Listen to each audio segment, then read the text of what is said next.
chaotic. Emery, it's a look back, and with your work yesterday in that press conference, there's trying to be a look forward. What's the look forward this morning for the Biden administration? Well, the president returned from Camp David yesterday evening, and today we know that the president is going to have a speech on COVID. Yes, COVID is certainly an issue still for this administration, but for me, that clearly signals that they are trying to move past and change this narrative that is in the press about Afghanistan, because now this has become quite a dark, gloomy cloud over the administration as they are trying to get underway other projects. I would say from yesterday, from that briefing, one thing was very clear to me. This August 31st deadline about the withdrawal is going to be one of those dates we need to watch. They were hesitant to say whether or not that will be extended. They are saying that they're working with the task at hand, but certainly they are working every day to try to get American civilians, personnel, and Afghans out.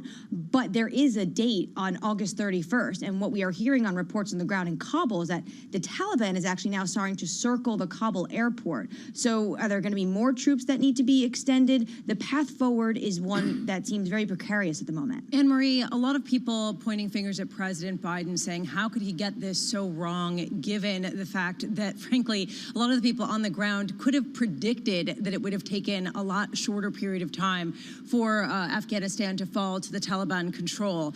Who is advising him as he plots a path forward? His entire national security team, Secretary of State, his Secretary of Defense. I mean, this is a group of people. You saw there on that picture they sent out over the weekend about who is advising the president. There's going to be a lot of questions on, was this an intelligence error or was this a policy error?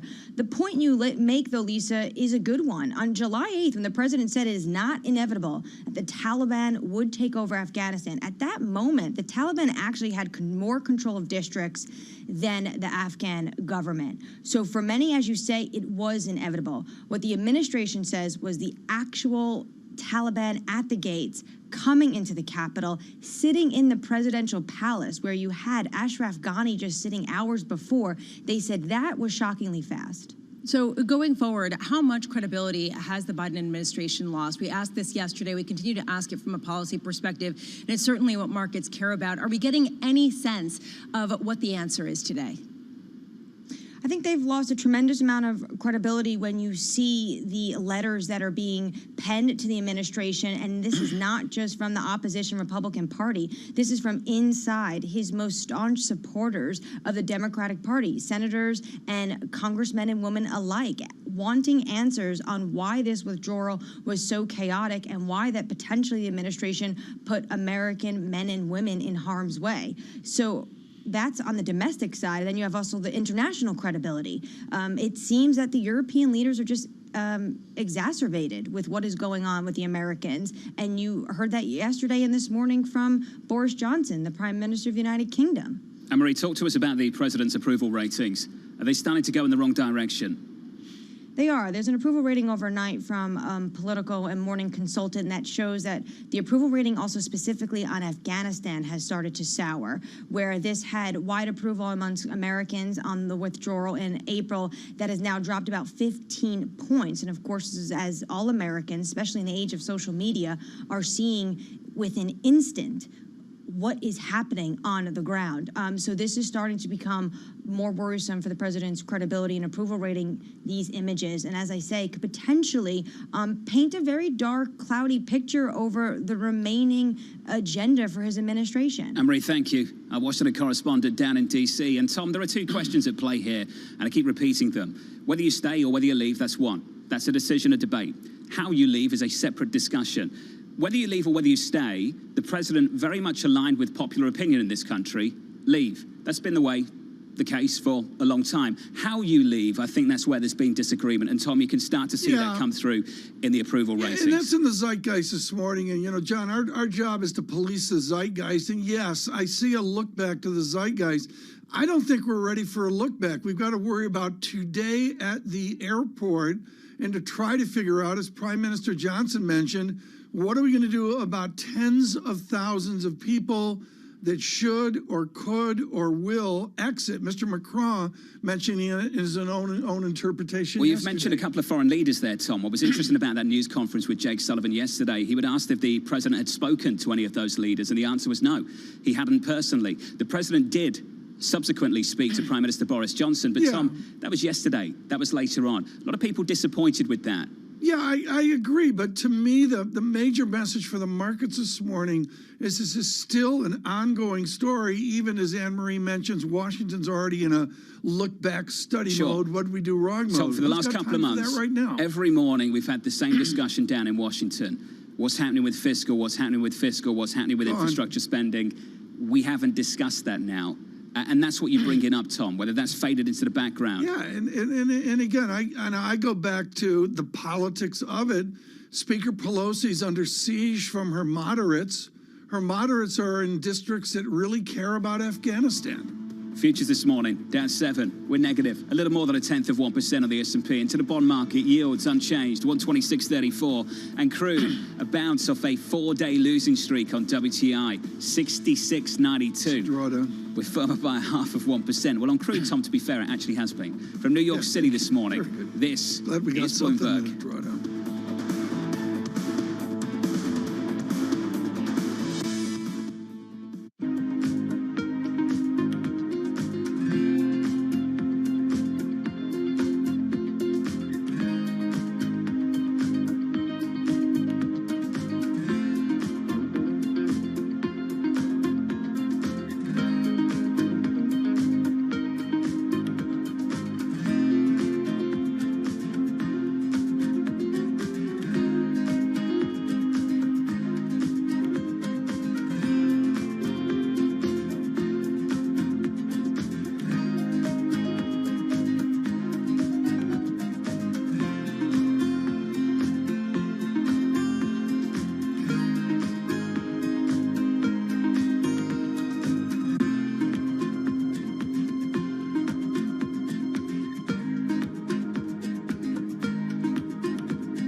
This is Venezuela, a country that has suffered one of the greatest economic and humanitarian crises in modern history. Today, it appears Nicolás Maduro and his government are prepared to negotiate an agreement that might end U.S. sanctions and pave the way for free and fair elections. Hopefully, we can find paths of closeness, of respect. Join Bloomberg Television for a special report, Inside Venezuela, Friday at 7. valuations, particularly, sort of the technology landscape, have gotten to some pretty extraordinary levels. So I think it's not a surprise. I don't think it's any indication of the beginning of the end, but I do think markets don't like uncertainty.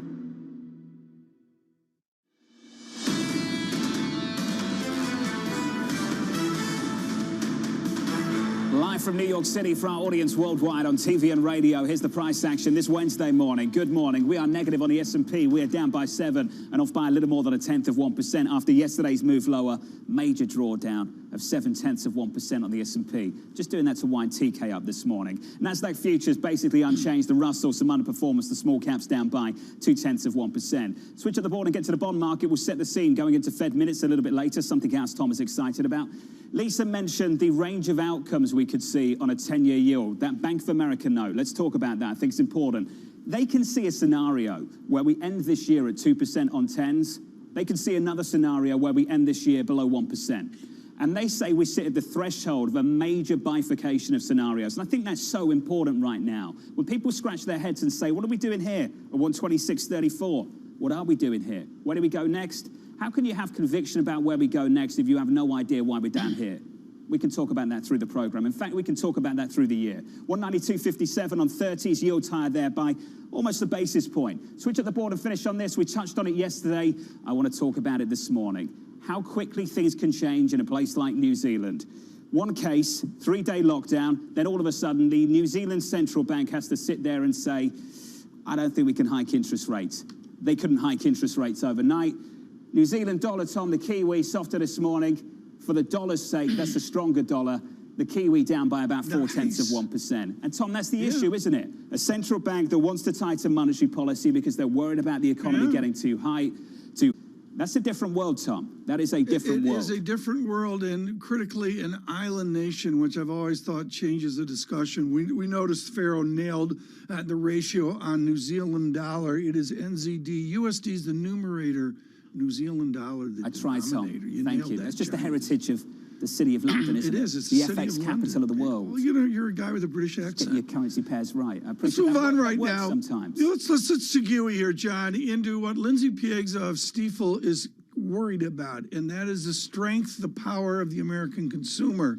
We see that in Target moments ago with some very good numbers, a share buyback announced, and the stocks are churning here on what I'm going to call really, really pretty good numbers. It'll be interesting to see Target's digital presence after what we saw from Walmart and a little bit of digital worry yesterday at Walmart. But we'll give you those headlines as they come in.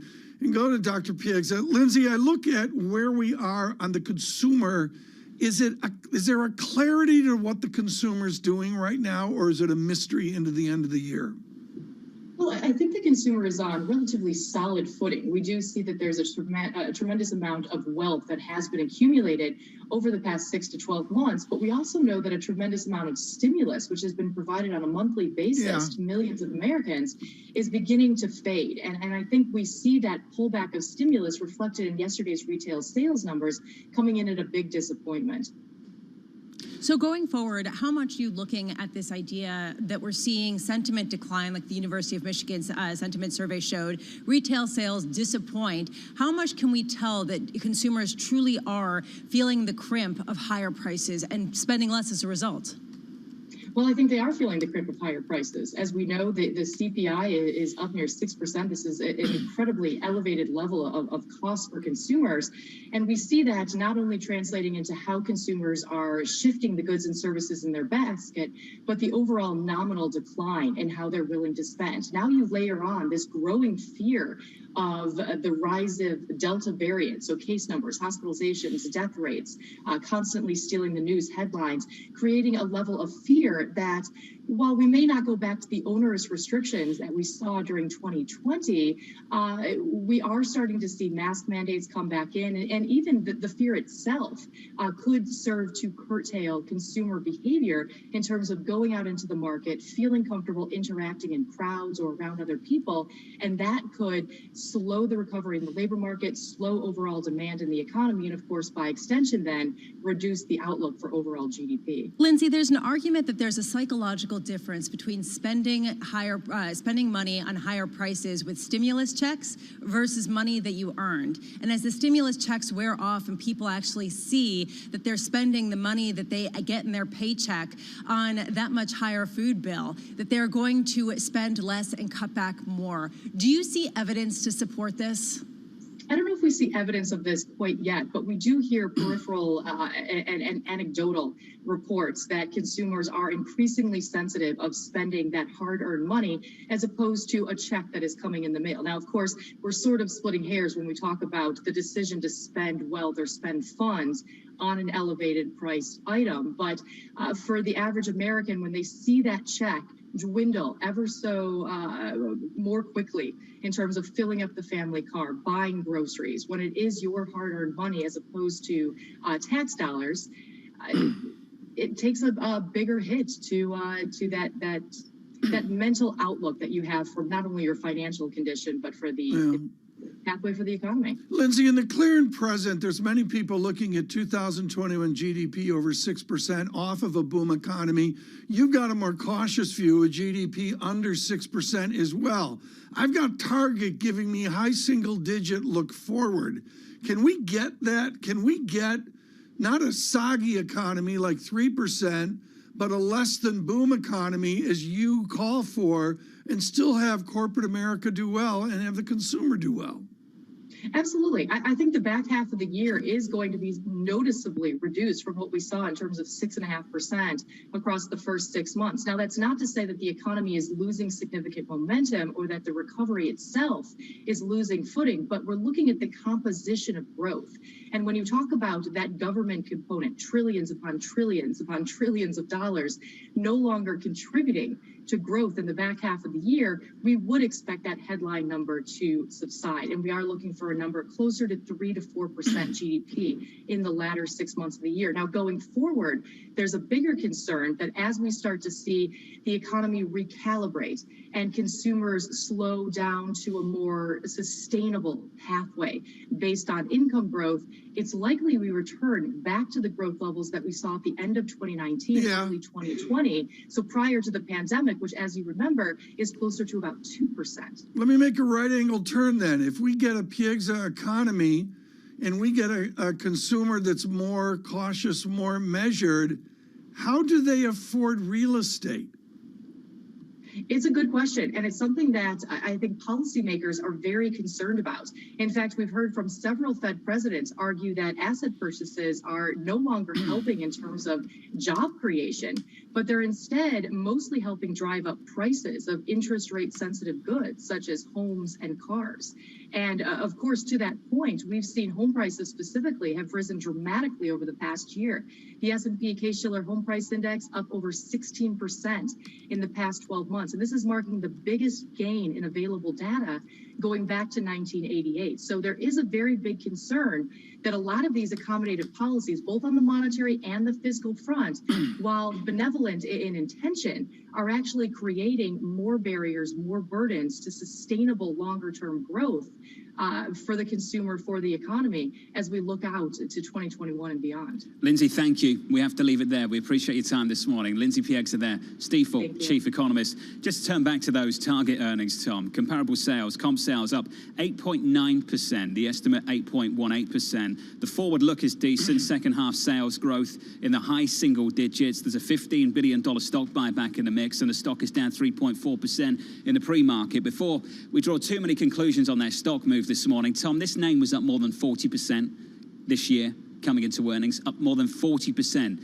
year to date. And the numbers are pretty decent. I'll catch up with the CFO a little bit later this morning. Well, they've lit it up in the last 5 years, but John, in the last decade, up 21% per year from boring retail. Running a business, one. An employer, two. I want to talk about this company as an employer, Tom. They had to bring their minimum wage up to about $15 and do it 6 months ahead of schedule. I wonder if $15 in this country gets it done at the moment. TK, How many job Depends where openings you are are. there over at Target? I couldn't agree more. It depends where you are. Peter Coy, writing up the New York Times, we thank him for all of his work for years at Bloomberg. And Peter Coy goes right there, John, on wages. And the answer is it's hugely regional, hugely regional. Lisa, $15, does it get it done? For who, right? I mean, I think that as you see the big chain stores start to increase their minimum wages, how much pressure do you see that in local businesses to compete, especially with the labor shortages? And you're hearing this on the margins from companies that have a smaller footprint. I also want to just say, to sort of add on to your point here, profit margins did tighten here. Interesting to see what the CFO will discuss with you in terms of going forward, how much that will continue to tighten, or if they have the scale to maneuver through this and will be able to consolidate businesses as others struggle. So they raised their outlook for margins earlier this year, and I guess the question for Target and others right now, if you expect the price pressure to persist, do you think the consumer tolerance for higher prices will persist as well? That's the unknown into the new year. And this is why it is so interesting that we're getting the Delta slowdown in tandem with increasing worries about inflationary pressures. Because if you get these two aspects together, that could both pressure sales at the same time that consumers are seeing these higher costs. It might reduce their willingness to absorb some of the higher stickers. The headline numbers out of Target, pretty decent. The stock is down by 3.4% this morning. On the year, it's up by more than 40% coming into today. We'll catch up the CFO a little bit later, around about 9:15 Eastern Time on Bloomberg TV. It's the price action. Futures down 4. We're negative 1/10% on the S&P. Your bond market unchanged at 126.50.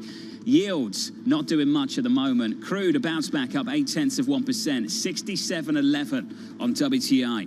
Alongside Tom Keene and Lisa Abravitz, I'm Jonathan Ferro on a beautiful morning in New York City. Good morning. This is Bloomberg.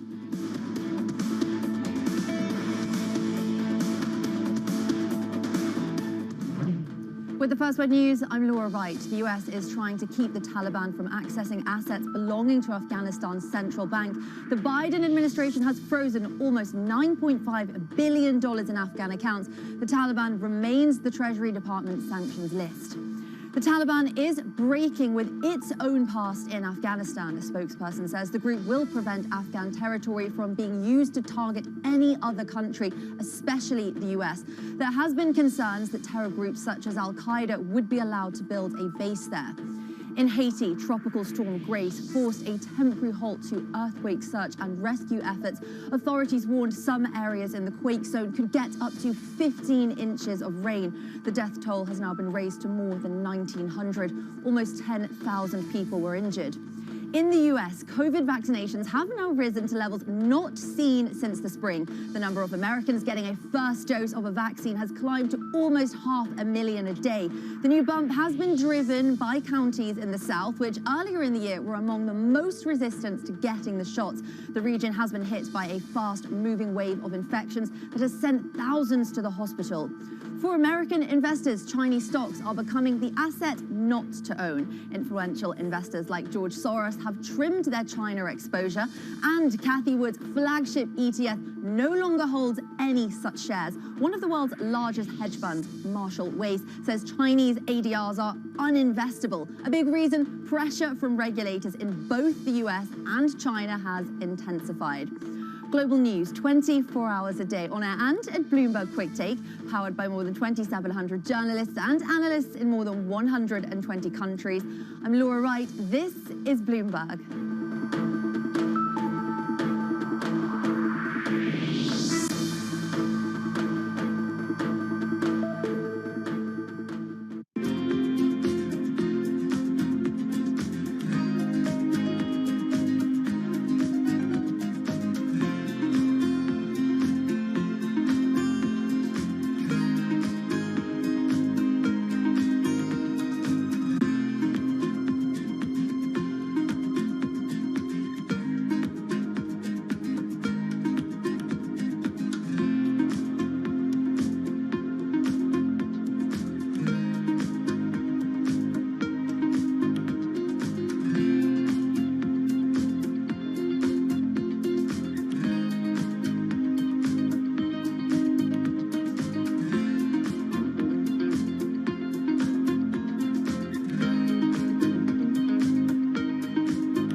Never in your wildest dreams think Moderna would change the world in the way that it has. The ability for this technology to be used overnight to fight against this very nasty virus, that we did not imagine.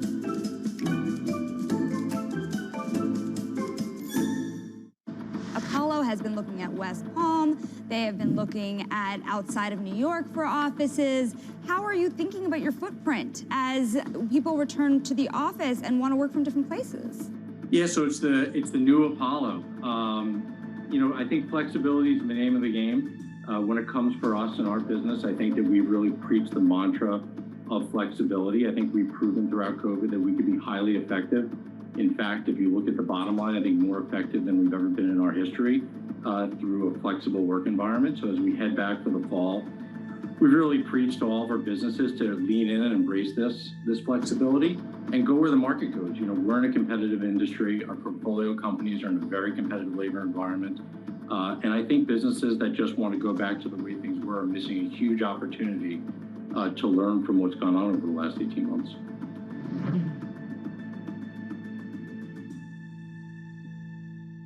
The power of Bloomberg. Let's get the session started and wrap up the trading week. News. Who knew that one earnings story could take the entire market? There's upward pressure on wages. Analysis. This is really a slow, ongoing implosion. Context. Is there veracity to this granular data of ADP? It's an ugly report. The power of the Bloomberg terminal. The power of Bloomberg television and radio. Tesla's the one that we got our eyes on. Bloomberg has it covered. What were the numbers from the equities division? How well did it do? Well, first 28% decrease as compared to a very, very good Q2 in 2020 is a good resilience, and it's a decrease that is much smaller than the one we have seen with some competitors. This is a market that over the past few weeks has made it clear it wants to go higher. It got a little spooked by the idea that geopolitical tensions are rising.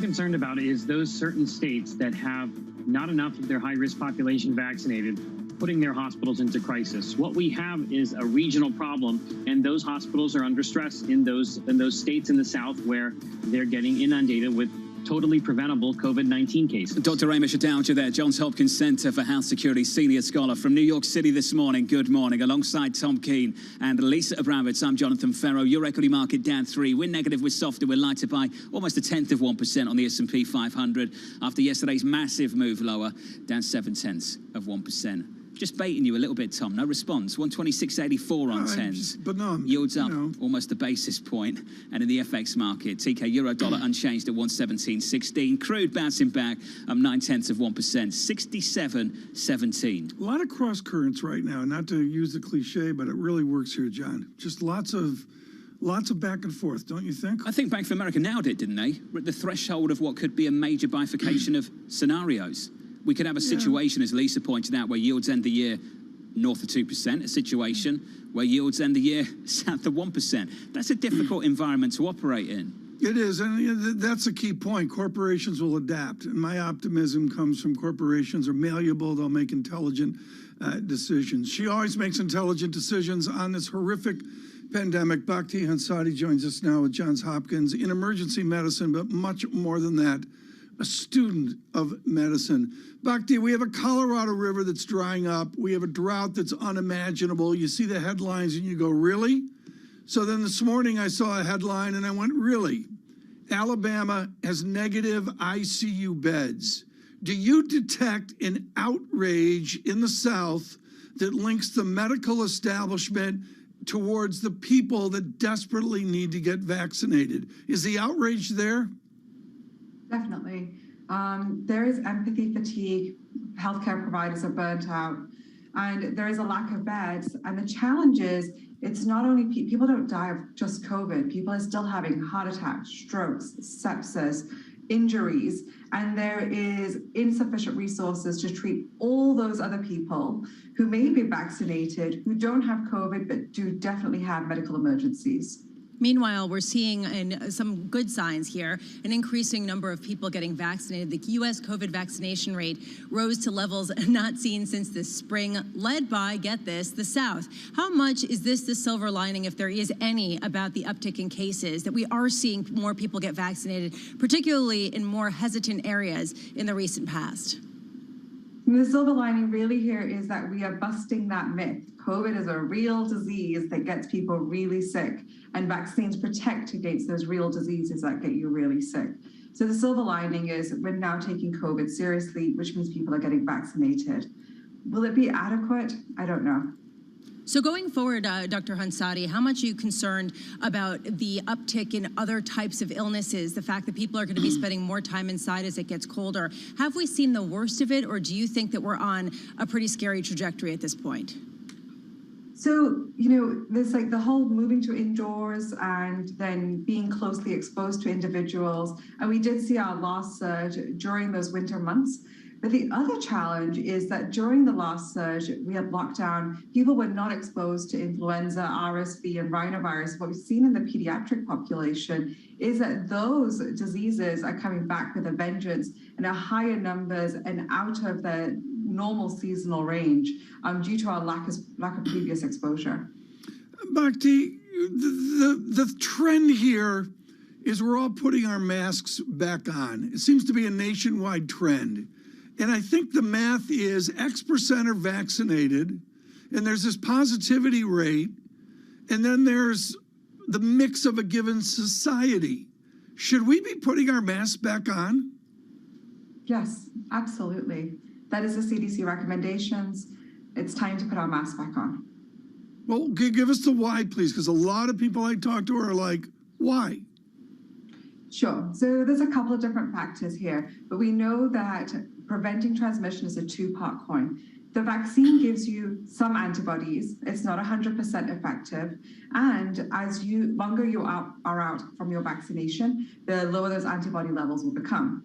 The second part of it is decreasing opportunities for transmission, both physical and social, which means social distancing greater than 6 feet apart. And masks are a permanent barrier that prevents transmission of the virus. It makes sense to put masks back on. You've got a lot of people, particularly with children, who say we don't want our children wearing masks in school. Their school experience needs to be more positive than that, especially after what we saw last year. Rick DeSantis, governor of Florida, has been incredibly controversial, actually banning mask mandates, and this has created a whole rebellion among the Florida school system. What do you say to people who argue stop making the children the front lines? I mean, on one hand, people would, we always get a lot of hate mail from people saying, why are you encouraging your children to get vaccinated? Well, that's what the science shows. Can you give us a sense of what the science shows behind children wearing masks? So it's not binary, right? Safe, not safe, good or bad. But we can make schools as safe as possible for in-person interactions. And a way to do that is pods, regular temperature checks, symptom screening, and masks. I would say, yes, masks are not ideal, but they're not harmful. We have known children to go to school wearing masks. I have a 3-year-old who is consistent with her mask, has enjoyed fruitful interactions, has become joyful since we've started in-person activities. I don't know that there is any science or evidence that shows that masks are harmful, but yes, it would be preferable to have our children going to school, playing in that playground, just how they used to be, but we're not there yet. Doctor, let's hope we get there soon. Doctor, thank you. Dr. Bhakti Hansati there. Johns Hopkins, Associate Professor of Emergency Medicine. Sometimes my job is to try and translate Tom Keane for everyone, Lisa, not just for you. Thanks. Just wrote a message that said 5'11" Luis, and the only thing I can think is that's a Yankees reference. Would that be right, Tom? That would be right. That's a Yankees reference. Twitter is lit up like a candle over the August fold. The good news, John, to show you the Red Sox optimism, the good news is the fold's happening in August and not in April. Can I just point out, John, that you had to translate this while we were talking about COVID? This is Luis Gil, I That's part of believe the it's job pronounced. sometimes as well. This guy's like 15 years old and he came in and got it done yesterday. So we had a in Yankee doubleheader. sweep. Is that right, Tom? The Yankees Yeah, it's a have sweep. now It's a passed the Red doubleheader. Sox. They You're were going in different 10 and a half directions. back. On radio, I'm doing the games behind hand thing. They were 10 and a half back, John. And with the trades and that momentum, they've just brought it on. And they're now 1/1000th of a decimal point ahead of the Red Sox. It'll be fun into the end of the season. And the Yankees look off. Is that called the wild card spot, Tom? That would be good. It's That's a to wild get into the card. playoffs That for the Reds- so-called World to be Series that fair, the American teams that playing. the Red Sox Yeah. are even being discussed for this is a great plus over last year, but the Yankees look awfully good right Big question really is my baseball knowledge better than your soccer knowledge? I think That's no it's close. question about that, John. I feel a You're Twitter killing poll it. coming on. We should do a poll on that, shouldn't we? We should. What happened to Grealish with Man City? They're paying him. What's he get? Like $50,000 every time he touches the ball? Something like that. Good What man, happened? Tom. It's not happened yet, has it? One game into No. the season. I watched They the lost to your highlights. Spurs. You're still watching the highlights of that. But watch like 8 times. Man City was a lowlights. It wasn't Are highlights. you It was bored this lowlights. week? Feels like you are. Tom Keane, Lisa Bramage, Jonathan Ferro, so much more still to come. We've got 2 hours of this. Way to tease ahead. This is Bloomberg. Go Newcastle.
How are you navigating what seems to be a really tough situation better than almost anyone else? We've worked hard on the supply chain. There's no question there's a lot of work to do in the supply chain for semiconductors. And we're happy that we were able to exceed our second quarter guidance as well as, guide up for the rest of the year. Mercedes-Benz is on a path towards CO2 neutral mobility. So we have flicked the switch there, and really we're going to step by step electrify everything. And what does that mean? Combustion engines get electrified. Had an exceptional Q2. It's time. The narrative of the day is strong earnings. Bloomberg has the numbers. We have about $12 trillion worth of market cap right here. Find out who's winning Tesla beating across the board. and who's losing. That's actually pretty rare for Amazon. They typically don't miss on that scale. And the voices to give you the important news. Samsung reported another stellar quarter of earnings. We are very clearly looking with confidence about what's next. Bloomberg Television, your home for earnings season.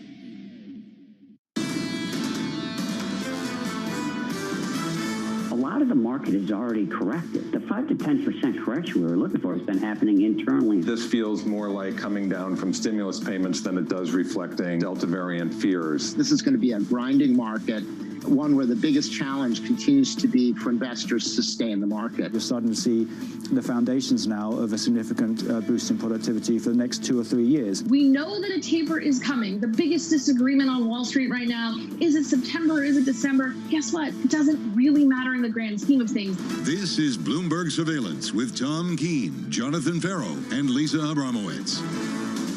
What a low conviction market from New York City for our audience worldwide. Good morning, good morning. This is Bloomberg Surveillance Live on TV and radio. Alongside Tom Keene and Lisa Abramowitz, I'm Jonathan Ferro. Your equity market totally unchanged on the S&P after yesterday's major drawdown. Tom, down 0.7%. On a more serious note, every morning we wake up, we head down to DC and we discuss Afghanistan. It's the one thing we do not discuss that you wonder, Tom, starts to shape this market. We have stopped talking about infrastructure spending, fiscal spending down in Washington. There's a high conviction August here, and the news flow is absolutely extraordinary, John. And I look at the market in the pause today. Yes, Swiss franc a little bit stronger, red and green on the screen right now on equities. But John, this is the day where we begin to link off the shock of Afghanistan. Yes, the op-eds are coming in, Condoleezza Rice in the Washington Post and others, and there's this, that, and the other thing. You know what? It's all linked in together into confidence. You talked about the administration looking shocked, Tom. An administration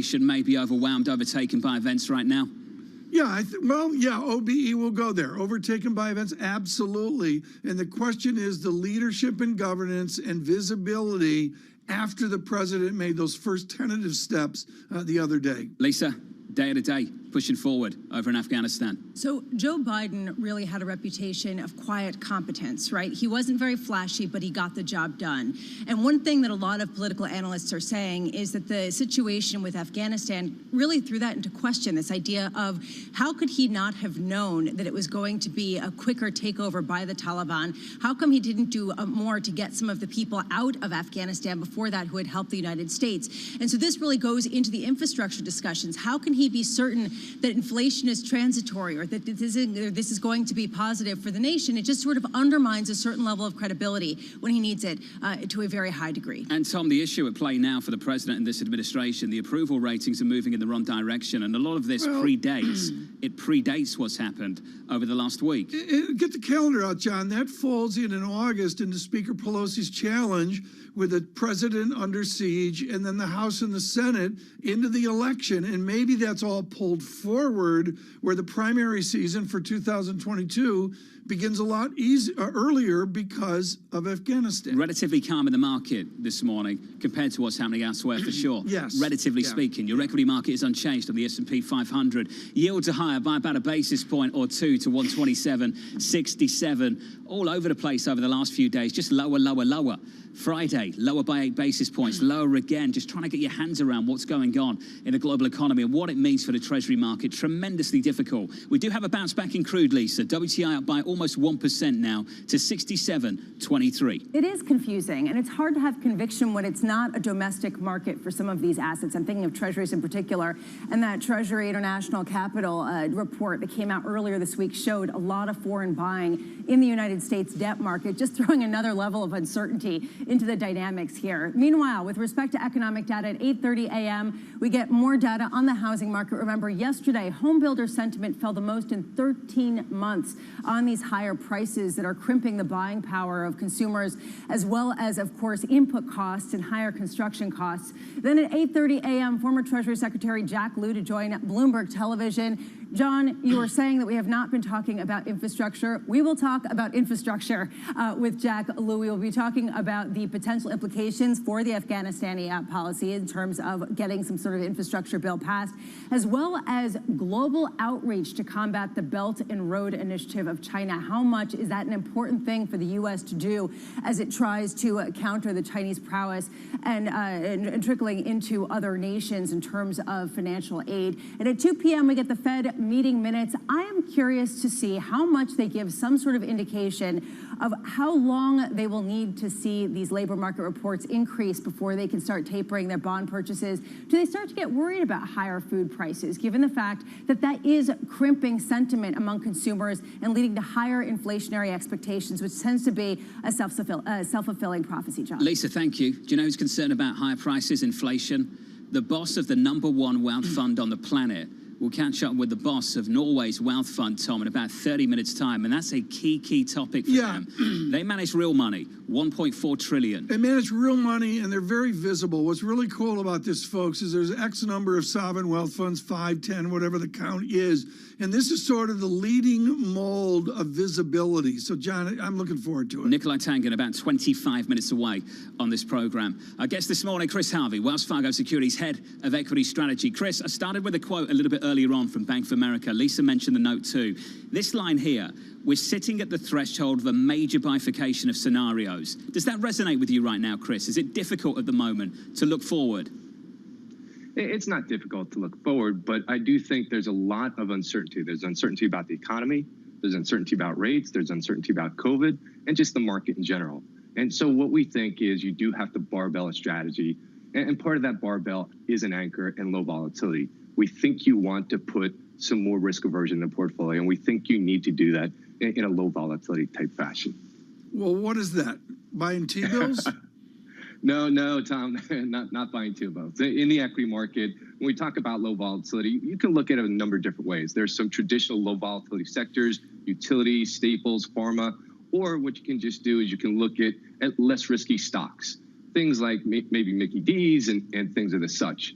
And what you want to do is you want to lower the volatility of the portfolio. And typically when you lower the volatility of the portfolio, it does provide some type of protection. When the market goes down, these things typically outperform, and it is a good anchor for the portfolio. Chris, what would you say to people who would push back and say there's so much cash in, for example, money market funds? People are not fully invested, and people have been cautious, and we've got this wall of money. Rates are going to stay low. You know, honestly, it makes sense, but fundamentals have not made sense, and buy stocks has been the correct trade. What do you say to them to give them more caution and convince them that people are not going to swoop in and just buy the first dip that they see? Well, you know, it's funny. I can't tell you that they won't buy the first dip. That's what they have been doing. I just look at the market, and the market's making all-time highs.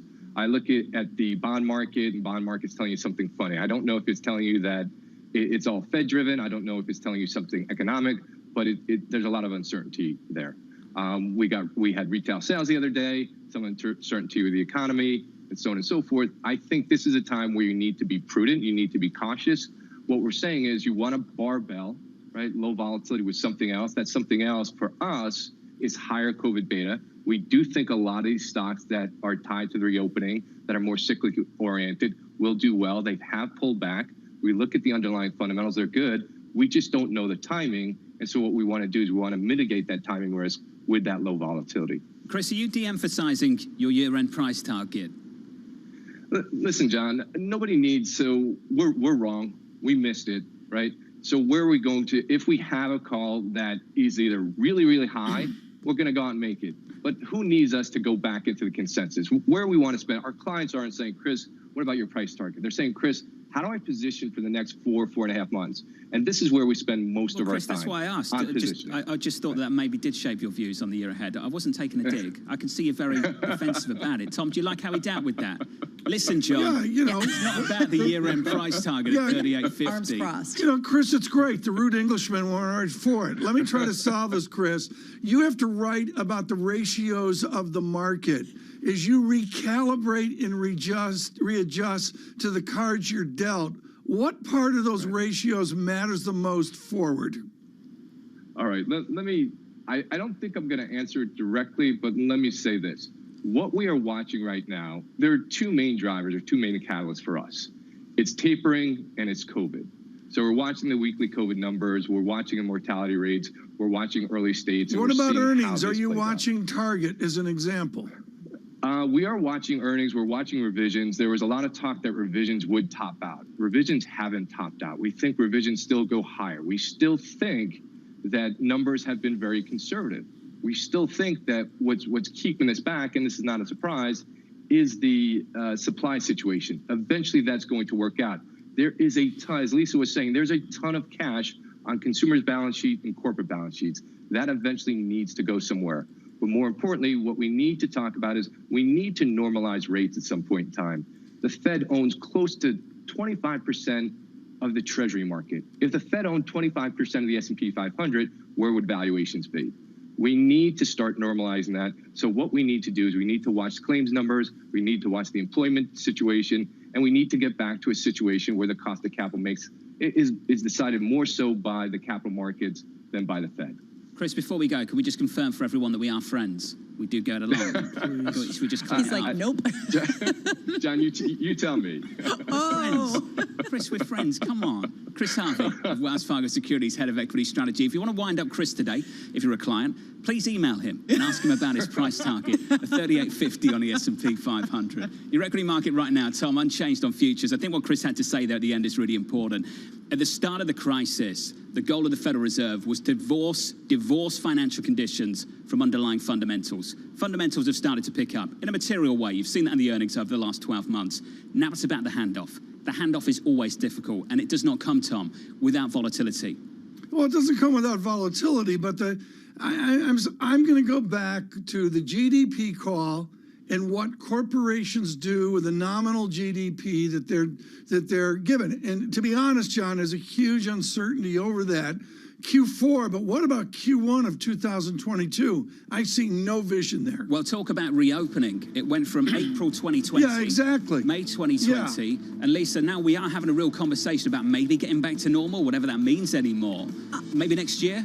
Yeah, but the bifurcation between inflation running too hot and posing a real problem for the Fed versus this idea of whether we potentially don't reopen or have a sort of an increase in the Delta variant. Huge so finely balanced. Here. I just totally agree with you this morning. I do. I agree that this morning. We can say I don't drink coffee. I take tea, my dear. It's a rude Englishman in New York. That's what it is. Thank you. Nice reference to Sting there, Tom. That was nice. Well, Thank you. Channeling Sting. I never understood the toast on one side thing, though. I don't know anyone who does that. It's an Englishman in New York. Bonus round, he's rude. I think we've got an image of the Thames for those. People are going to write in and agree with you. Oh, the River Thames. I think is that the East River, Tom? No, nailed that, John. That's the Hudson. No, I can see the For those on radio, it's the George Washington Bridge. Something goes on up there, Tom. I'm not sure what. Yeah. Actually, we can see Lisa's, Lisa's there in the San Marco. Brian, Nick of Nuveen. Let's get out of here. This is Bloomberg.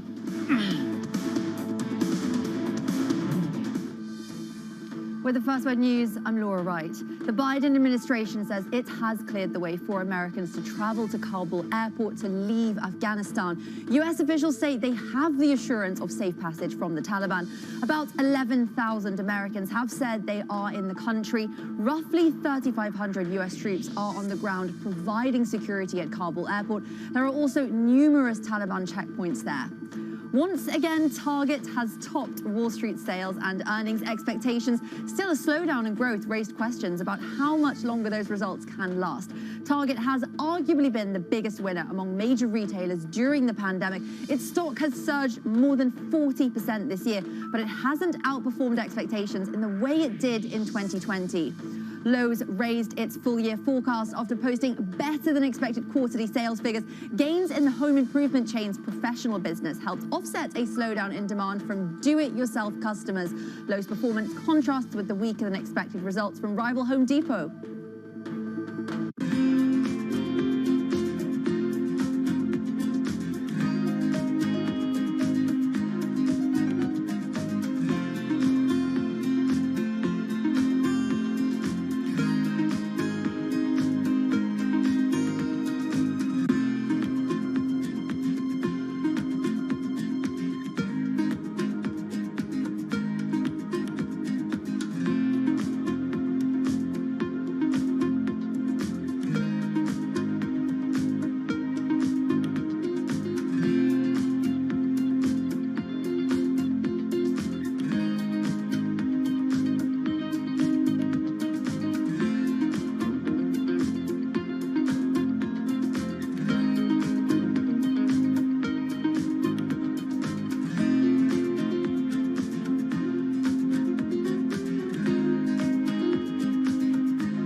Bloomberg has enhanced search on the terminal to deliver what you need when you need it. Now, you can simply type phrases in everyday English in the command line. Compare financials. Find people. Analyze markets. You can enter phrases or ask questions. What do you want to know today? Ask a question or visit SearchGo to find answers now. We talk about those NPLs. Will they stay high? As all of you are very fully aware that the second COVID wave hit India hard and hit India suddenly. So obviously, I would say almost 50 days of the quarter were impacted in a very significant manner. And that has come through on the retail portfolio side. So while all the banks and financial institutions saw higher than expected retail slippages during the quarter, but we do believe it is transitory. We expect moderation in the second half of the year. We've already seen positive trends come through in the second half of June, and July has been much better than June. And I think the same trend has continued in August also. The demand resolution, which was 98%, is already reached 99.5%, or what I would say pre-COVID levels. There is a 26% year-on-year recovery, improvement in recovery.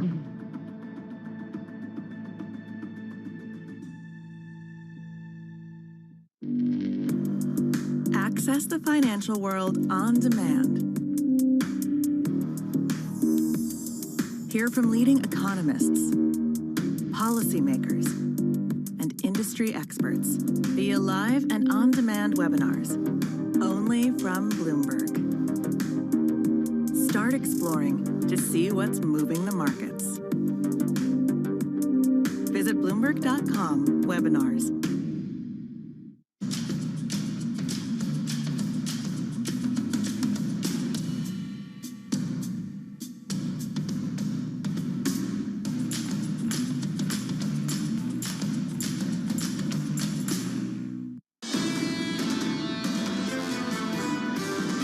Our decisions independent of political control, direct political control. But if we're going to expand our role beyond what Congress has assigned us, then that weakens the case for holding on to that independence. The chairman of the Federal Reserve, Jerome Powell. Chair Jay Powell will be talking again next week in Jackson Hole, Wyoming. From New York City this morning, good morning. Alongside Tom Keene and Lisa Brownwitz, I'm Jonathan Ferro. Your equity market this Wednesday morning, down about 0.1%. We're -3, call it -4. We're a little bit softer after yesterday's move lower on the S&P by 0.7%, snapping that 5-day winning streak in the equity market. Into the bond market where yields start to lift just a little bit on 10s, on 30s. A bit of a steeper curve here. Yields up by a single basis point, so 127.17, and I think it was a 4-day losing streak into today on WTI crude. A bounce back this morning, Tom, up 0.9% to $67.21. I'd really emphasize not a snooze fest, John, but nevertheless a churn to the markets this morning. Do you agree? Not a snooze in crude, and it hasn't been now for the last several weeks, and it's worth looking at what's happening in commodities, Tom.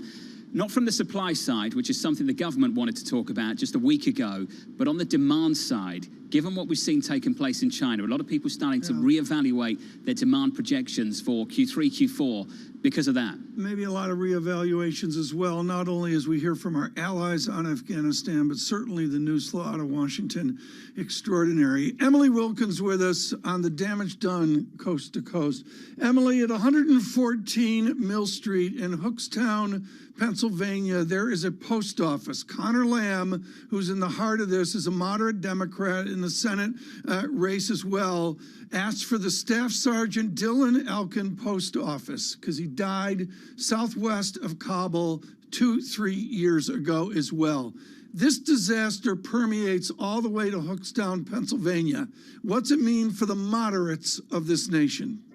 I mean, it permeates all over the country, Tom. And I think you see that in the response that you are now seeing from members of Congress. While there's certainly a slight difference in rhetoric between the Democrats and the Republicans, you are hearing Democrats really come out and say, hey, this withdrawal, it was a mess, and we want to look into it. You're beginning to see the heads of the foreign affairs committees in the House and in the Senate say they will be holding hearings. Right. They're going to be calling the Secretary of State, Secretary of Defense. They want to get to the bottom of why the withdrawal from Afghanistan played out and is playing out the way that's the look back. I want to know from you the look forward here for moderates. Can you assess that now, or do you just have to wait a number of days?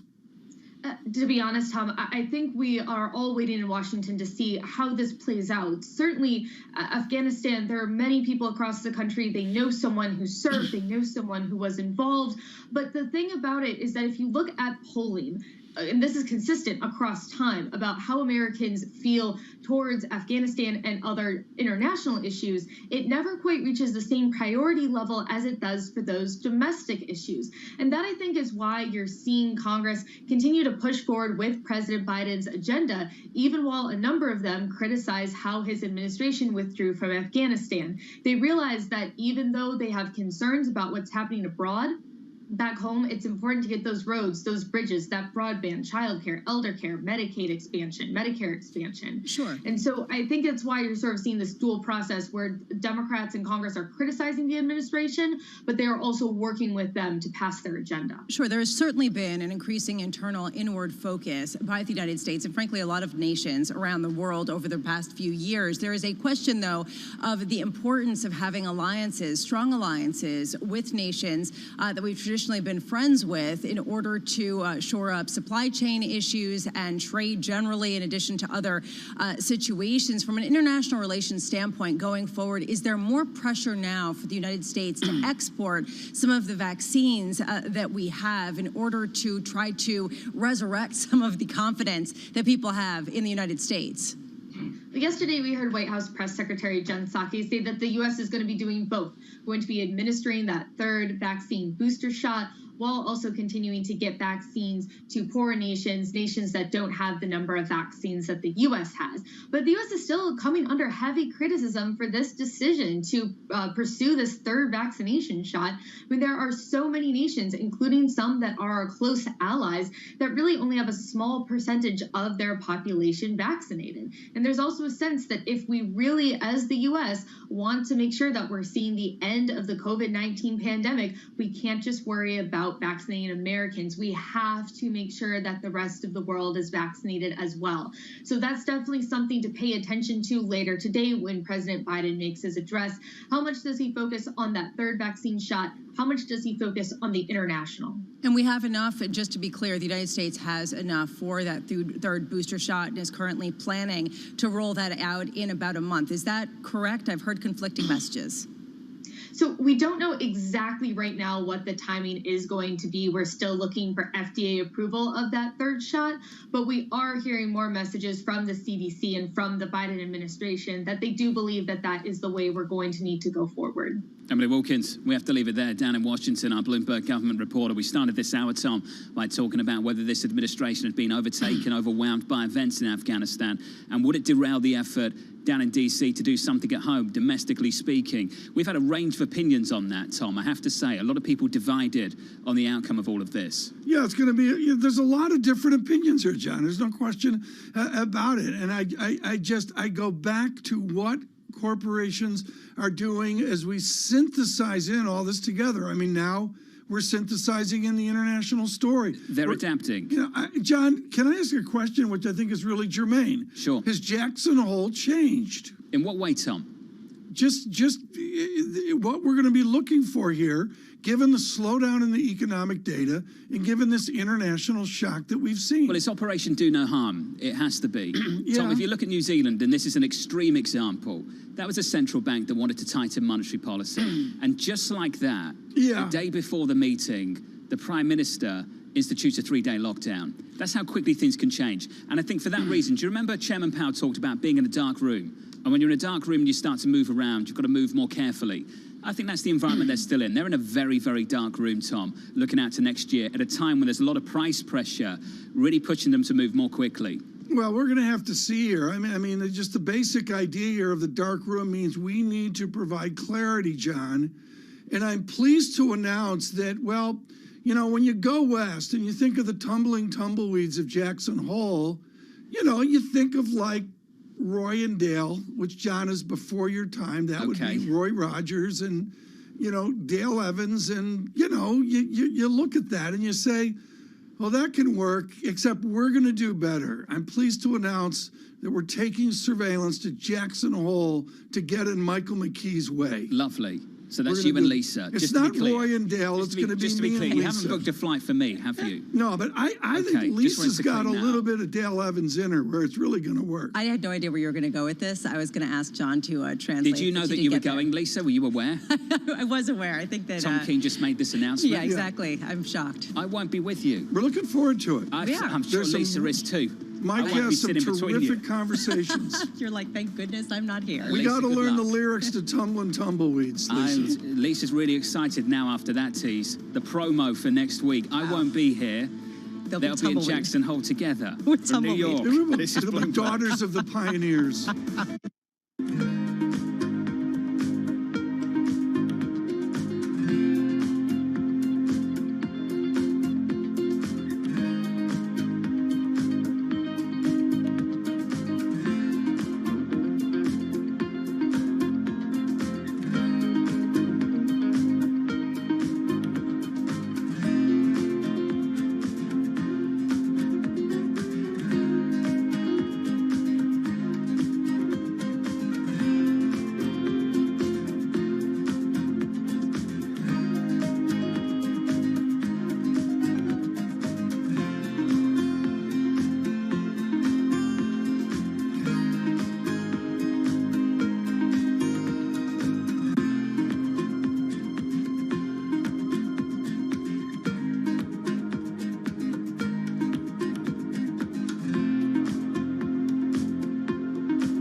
You can now fly into the UK from the United States. What about some reciprocity? No, so the opening up by the UK government was terrific. We saw, in fact, the day that it was announced, we saw our daily new bookings triple between JFK and Heathrow. So that was great. And as a US-based carrier, honestly, most of what we're going to sell is going to be in the US. So that was great for JetBlue. The US government should open up. There is no reason not to. You know, you can fly from countries that have much higher COVID infection rates, but you can't come from countries in Europe where infection rates are much lower. That is not a risk-based approach. When it's going to open up, I couldn't tell you. It's something that we and the other airlines in the US continue a dialogue on with the administration. By Christmas? I mean, hopefully even sooner than that. But of course, I don't really know. It's really hard to predict how they're thinking about it. This is Venezuela, a country that has suffered one of the greatest economic and humanitarian crises in modern history. Today, it appears Nicolás Maduro and his government are prepared to negotiate an agreement that might end U.S. sanctions and pave the way for free and fair elections. Hopefully, we can find paths of closeness, of respect.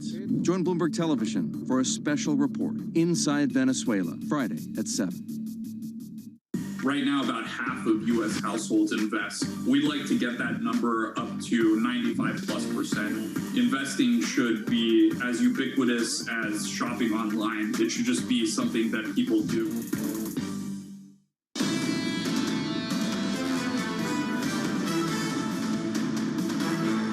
Live live from New York City for our audience worldwide on TV, on radio. This is the price action this Wednesday. Good morning. Price action looks like this. We're -4. We're down 5. We're off by about 1/10% on the S&P. Firmer on the Nasdaq by 1/10. Basically unchanged on the Russell, the small caps. Not doing much at all. It's calm out there in the equity market so far, at least. If you switch up the board and get to the bond market, 2s, 10s, and 30s shaping up as follows. 127.34. Yields are higher by about a basis point on 10s. Similar move on 30s, up by almost 2 basis points there to 193.59. Bit of a steeper curve, sell off at the long end, but it's a really muted move this morning on the back of the Treasury curve. Let's get to the commodity story, Tom. This is what I want to sit on briefly. WTI coming into today, down for 4 straight sessions, 67.39 right now. It's a bounce back, up by 1.2%.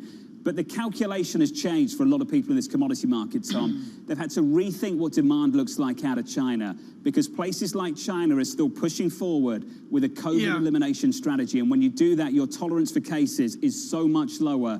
It doesn't take much to move the dial then on what restrictions mean for demand going forward. Well, on a Brent crude basis, from the high there of second week of July, maybe first week of July, John, you've got a $77 on the way down to $69. Is that a trend? I'll let others decide, but I do take your point. John, I read a briefing yesterday on where China gets its oil. And it's remarkable how international their oil acquisition is. Including some places, Tom, where some people think maybe they shouldn't be getting that crude from, but that's a conversation different for a little bit later. 67.45, crude up by a little more than 1%. Ton of earnings to get through as well. Let's do that right now with Romain. Morning, Romain. Hey, good morning, John. A lot of earnings coming out of the retailers today. Target beating on most of the main metrics, about 8.9% of growth here on those comp sales numbers. And e-commerce sales were up about 10%, but there is some concern here about that slowdown. This is the narrative that, of course, we've seen from so many retailers that were posting triple-digit growth rates, of course, during the pandemic. Obviously, that's not going to last. Target now guiding towards single-digit comp sales growth for the rest of the year in the second half here. Of course, for a company that's a $100 billion company, anybody would take that. But again, investors sort of need to figure out what the new normal is going to be and whether they can adjust to that and whether they can adjust those valuations. Lowe's, a similar story here, but you're seeing a different share reaction. Those shares higher here by about 5% here in the pre-market. That seemed to have a lot to do here with some of the gross margins and the idea that those margins are actually guiding higher, at least based on what the company is telling investors. TJX also crossing the wire just now. Comp sales up about 20% here. That's well above what the street was looking for at about 14%. The company flipping from a loss to a profit here on an adjusted basis for the quarter as well, also expanding its buyback program. After the bell, we're going to get more earnings, probably the 2 biggest companies that people are going to keep an eye on. NVIDIA obviously making a ton of money off those data center servers as well as those gaming servers. And more importantly, they're actually making a lot of money off of this chip shortage. It's really worked to their advantage. Gross margins there expected to actually get up to about 66% based on analyst estimates. The question, of course, there is the sustainability and whether this company can actually diversify itself away from some of those servers and into new businesses like the automotive sector. And then Robinhood, we're going to get the first report out of Robinhood since it went public. We've already seen industry data on some of that payment for order flow business industry-wide. That was down about 23% in the quarter. We'll see how that affected Robinhood's results. Romain, thanks so much. Sovereign wealth fund discussions are usually pretty dry, pretty bureaucratic. You can't do that with a Norwegian sovereign wealth fund CEO. John Farrell, you're going to have a discussion with a guy truly outstanding at absolute return in the hedge fund business, and quite the controversy as he took over at Norway's large pile of money. Tom, this one is a monster. It's $1.4 trillion, and I'm pleased to say that Nicolai Tangen joins us now, the Norwegian Sovereign Wealth Fund CEO. Nicolai, great to have you with us. You made some headlines over the past week with this quote. I'm going to read it for our audience. I think probably inflation is the biggest threat to capital markets that we are seeing now. It will probably hit the portfolio in a way that we have not seen before. Nicolai, what did you mean by that? I mean that we are at a situation now where the bond yields are extremely low and the stock market is extremely high. And so therefore, any main change in inflation will hit both part of the portfolio, you know. And in the past, this hits one of them and not the other. But this time it can move in, both can move in the same direction. So do you have to do things differently now with that in mind? Well, we are a very long-term investor, you know, and we are so big, it's kind of difficult to move around. And we are in a way also too big for, counterparties. So given that we have a time horizon for our investments of 30 to 100 years, we will probably have to sit through it. You understand more than most. It's not what you own, it's what you choose not to own. When you're this big, Nikolai, what are you choosing not to own right now and why? Well, we are quite index near in the way we run our portfolio, but we also have various things that we don't own for ESG reasons. We started to sell down various things already back in 2012, and that's been a good strategy for the fund. So that's something we will increase going forward. What does that mean for the regional bias going forward as well, Nikolai? I'm thinking about China, EM. Do you have to reduce that because of ESG concerns? No, not necessarily. We have roughly 5% of the fund invested in China. It's it's one of the biggest markets in the world. It's done really well for us, and so we continue to be invested there. Some people call it uninvestable. I've heard that from Marshall Wace over the last couple of weeks. I've heard it from others too. Do you think it still is investable, and why? Well, I think it's investable. You have a lot of great companies there. You got some good technology companies there. So we have large positions there, and we really believe in a lot of those business models. The regulatory shift, though, can happen overnight. Nikolai, to believe in the business model, you have to have some predictable regulation there as well. Some kind of certainty looking forward several years through your time horizon, a whole lot longer. Do you have that with China? Well, I think we have uncertainty all over the place. We have uncertainty in all markets. So it's the nature of it is a bit different in China, but that's life as an investor. Do you think things are changing more rapidly over the last couple of weeks there, the last couple of months? Yeah, things are changing quite quickly. We got people on the ground. We got good PMs who are looking at these things and they make the necessary adjustments in the portfolio. Well, let's talk about your PMs. You've brought on sports psychologists. I know this is an area of interest for you to prepare your PMs for things maybe they've not been prepared for. Can you walk me through how you're managing the people within the fund and the changes you're trying to make? Yeah, so we do this despite me being pretty pathetic in sports, right? So I have absolutely nothing to bring to the party as an athlete. But I have seen how sports psychologists can help us do different things. Because what we do is very tricky. It's high achievers and so on. And I would say the main parts is it's resilience and it's bounce back ability. How do you get back when you had losses? How do you manage to take the same type of risk even when you've been through a tough patch? That's the key, I think. Nikolai, can you give me an example, a real life example in your times managing money where that has helped, where you've seen that change develop with a PM? Well, it's helped me, for instance, during the last 8 to 10 years, where I have actively used a sports psychologist, has made me come through in a mentally better state. Some of the really volatile periods. I think it's a complete no-brainer. Going forward from here, you're also listening to earnings calls. I know you've done interrogation training over in Norway as well. Nikolai, just give me a flavour of that. How helpful that is to understand the kind of questions you need to be asking on an earnings call, what you need to be listening for, the tone of the delivery from the C-suite, and the kind of red flags you'd be looking for on calls like that as well. Spend kind of 10 years learning it. It's not something you could just kind of teach in 6 seconds. But everything from just how you ask questions, that you don't link together different types of questions, that you look at what managements are not answering as much as what they actually are answering, looking for very small words called qualifiers and so on. Just a whole range of techniques that we need to apply here. Nikolai Tangen, very, very experienced managing money, and it's good to catch up, sir. Big returns over in Norway, the Norwegian Sovereign Wealth Fund CEO, with some solid returns, close to double digits, Tom, over the last year. And if you broke up that fund for every single person in Norway, you're talking about $280,000 each, Tom. 1.4 trillion split between 5 million. Unbelievable size. Yeah, the hedge fund guy got the tech call right. And to his great credit, after he got the tech call right, he said, now what? And what I'm gleaning there, John, is that now what's a little opaque. I would say, to your good question on emerging markets, I'm really fascinated to see what they do in some of the more obscure emerging markets, and some of that, frankly, going from this, let's call it the Middle East, all the way over through the stands, Turkmenistan, Uzbekistan, and that, all the way over to India. I'm fascinated how they do that long term. Elisa, the issue for a sovereign wealth fund, when you own 1.5% of global equities, you're in everything. You're choosing what not to own. There's some big ESG concerns that have been talked about so much with Norway. We don't need to go over that again and exhaust the issue.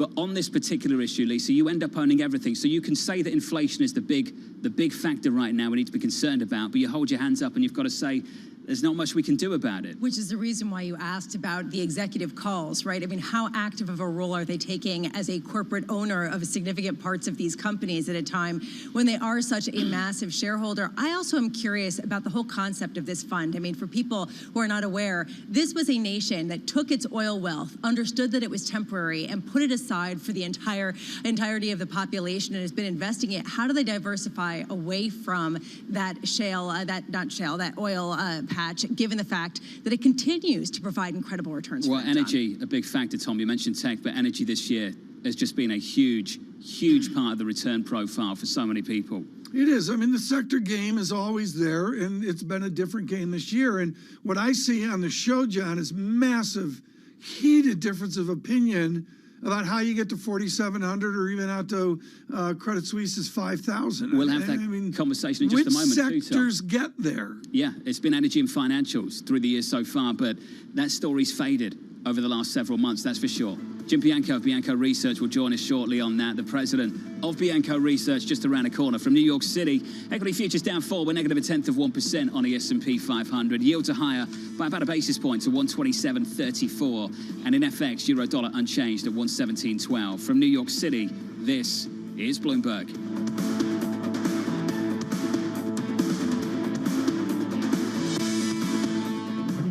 With the First Word News, I'm Laura Wright. President Biden will unveil a plan today that will give more Americans coronavirus vaccine booster shots. It's a move that has led to criticism that the U.S. is hoarding doses while poorer countries suffer through the pandemic. The president's plan calls for high-risk groups, including healthcare workers and the elderly, to get a third shot as soon as next month. The U.S. is trying to keep the Taliban from accessing assets belonging to Afghanistan's central bank. The Biden administration has frozen almost $9.5 billion in Afghan accounts. The Taliban remains on the Treasury Department's sanctions list. In Haiti, Tropical Storm Grace forced a temporary halt to earthquake search and rescue efforts. Authorities warned some areas in the quake zone could get up to 15 inches of rain. The death toll has been raised to more than 1,900. Almost 10,000 people were injured. For American investors, Chinese stocks are becoming the asset not to own. Influential investors like George Soros have trimmed their China exposure, and Cathie Wood's flagship ETF no longer holds any such shares. One of the world's largest hedge funds, Marshall Wace, says Chinese ADRs are uninvestable. A big reason, pressure from regulators in both the US and China has intensified. When Federal Reserve officials head to their next annual retreat next week to talk economic inequality, they'll be sitting in the wealthiest county in the U.S. According to the economic innovation group, Wyoming's Kenton County, home to Jackson Hole, has the nation's highest per capita income by assets. In recent years, Jackson Hole has attracted the ultra-rich, thanks in part to its proximity to the renowned ski slopes. Global news 24 hours a day on air and at Bloomberg Quick Take, powered by more than 2,700 journalists and analysts in more than 120 countries. I'm Laura Wright. This is Bloomberg.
never in your wildest dreams think Moderna would change the world in the way that it has. The ability for this technology to be used overnight to fight against this very nasty virus, that we did not imagine. We can come together to help less developed, fragile, vulnerable countries with adaptation and resilience, and we can do what we developed world need to do to reduce the damage being done by our practices of the way we produce energy. But how likely is it that we keep that 1.5 degrees within reach? Well, look, the Paris Agreement said well below 2 degrees. That's what everybody signed on to. What is well below? It's certainly not 1.9 or 1.8. It's somewhere close to the 1.5 degrees. And so I think it's very important to do it because every decimal point of rise in temperature, it is remarkably compounded in the damage that it does. We're at 1.2 degrees today, and you see what's happening. Imagine what happens when you're at 3 degrees or so, which is the track that we are currently on. The power of Bloomberg. Let's get the session started and wrap up the trading week. News. Who knew that one earnings story could take the entire market? There's upward pressure on wages. Analysis. This is really a slow, ongoing implosion. Context. Is there veracity to this granular data of ADP? It's an ugly report. The power of the Bloomberg terminal. The power of Bloomberg television and radio. Tesla's the one that we got our eyes on. Bloomberg has it covered.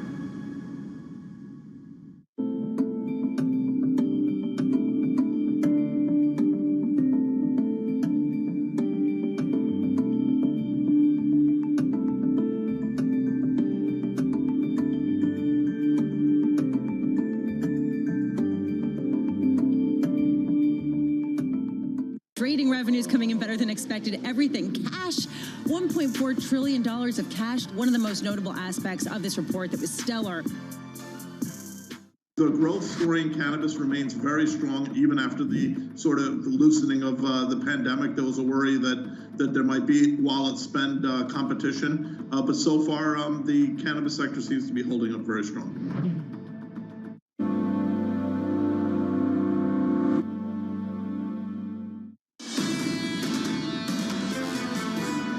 Clear direction is to be reducing monetary stimulus, that is lifting the official cash rate, and that in turn tightening monetary policy. So this, in a sense, has not shifted us at all from that broad path, but it has given us time for pause. How quickly things change in New Zealand. That was the Governor of the Reserve Bank of New Zealand, Adrian Orr, and Governor Orr, Tom Keene, was looking at raising interest rates and then bang.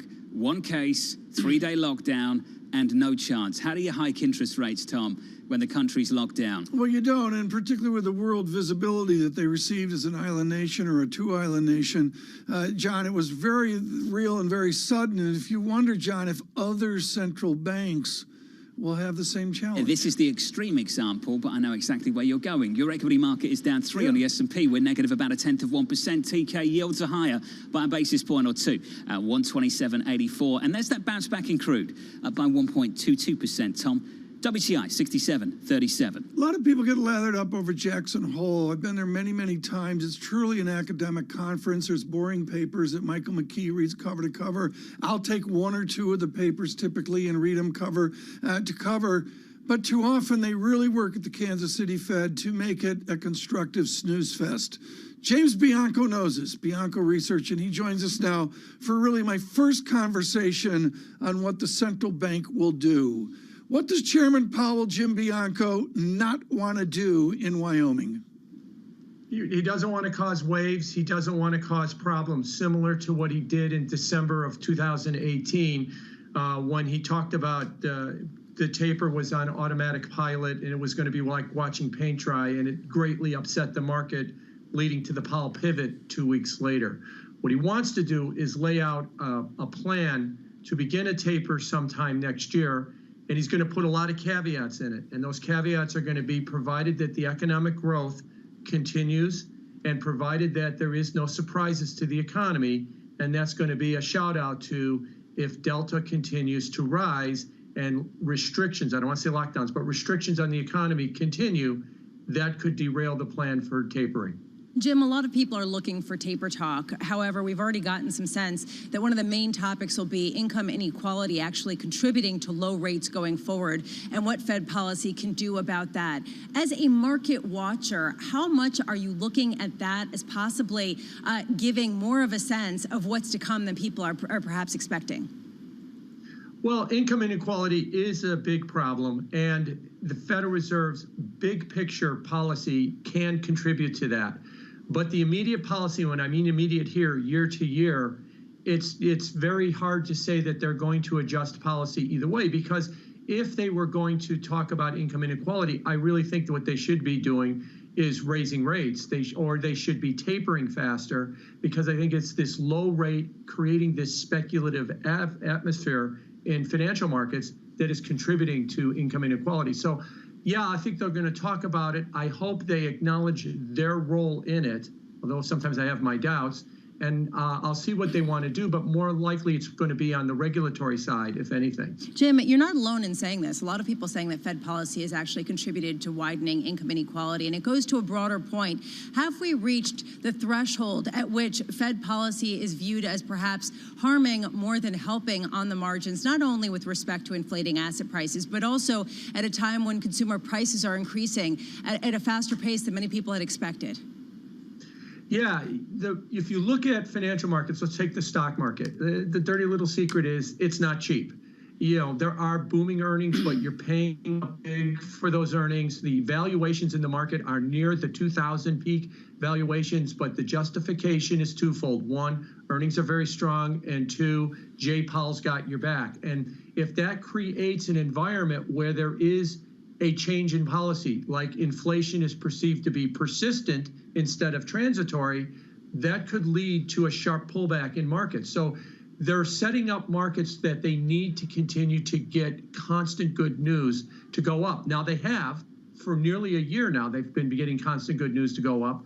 But if that day ever comes that it doesn't, they could be setting it up for a bigger fall than you would otherwise see. Jim, can you help us understand why yields are where they are? Even Fed Chair Jay Powell has said he doesn't quite understand why they are as low as they are. You say perhaps it makes sense if you take a look at growth outlook, not necessarily inflation. Can you elaborate? Yeah, I think if you look at, I've been looking at the reopening stocks, an index of them, and they have been dramatically underperforming the market since the March peak, which also happens to be when the 10-year yield peaked. And if you overlay a chart of reopening stocks relative performance to the 10-year yield, it's the same thing.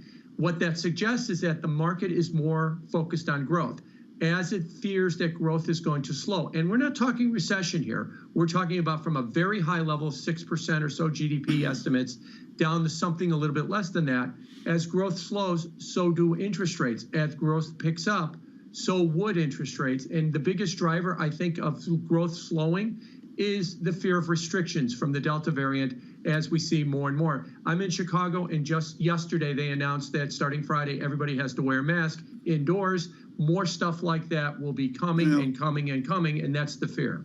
Jim, at Jackson Hole, there'll be a lot of academic papers, and I'm going to pick on the vice chairman of the Fed, Richard Clarida, with his wonderful DSGE that he did with Gertler years ago, I believe 1994. Does any of the theory that we have now apply to the actual debates of Jackson Hole? Does dynamic stochastic general equilibrium theory actually matter in the milieu we're in? You know, the best Federal Reserve officials to listen to are the ones that recently leave. Dan Tarullo was at the Fed during the financial crisis, left in 2017, and gave a speech at Brookings where he said the Fed has no working theory on inflation. That if you test any theory you want, rational expectations, anchoring, monetary velocity of money, it just doesn't pan out in the statistics that it is a good explanation of what causes inflation. We are all kind of in the dark, and I think Rich Clarida is also in the dark. He's been a big advocate of inflation being well anchored. There's arguments to be made that it's becoming unanchored because you've seen the big rise in the inflation expectations, especially like the University of Michigan survey. And it's going to be very difficult for the Fed because they want to project certainty, or they want to project calm, that we've got this figured out, where inflation is going to go. It's going to be transitory. But the fact of the matter is they don't know, we don't know. Inflation is a very difficult thing to get your head around, and it's a very difficult thing to understand. So it's a big guess, and we'll have to see. And some of those papers, I think, should address that next week. Jim, that's such a great line. We've got to leave it there. Jim Bianco there of Bianco Research, the president, because when you leave, Lisa, you get to say what you really think. Yeah, you can actually be controversial. You can actually have a point of view rather than just talk in these sort of bland academic phrases that lose all their meaning, like transitory. I remember hearing some stories about time spent on Governor King's MPC at the Bank of England, Tom, and Governor King had told everybody, you can say what you like about QE, but you're not allowed to say it doesn't work. You're not allowed to say it doesn't work. There was always that leadership that said, here are the parameters, go talk about whatever you want. I just had a nightmare vision. You, me, and Lisa walking out of the lodge, out to the railing and looking over the valley. I won't be there, Tom. Keep dreaming. From New York, this is Bloomberg.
Blast off.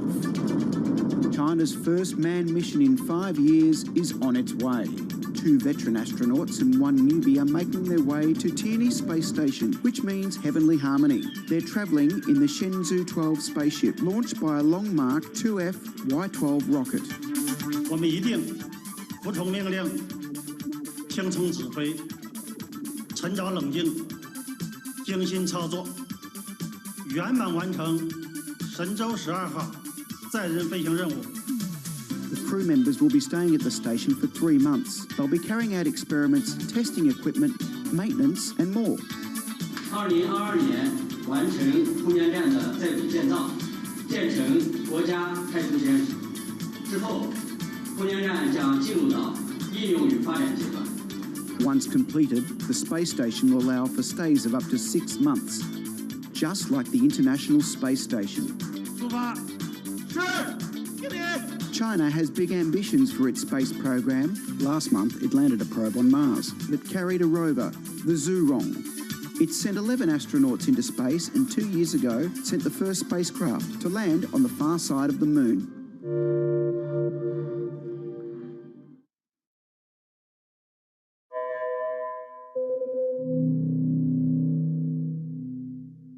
Had an exceptional Q2. It's time. The narrative of the day is strong earnings. Bloomberg has the numbers. We have about $12 trillion worth of market cap right here. Find out who's winning. Tesla beating across the board. And who's losing.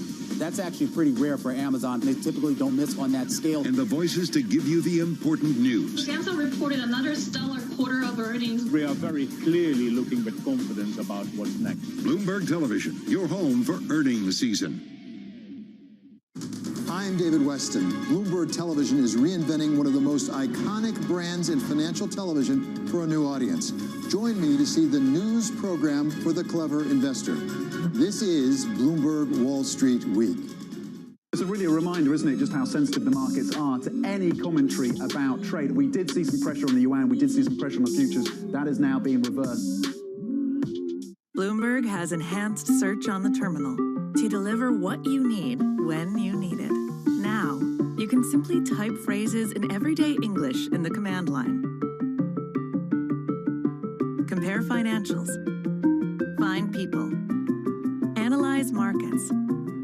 You can enter phrases or ask questions. What do you want to know today? Ask a question or visit SearchGo to find answers now. Although we've seen some headwinds recently, recovery is still in place. This feels more like coming down from stimulus payments than it does reflecting Delta variant fears. When it is your hard-earned money as opposed to tax dollars, it takes a bigger hit to that mental outlook. This is going to be a grinding market, one where the biggest challenge continues to be for investors to stay in the market. The market's making all-time highs. I look at the bond market, and bond market's telling you something funny. This is Bloomberg Surveillance with Tom Keene, Jonathan Farrow, and Lisa Abramowitz.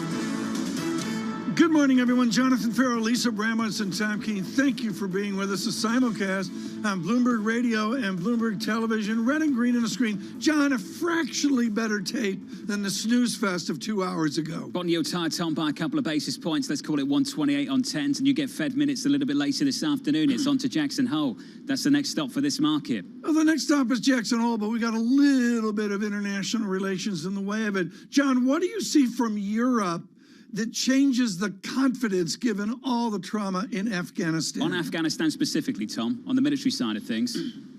Well, I guess the military, but it folds over into the body language, as we heard from Macron yesterday, Prime Minister Johnson yesterday, his phone call with the president. It is just, it's a stew, if you will, into the weekend. If there was some upset, Tom, it was the lack of communication we've seen between the president and foreign leaders. When Jake Sullivan hosted that news conference yesterday, the National Security Advisor said the president still hadn't spoken to those foreign leaders. Subsequently, he did speak to Prime Minister Boris Johnson. Considering how much work the Allies did with the United States over the last 2 decades, Tom, it was a surprise for many that the president had yet to speak with a foreign leader at that point of the news conference yesterday afternoon. Lisa, global markets, and yet within it, dollar strength. Well, dollar strength at a time of global uncertainty around the Delta variant and growth therein. We haven't really been talking about this, but this is the 7th straight day that the Ningbo port has been partially shuttered. This is the third most active container port out there in the world, and we have diversions of ships. We have delays that have been furthered. Again, how much does this play into inflationary pressures that are reducing consumer confidence in the United States, Tom? Different litmus papers out there. I mentioned Euro, Swiss.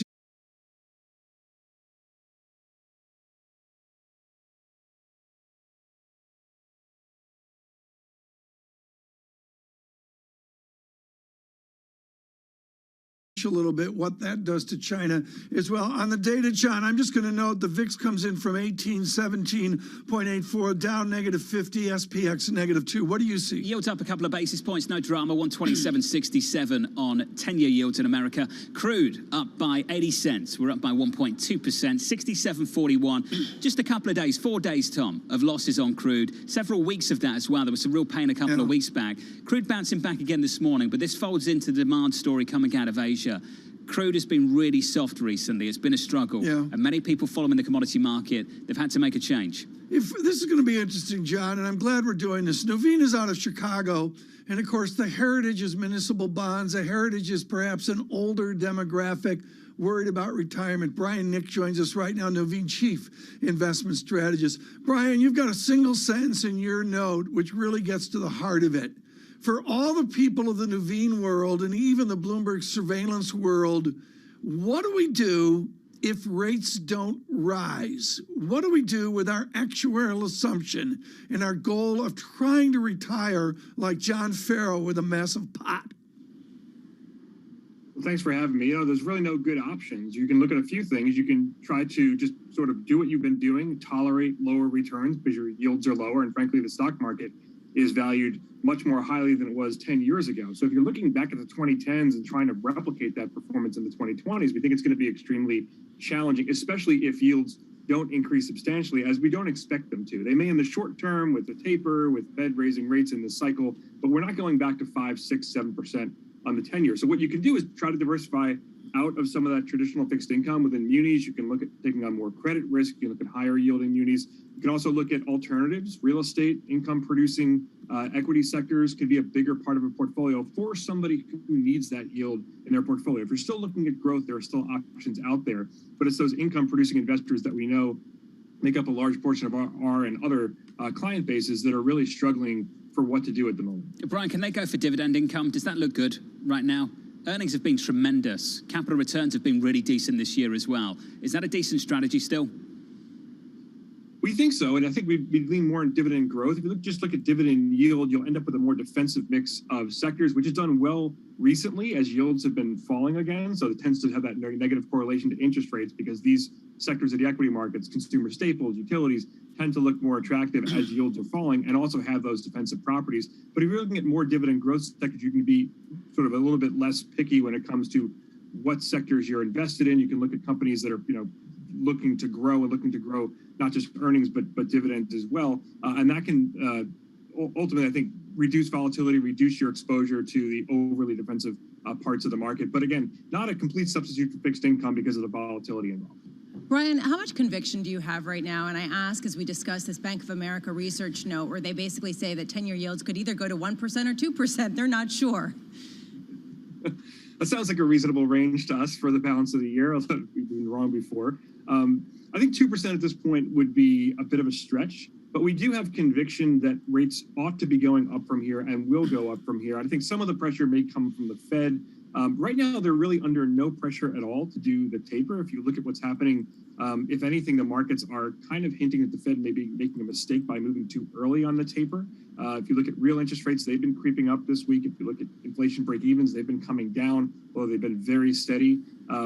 When you have that kind of a dynamic, it would tend to leave rates pretty stable. But I do think eventually real interest rates will win out. We'll get a sort of a flattening or normalization in break-evens. And if you're just looking at the growth component with the pressure taken off from the taper and the expectations that the Fed will be raising rates sometime in the next 2 to 3 years at least, the real interest rates, especially on the short end, should start to come up.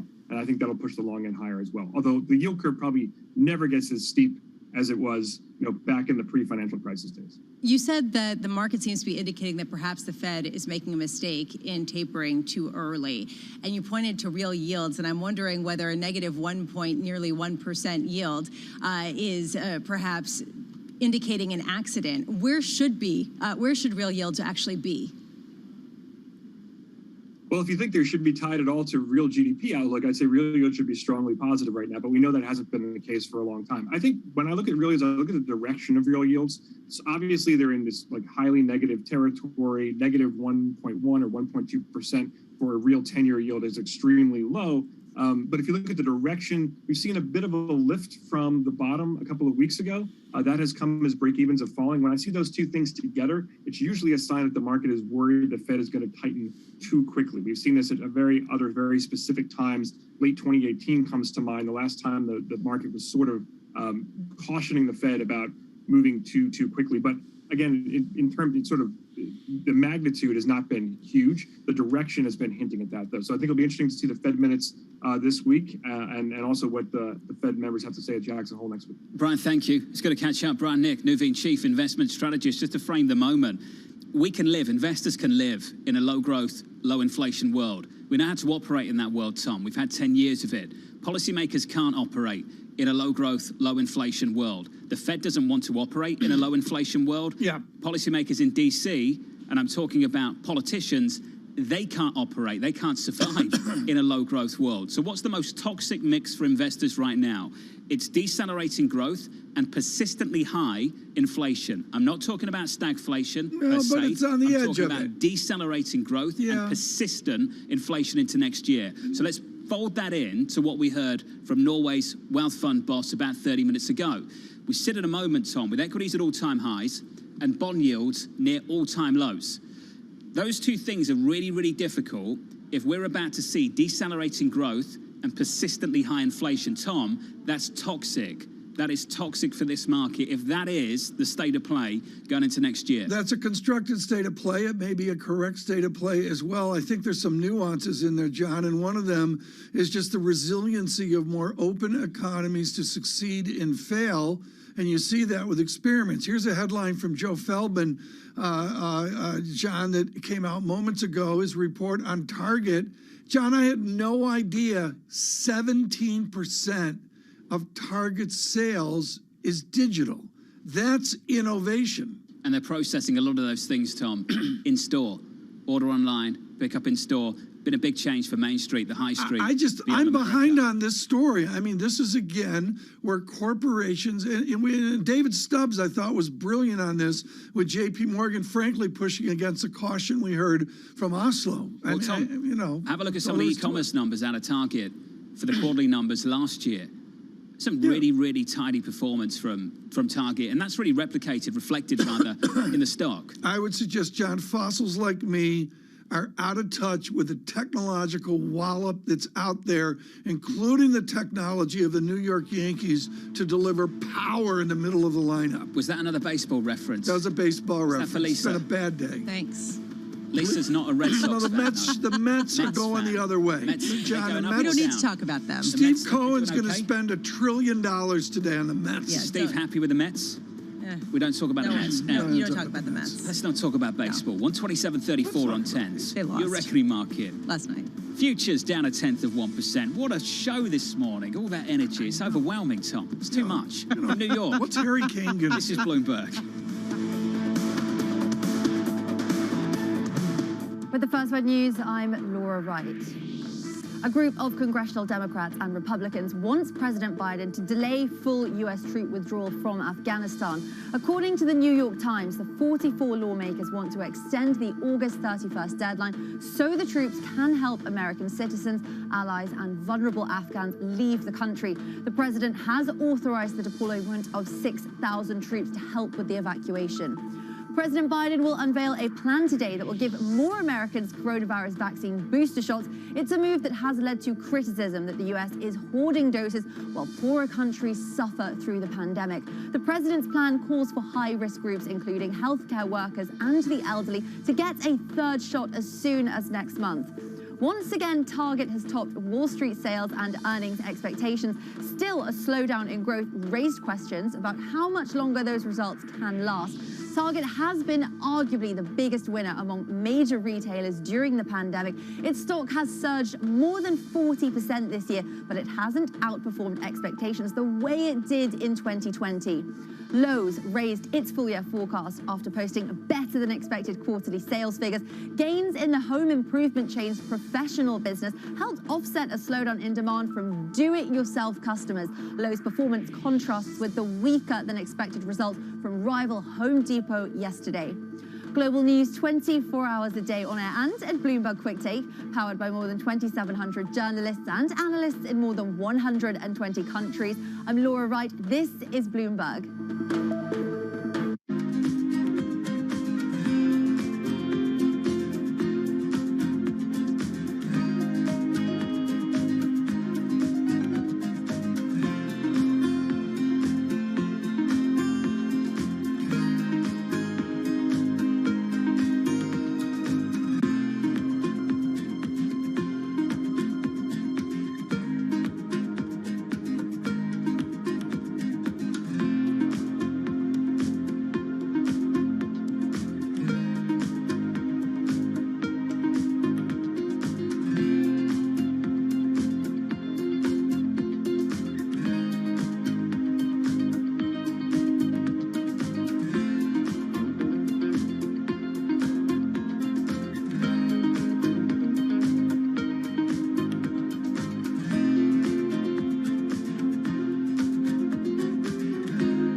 Access the financial world on demand. Hear from leading economists, policymakers, and industry experts via live and on-demand webinars, only from Bloomberg. Start exploring to see what's moving the markets. Visit Bloomberg.com/webinars.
This is Venezuela, a country that has suffered one of the greatest economic and humanitarian crises in modern history.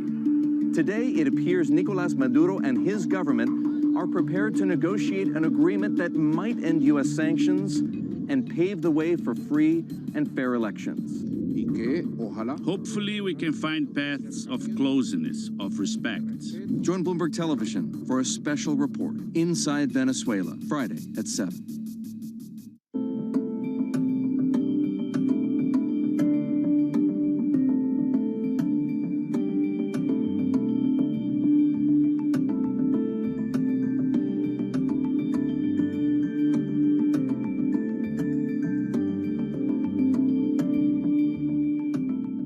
I think what we've seen during this period of time is that communicating via video is not a fad. We are using it in all aspects of our lives, for work, for learning, for communicating, for staying in touch. Every Friday with 30 minutes dedicated to fixed income, I'm Jonathan Ferro. This is Bloomberg Real Yield.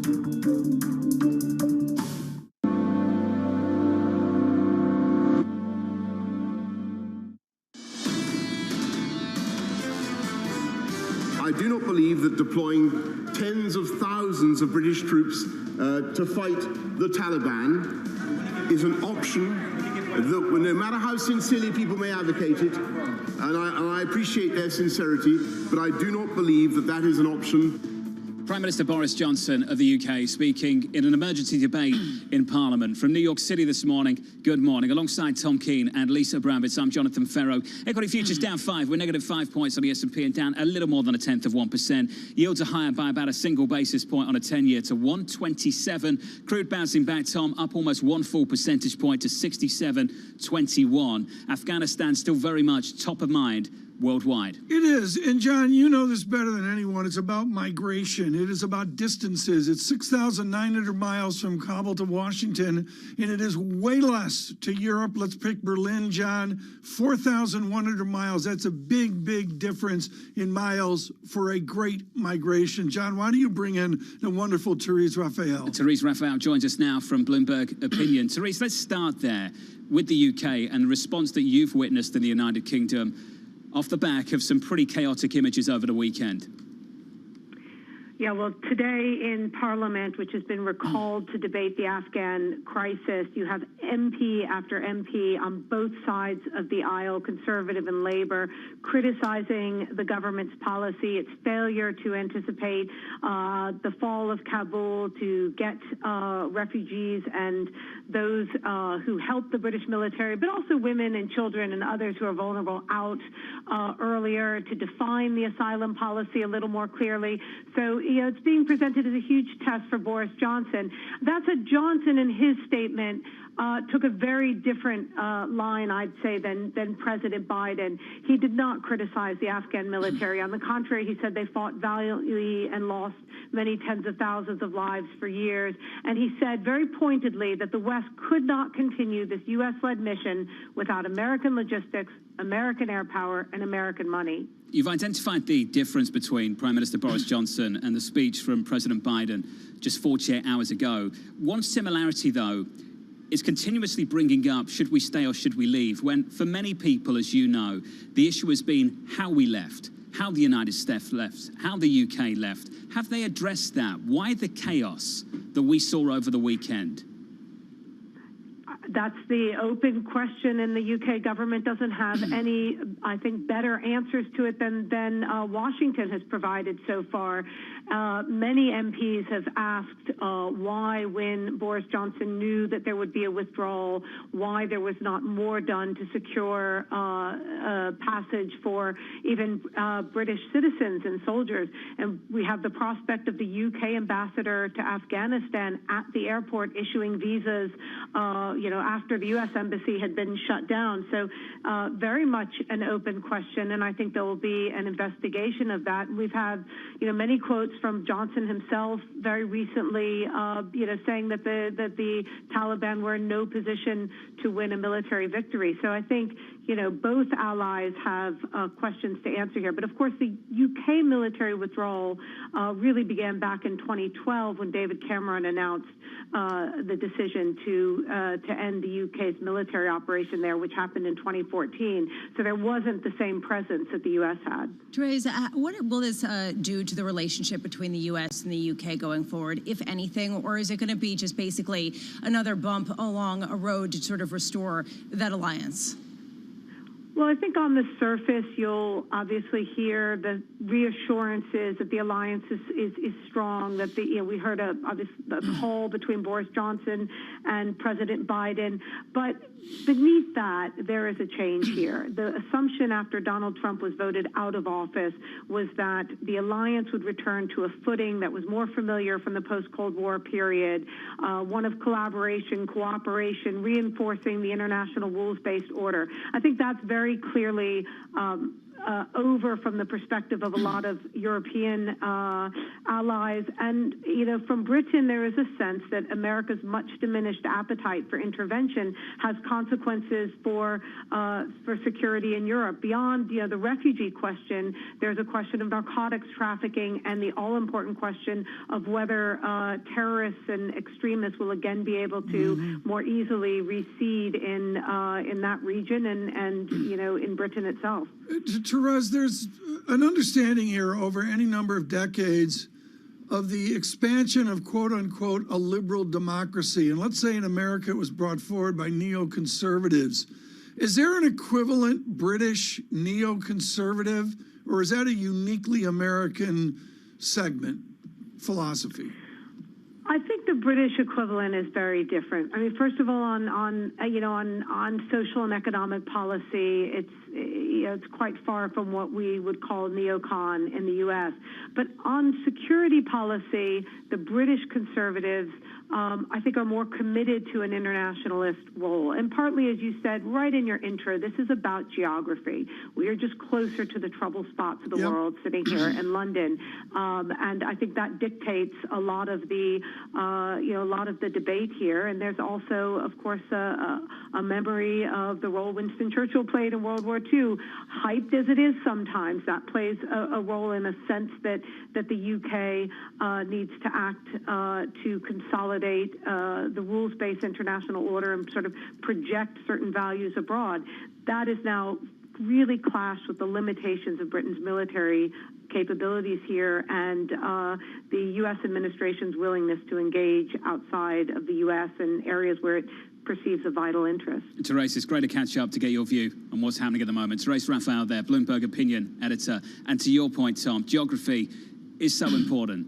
I am, and to have Thomas Barfield with us the other day, John, was such an honor. I mean, Professor Barfield up at Boston University owns a study of the geography and the underlying tribes of Afghanistan. I find so much of the analysis cursory to what's going on now. And that's why, John, I'm less this morning in the look back, OMG, we got it wrong. Clearly we did. I'm interested in the tribal dynamics and the Taliban in the coming, let's say, 2 weeks. Tom, we've got to think about the people left behind, and we've got to talk about the people who served there. I think a lot of us have spoken to friends, family who did serve there. I spoke to my brother-in-law recently, and Tom, he was not surprised that the Afghan army fell as quickly as it did. Yeah. He did several tours of Afghanistan in the early part, a couple of decades ago. I remember him going off for a long, long time and just praying that he would come back, and luckily for us, he did, Tom. Others didn't. And for the people that lost family members over the last couple of decades, Tom, they might have a view that we should pull out. They might have a view that we should stay. One place you can find almost universal agreement at the moment is how upset people were by the chaos over the weekend. And still, that has not been sufficiently addressed, not just by this administration. This is not just a criticism of what's happening here. It has not been sufficiently addressed anywhere, Tom, including in the UK, and as Therese said, including from the Prime Minister. The distinction of that debate is witnessed by Condoleezza Rice and Richard Haas, is should we have left a stub force to provide assistance?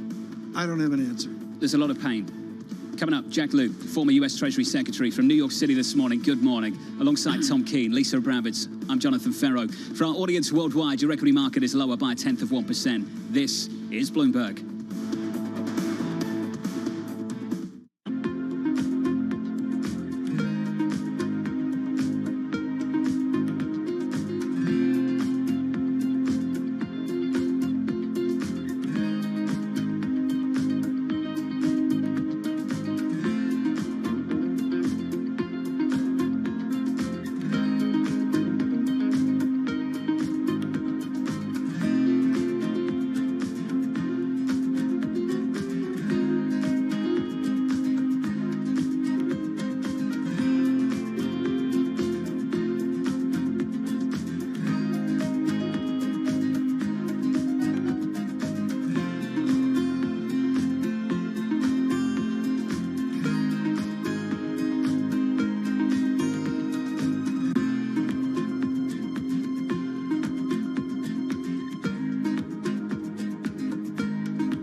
E3 is entirely online, ostensibly because of the pandemic, but in large part, we're seeing a massive pivot to mostly live streams for video game coverage. We're going to be all online instead of in the convention center for the first time this year, and that promises to be a really different experience.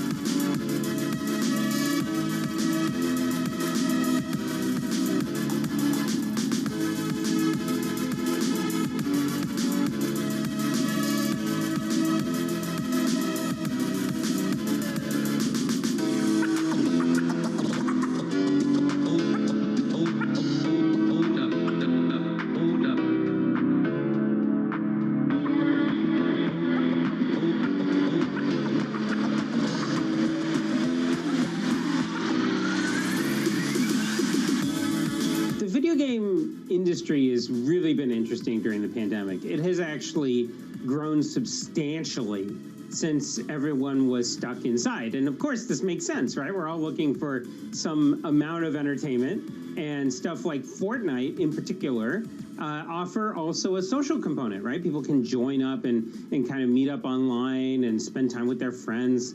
So in a lot of ways, this all makes sense.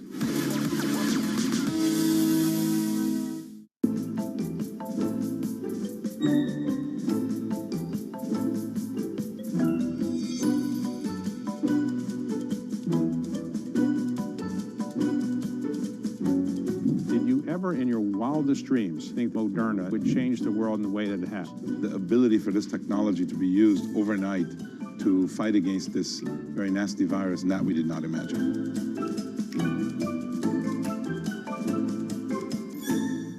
What were the numbers from the equities division? How well did it do? Well, first 28% decrease as compared to a very, very good Q2 in 2020 is a good resilience. And it's a decrease that is much smaller than the one we have seen with some competitors.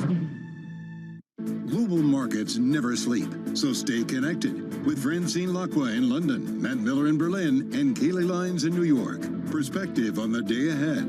Bloomberg Surveillance, Early Edition. Weekday mornings on Bloomberg Television.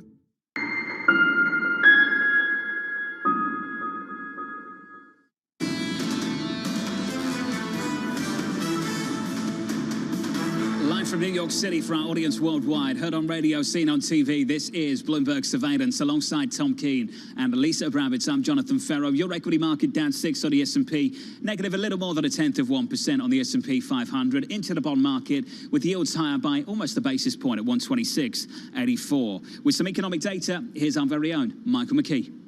Good morning, John. We've got the housing starts numbers, and everybody's keeping an eye on the housing sector because it has contributed a lot to GDP in recent months until the most recent quarter. Housing starts at this point fall by 7% in the month of July. Something of a surprise. There was an expectation they might drop back by 2.6%. They were up 6.3% in the month of June.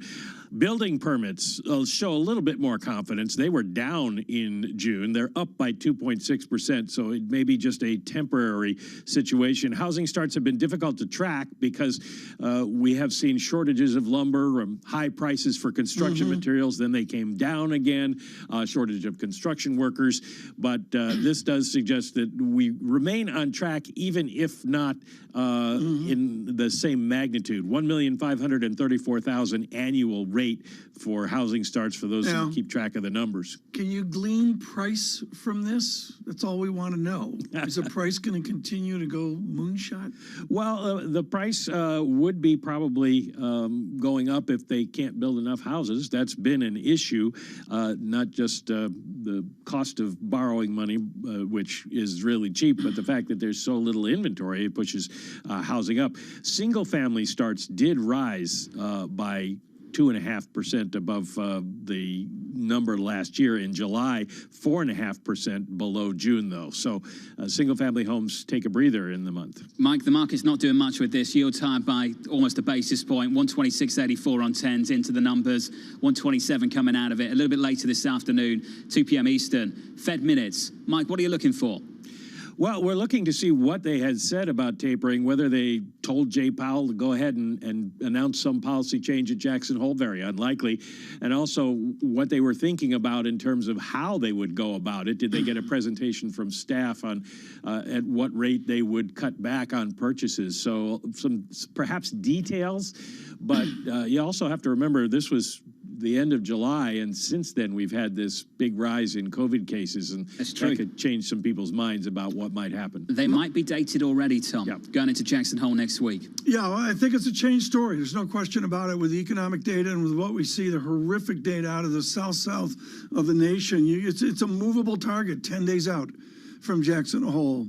This is a great pleasure. Not that Jack Lew, working for Joe Moakley years ago in Massachusetts, did it awfully young, but he did it across multiple platforms of public service. You know Jack Lew is a former United States Secretary of Treasury, but far more was his tour of duty at state beforehand. We're honored that the Secretary could join us this morning. Jack Lew, I want to go to Leon Panetta's incendiary comments equating Afghanistan to Bay of Pigs of 1961.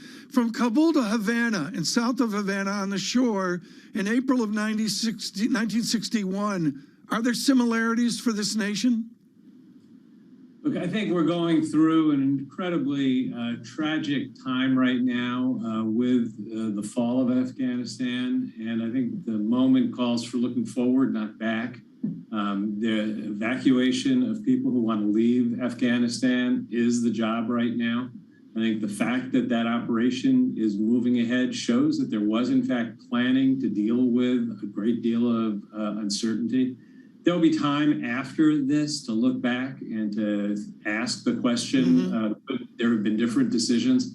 I think for right now, the job number one is to keep moving forward and to get as many people, Americans and people who cooperated with and helped our effort there, who want to leave the country, out of the country. All would agree you've been a class act about avoiding the Republican-Democrat sniping, the snark moments that we see day after day after day.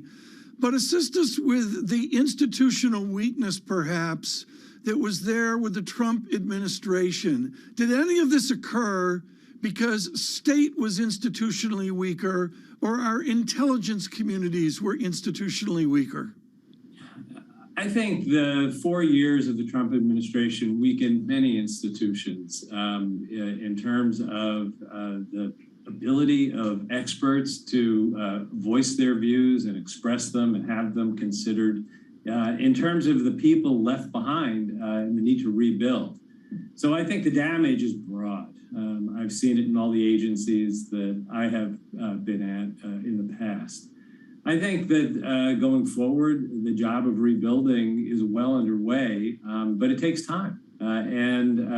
I'm not sure the extent to which the current circumstance can be tied to anything specific in that regard. But I do think that there was a legacy of serious damage in many of the agencies. Jack, as a former U.S. Treasury Secretary, what should the U.S. do with respect to the financial assets of the Taliban, of Afghanistan, at a time when there is this sort of peace offering, but history has a very different story to tell?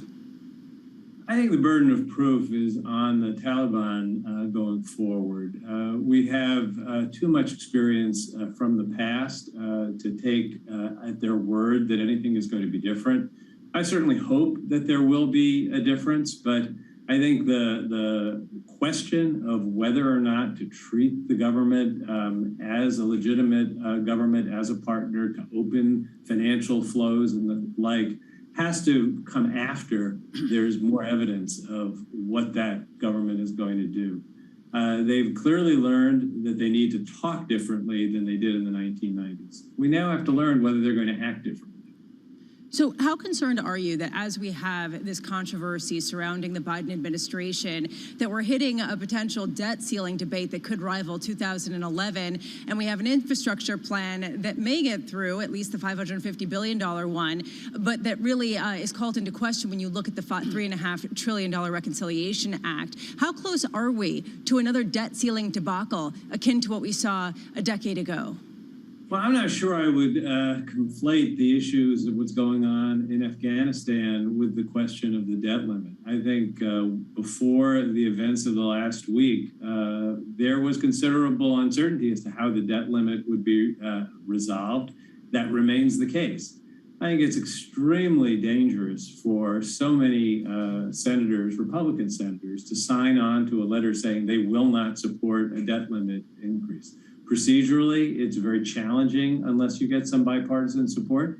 Their pathways are there, but there are fewer. And the reality is the debt limit is the final, not the first decision. It's to pay old bills, not new bills. And you know, when we saw in 2017 an enormous increase in the debt through the tax cut, when we saw through the spending through the Trump years, enormous increases in the deficit, and the bipartisan move to respond appropriately to COVID. I didn't hear people saying we're going to come back later and say we're not going to raise the debt limit. It's wrong. It's a self-inflicted wound if we end up with a crisis that can be completely avoided. I hope that the pathway towards resolving it is relatively clear and quick. But if I had to guess, there's going to be some choppiness between now and when it's done. And we know from experience that that causes a great deal of anxiety. This is not a moment when there's need for any more anxiety. Jack Lew, I don't know if you wanted to the philosophy department at Harvard, but there is the concentration, and so much of that is studying the different philosophers. And I think of John Kelvin and America's deep-seated aversion to debt. And yet here we are with a debt and a deficit that Hal Bronner and others never, ever would have perceived they would be in. Speak to conservatives now in their concern about the fact we have too much debt. So, you know, Tom, I've actually stayed consistent through a period when so many people have deviated from their traditional views on deficits and debt. I didn't hear a lot of concerns from conservatives about deficits and debt when we were cutting taxes in a way that was irresponsible at a time when the economy was very healthy. I think it was appropriate for both sides to say we're not going to worry about the deficit or the debt at the height of the COVID crisis. You look at what's going on right now. Congress is working with the administration to pay for the biggest investment in my professional career in terms of domestic priorities. Critical investments, important investments. I think the debate in Congress will come down to how much willingness is there to pay for these investments, and that will dictate the size of the package. I think the hopeful sign is that there's considerable consensus on a very large pool of offsets to pay for a significant investment. It's fundamentally different than saying devil may care, let the next generation pay for it. In terms of the cost of servicing the debt, with the near zero interest rates that we're seeing, for the next 5-10 years, that sustainment of payment of debt service is not the issue. I actually think the challenge is coming out of this, getting back to a more traditional view that over time, when the economy is doing well, you need to pay for what you do and work at reducing the deficit. And when the economy's in trouble, you use your fiscal cannon to deal with that challenge. We're now at an ambiguous moment. Coming out of the COVID crisis, everything is uncertain. You were talking earlier in the program about the dark room. We don't know where the virus is going. We don't know if full employment will be sustained. You know, I think we're doing the right things, making sure our economy comes back strong and sustainably out of the worst crisis that I've ever seen. Jack Lew, we appreciate your time, sir. It's good to hear from you. Jack Lew there, the former US Treasury Secretary. Tom Keane, on that final point, it is a very dark room still, trying to look ahead to the end of this year, never mind what next year looks like. And as you and I have mentioned previously, it went from April 2020 to May 2020, and now we're talking about 22. Get out the calendar, John, and it's about schools. I'm going to go to the desperation to get a constructive vaccine for those under 12 years old. That's the key item right now. Elisa has made that point repeatedly. Yes. And it's a good point as well. Equity futures down 5. We're off by 6 on the S&P. Coming up on the Open, we'll catch up with Alicia Levine of BNY Mellon on this market. From New York City, this is Bloomberg.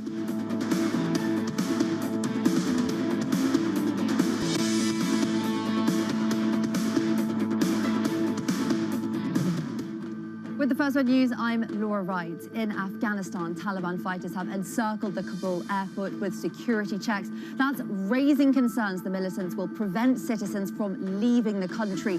The airport itself is under U.S. military control, and the Biden administration says the Taliban has promised the safe passage to Americans who need to get to the airport so that they can leave.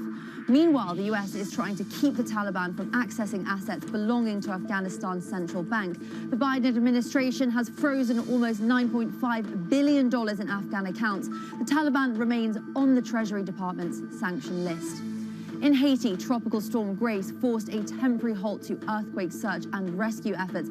Authorities warned some areas in the quake zone could get up to 15 inches of rain.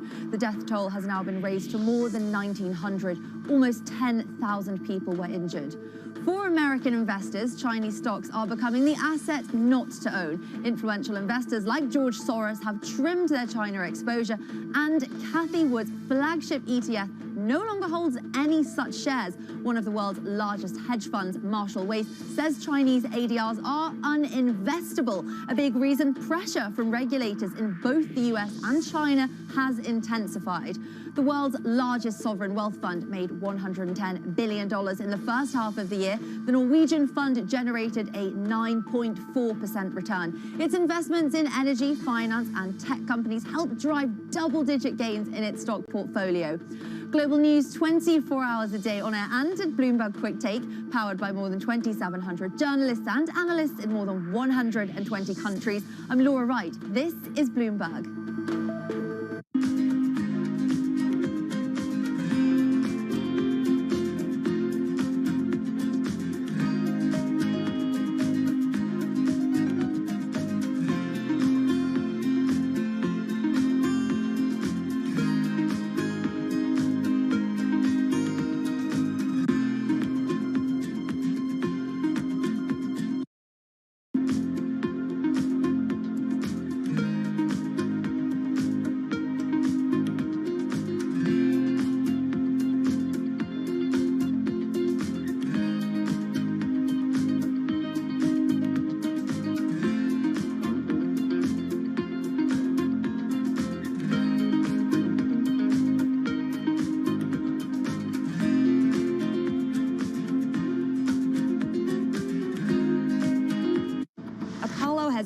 West Palm. They have been looking at outside of New York for offices. How are you thinking about your footprint as people return to the office and want to work from different places? Yeah, so it's the new Apollo. You know, I think flexibility is the name of the game. When it comes for us in our business, I think that we've really preached the mantra of flexibility. I think we've proven throughout COVID that we could be highly effective. In fact, if you look at the bottom line, I think more effective than we've ever been in our history through a flexible work environment. So as we head back for the fall, we've really preached to all of our businesses to lean in and embrace this flexibility and go where the market goes. You know, we're in a competitive industry. Our portfolio companies are in a very competitive labor environment. And I think businesses that just want to go back to the way things were are missing a huge opportunity to learn from what's gone on over the last 18 months.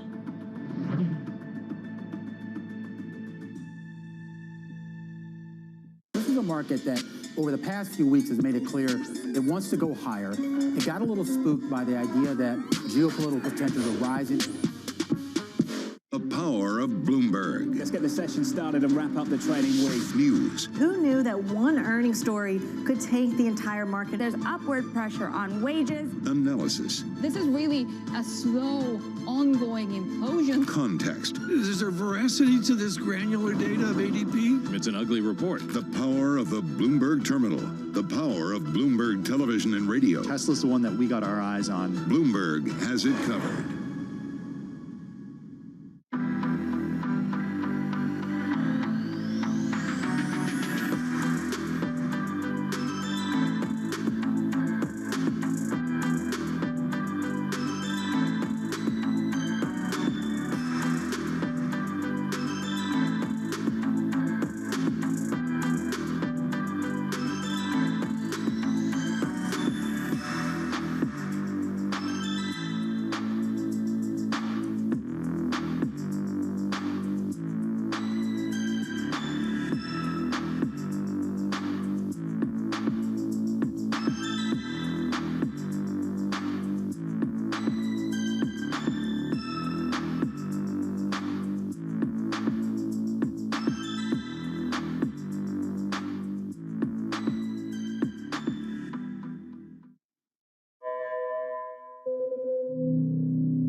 Valuations, particularly, sort of the technology landscape, have gotten to some pretty extraordinary levels. So I think it's not a surprise. I don't think it's any indication of the beginning of the end, but I do think markets don't like uncertainty.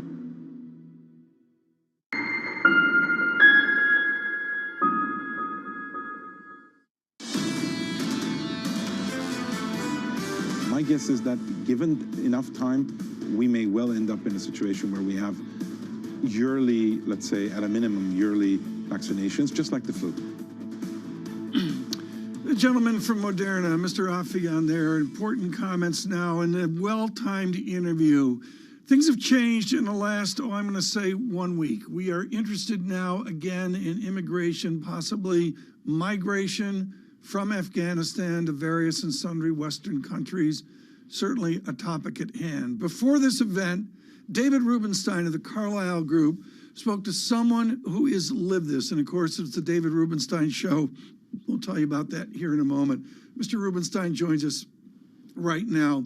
I think, David, of Vartan Gregorian and the Armenian exercise and how Mr. Affian, Mr. Gregorian, and others have stated, we were immigrants, we came here, we were successful, this can work. Tell us about his path to the United States and to great wealth. For those who don't know, he's the chairman of Moderna and the person who really seeded the company. It was his idea. It's an incredible story. He's an Armenian refugee from Lebanon. He grew up in Lebanon, but his parents were Armenian of origin. Went to Canada, got a degree at McGill, came to MIT, got a PhD, and basically started companies. He's now started 76 companies, and many of them have been fabulously successful. He's now running something called Flagship Pioneering, which comes up with new ideas for biotech investing and starts companies, many of which become successful, like Moderna, though that's by far the most successful. How can guys like you compete with guys like him for intellectual excellence? Doesn't he have the upper hand over private equity and other sources of venture capital? Well, there's no doubt that people who are immigrants often tend to be very hardworking and very smart, and they are the leaders of many entrepreneurial ventures.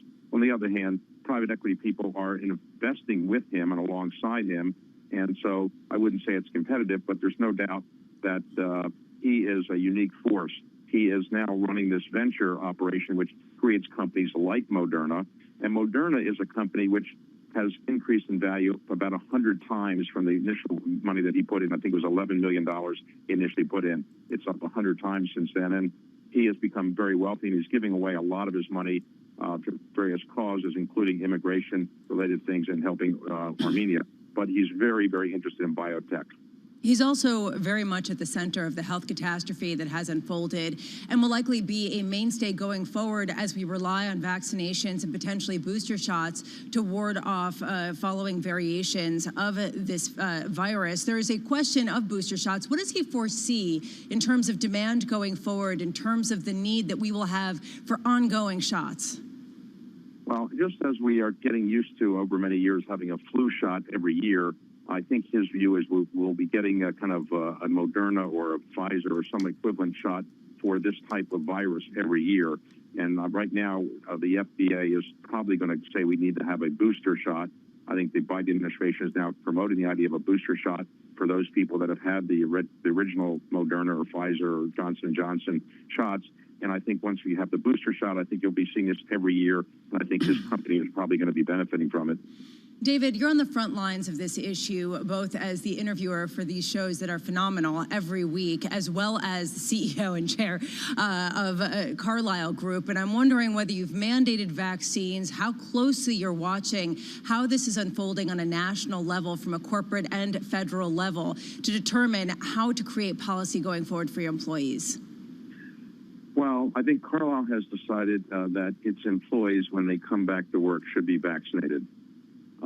There obviously are some medical and religious reasons why some might not be able to be, but we think in our offices, and I think this is true of all the major corporations that I've been talking to lately, they think it's much better for their employees to be vaccinated, and that will be Carlyle's policy.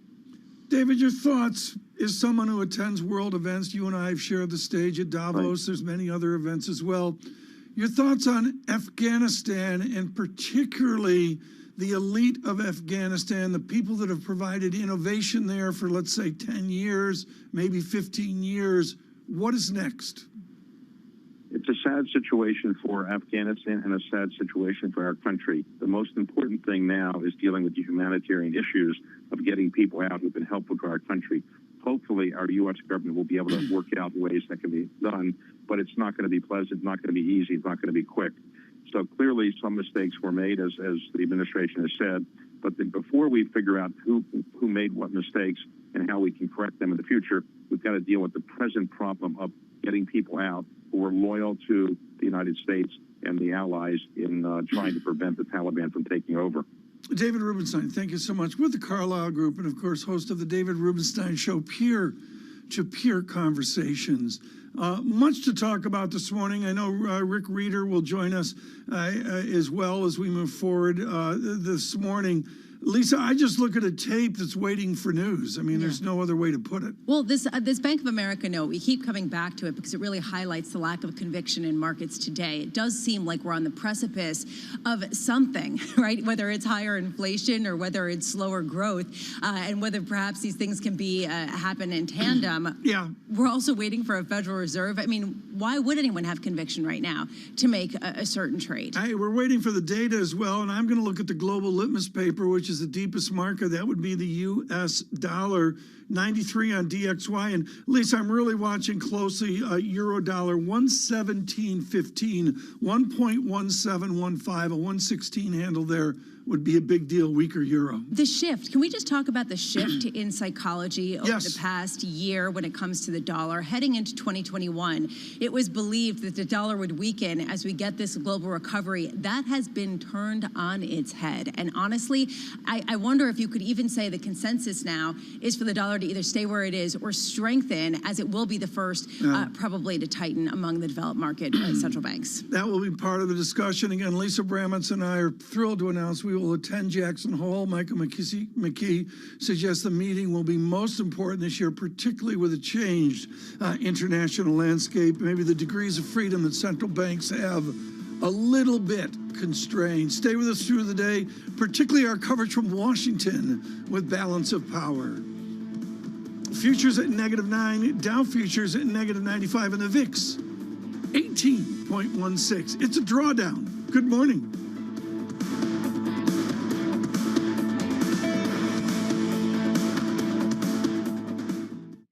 Pasquarelli with an exclusive Western and Southern Open update from Tennis Channel. American stars shine on day 2 in Cincinnati, one of the biggest stops on tour ahead of the U.S. Open. Team phenom Coco Gauff clinched her first main draw win in Cincinnati with a comfortable straight sets victory over Shea Sue. The 17-year-old closing it out after a 4-hour rain delay to set up a second-round meeting with the reigning U.S. Open champion, Naomi Osaka. Jessica Pegula avenged her semifinal defeat to the eventual champion in Montreal last week, Camila Giorgi. The New York native jumped out to an early 4-love lead and didn't look back. Pegula's powerful full-court game taking full advantage of a poor performance from the Italian. And don't forget, Tennis Channel's exclusive live daily coverage of the Western and Southern Open hits the air at 11 a.m. Eastern.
Exceptional Q2. It's time. The narrative of the day is strong earnings. Bloomberg has the numbers. We have about $12 trillion worth of market cap right here. Find out who's winning. Tesla beating across the board. And who's losing.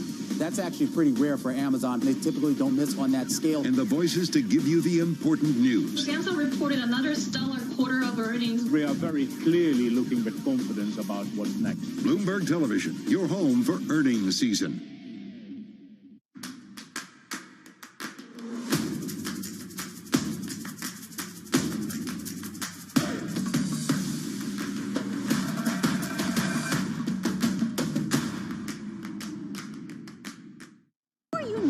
What seems to be a really tough situation better than almost anyone else. We've worked hard on the supply chain. There's no question there's a lot of work to do in the supply chain for semiconductors. And we're happy that we were able to exceed our second quarter guidance as well as, guide up for the rest of the year. Trading revenues coming in better than expected. Everything cash, $1.4 trillion of cash. One of the most notable aspects of this report that was stellar.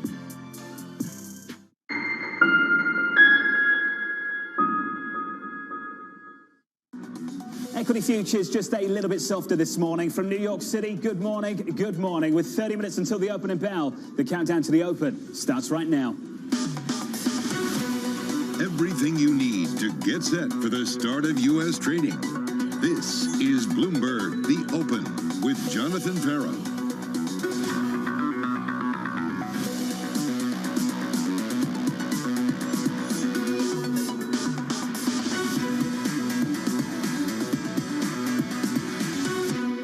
From New York, we begin with the big issue, the outlook on a knife edge. You're just seeing a gradual normalization. What we're starting to see is the growth is beginning to slow down. Some of the earlier fiscal stimulus, the effect of it is starting to wane. Getting some downtrend in some of the data like retail sales. We're exiting this period where we've had very strong economic data surprising to the upside. There are a lot of things that can go wrong. We may be moving to a period where it surprises to the downside. We're a bit more cautious. The reopening boom is over. It's barely just started, and it may be delayed somewhat here. Normalization likely to occur over coming months. We're ultimately going to stabilize to a more modest growth rate. Certainly, there's going to be some fits and starts. We are teetering on a knife's edge here. Joining us now is Peter Cecchini of Exano Capital and Alicia Levine of BNY Mellon Wealth Management. Alicia, I wanted to start with this quote from Bank of America, which I think captures the conversation perfectly. They say the following: the market seems to be sitting at the threshold of a major bifurcation of scenarios with material implications for likely rate ranges, both near term and over the current cycle as well. Does that resonate with you right here, Alicia? Are things that finally balanced? So I don't think it is that finely balanced, although the risks have definitely increased. And that panoply of commentators that you just showed really are expressing that. And what have we known for the last couple of months? We've known that we are in a period of peak everything and that you can only reopen once. And that means all that terrific data that we saw in May, June, and part of July, by definition, is going to come off the boil and is going to start to normalize. But I'd say this, with $2.4 trillion still remaining in excess savings and liquidity in the markets, we think actually the outlook is strong, although there are risks that remain. In particular, if you think about it, the U.S. recovered all of GDP in a V-shaped recovery while missing 9 million workers. What does that mean? That means productivity went up. And that means very good things for U.S. growth going forward. And this U.S.-China divorce means that ultimately we'll have better manufacturing here in the U.S. So we're more positive than negative, but clearly the risks have gone up. Alicia, you make some really good points. Pete, I want your response to that quote from Bank of America as well. They can envision scenarios where we have a 10-year yield that finishes the year north of 2% or south of 1%. This is the issue with the market right now. For a lot of people, at least, there is a consensus, but it's low conviction. Low conviction into year-end, low conviction into next year. Yeah, the bifurcation in rates does to some extent make sense because you have a scenario where the 10-year finishes above 2% due to the Fed's reaction function to inflation, and that would be our base case. On the other hand, you have an equally unfavorable scenario where the Fed continues to buy bonds and does not taper because of the Delta variant. And I think to some extent the B of A commentary resonates with me because the risks have shifted since the beginning of the year.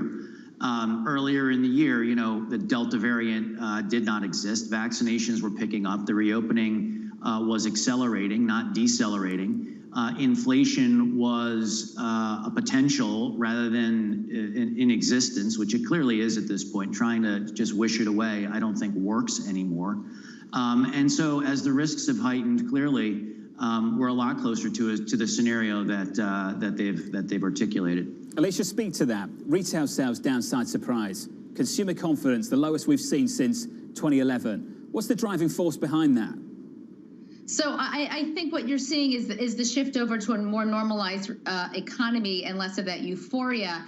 I'm not going to let a couple of data points necessarily change the outlook here because I think we're still going to be at relatively high levels of consumer spending going forward. If you think about the retail sales report, that is actually heavily skewed towards the goods sector. And as we know, there was a renaissance in goods buying in the last 12 to 15 months. And so not all the services are reflected there. So I think it's a little bit of skewing of what the actual picture is. But it is true that the risks have increased here. I just think that there's still, I think ultimately, if you do get boosters going, there's a way out of this, right? So what does the market look at? Yeah. It's not going to follow the day-to-day numbers. It's going to ask the question, is there a way out of this? And I think there is a way out of this. And ultimately, that's what you see the administration signaling today by encouraging boosters. If that's the case, the market will look through it. Ultimately, though, it is true that stimulus is rolling off, and it is true that the real economy is going to have to take over from monetary stimulus, and that has to happen in order to move the market much higher. We do think that happens, though. These are all issues on the Federal Reserve's radar. A ton of Fed speak coming through the week, through to Jackson Hole next week. Let's bring in Michael McKee for more. Morning, Mike. Good morning, John. Well, we get the Fed minutes today, and that should tell us something about what the Fed was thinking. But back in July, we've seen the case for tapering sooner rather than later go back and forth with the data. And you can see how kind of members of the Fed line up here. And the leadership is still in the we're not there yet camp, which is why everybody is going to be looking at Jackson Hole to see if Jay Powell makes any kind of change in his position. The Fed minutes, interesting today because you'd think if he was going to do that, that they might have talked about him doing that during that Fed meeting. So probably a preview there if there is anything to it. But remember, since the Fed met, and that's the green line there, you can see the Delta variant has pushed up the number of COVID cases dramatically with a dramatic impact on sentiment. That's the white line there, the Michigan number, including the fact that people think things are going to get worse going forward. And so that may weigh on the Fed's decision. They have to decide, are people going to cut back or not? Are we coming off the boil, as Alicia said, or are we actually sinking below, cooling off? So we've got to figure out what the minutes say about that in terms of where they think that we were going. What we might get is a Fed presentation on options for tapering. How much do they cut back each month and how long would it last? You can see there on the chart, the middle is the last taper after the great financial crisis. Took 2 years. The sentiment seems to be they want to do that more quickly, and we might get some indication of that in the minutes today, maybe $10 billion a month in treasuries, $5 billion in mortgages, and ended in 8 months. Housing starts out today, another indication of something going on. We don't really know why the pullback, whether it's weather, whether it's lack of construction workers, but it just feeds into that narrative of, do we see a slowdown that the Fed then backs off on the idea of a sooner taper? Or a higher price is starting to bite. That's the conversation I know a lot of people have been having. Mike, thank you. Michael McKee there. Pete, back to you on that. A higher price is starting to bite. Yeah, no, I think the survey data is very clear on this. You know, Michigan in particular, sentiment overall was down. Inflation expectations were up for 5 to 10 years. And the part of the survey that talks about income versus prices was particularly weak. People's expectation is that their incomes are not going to keep up with prices. And that is also showing up in the income data with several negative real income prints. And that's, in fact, why inflation is pernicious and why the Fed's transitory framework, which apparently is constructed such that you could almost never get persistent inflation because you need several years of an inflationary process to which I'm not sure how they would react after the fact. But that's what inflation does. Demand elasticity suggests that people's buying slows when prices go up. And that is clearly what the survey data shows. And by the way, PPI also showed a broadening of inflation. And I was really surprised. There was an awful lot of commentary on CPI, which continued to show, concentration in used and new cars and a few other areas. But PPI really did show a broadening, and that's concerning. By definition, everything is transitory, Pete. You should know that by now. You look through it until it moves back your way. But in the long run, we're all dead, John. Something like that. I think a guy called Keynes said that, right? Alicia, you make a really, really good point. Don't confuse deceleration with weakness. I think that's a really valid point to try and get our hands around through the year ahead and into next year as well. On the price pressure side of things, Alicia, just a word on that. Do you see price pressure starting to bite, starting to weigh on demand? So I think it's clear in several sectors, and I think most explicitly in housing. I can tell you from personal experience, you do pause when you see what's happened to prices in the last 12 to 18 months. So prices in housing are starting to bite simply because there's no supply for that entry point, that lower end. So clearly that's slowing. you're going to see, in the end, the definition of what inflation is, your conversation just now, for the Fed and for academics is very different for how consumers see it. So we're all in the middle of a massive inflationary moment. And whether or not that decreases to 3% in 6 months, we still all feel the inflation. And so I think the modeling of it and how consumers experience it are actually two very different things. Does it look like that it's going to be transitory, even if transitory is quarters and not months? Yes, it does. But it also looks like it's going to settle in at a higher rate. So, the market pricing of inflation is still extraordinarily benign. And if you ask me what's the biggest risk, I'd say it's the market pricing of inflation here, where essentially the market is saying we believe the Fed and that ultimately 5 to 10 years out, inflation is going to be in that 2.3 to 2.4% range. Now, how much do we believe that here? That's the big risk. Alicia, what you bring up is so important, and I'll spend a little bit more time later in the ad talking about that with you. We also need to talk about margins, the ability of businesses to adapt to higher prices and ultimately pass them on. Had a ton of retailers out with earnings over the last couple of days. Putting them all together, here's Kaylee Lyons. Hey, Kaylee. Hey, John. Well, it's been a bit of a mixed bag so far in that you had Lowe's and TJX beating this morning and the shares getting rewarded for that. And then Target also beat no such reward. Evidently, that beat just a little bit underwhelming. And of course, this follows yesterday, Walmart and Home Depot both falling after their results. And that actually led the S&P America's Retailing Index, or the Bloomberg America's Retailing Index, to its worst day since May, taking a little bit of a dent out of that 15% rally it has seen this year. But of course, that index on the year-to-date basis is lagging the broader market, which is up about 18%. And this as retailers are facing a number of headwinds, John. Broadly, of course, there's the issue of COVID-19, the spread of the Delta variant, how it may alter consumption and the desire to go out and shop. But then there also, it's to your point, inflation, a big issue for consumer-facing companies that then have to pass on higher input costs to their customers. Plus, you have higher labor costs as well due to the shortage of workers out there. That all adds potentially to margin pressure. And speaking of profit margins, they are expected to contract as we move forward. According to our Bloomberg Intelligence estimates, food and staples will see margins narrow from 2.9% in the second quarter to 2.6% in the third, and for retailers from 8.3% to just 6.3% in the current period, John. Kaylee Lyons, thank you. Story of the moment, these companies and the size of those margins into next year. We caught up with UBS's Nadia Lovell on this story. Take a listen to what she had to say. Of course, margin is something that we're watching, and so far, especially in Q2, where record margins, we're able to see that companies are able to manage through that.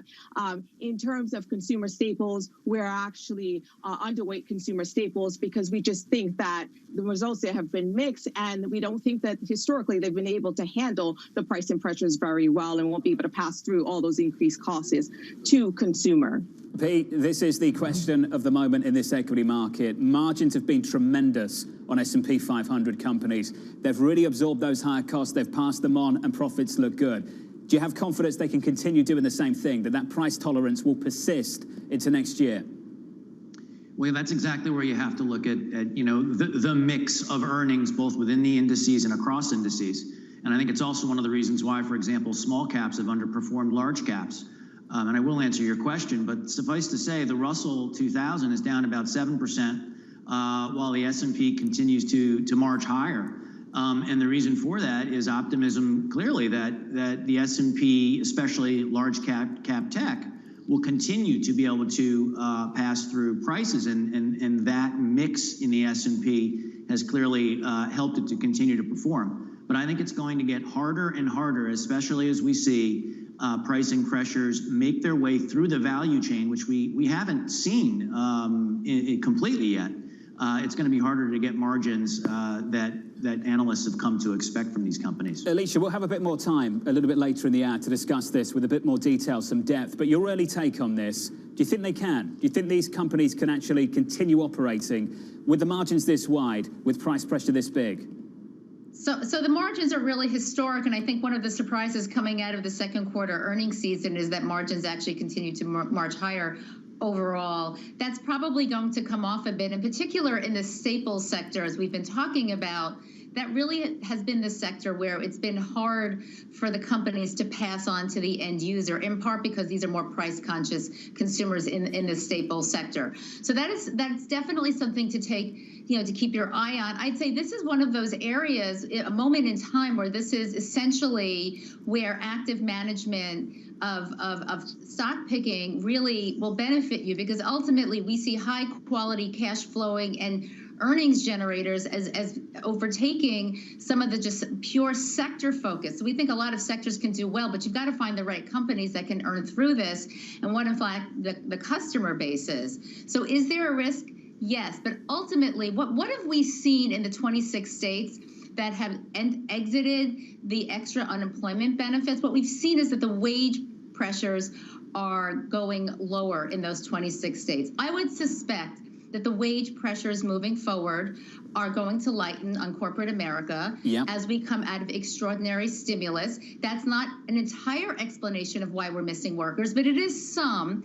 And as that happens, you should expect some of the wage pressures to lessen here. And if that happens, and I do expect it to happen, then you can keep margins higher. But we are in a very high margin moment. Again, it's the second derivative. Markets don't like that handoff from increasing growth rates to slower growth rates. You're going to see some reaction in markets, but I don't think this is the end of the recovery. We're not going into recession next year. Alicia Levine, alongside Peter Cecchini, will continue this conversation on this market. Coming up, target earnings beating estimates on the top and bottom line. We'll break down the results with the CFO, Michael Fidelki. That's next. This is Bloomberg.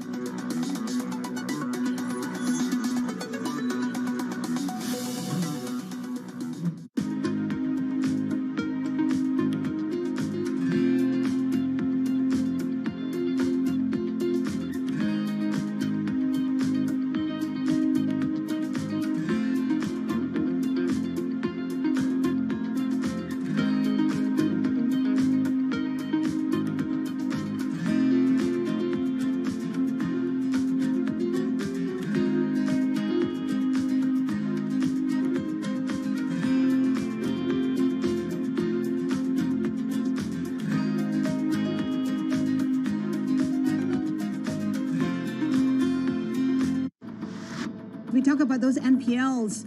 Will they stay high? As all of you are very fully aware that the second COVID wave hit India hard and hit India suddenly. So obviously, I would say almost 50 days of the quarter were impacted in a very significant manner. And that has come through on the retail portfolio side. So while all the banks and financial institutions saw higher than expected retail slippages during the quarter, but we do believe it is transitory. We expect moderation in the second half of the year. We've already seen positive trends come through in the second half of June, and July has been much better than June, and I think the same trend has continued in August also. The demand resolution, which was 98%, is already reached 99.5%, or what I would say pre-COVID levels. There is a 26% year-on-year recovery, improvement in recovery.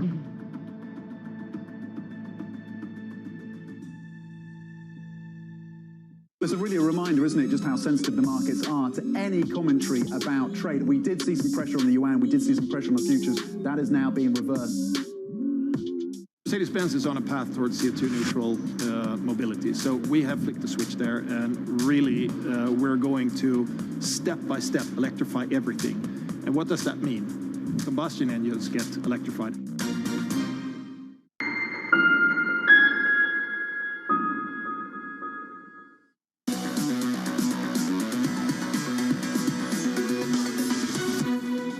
We are watching earnings, we're watching revisions. There was a lot of talk that revisions would top out. Revisions haven't topped out. We think revisions still go higher. We still think that numbers have been very conservative.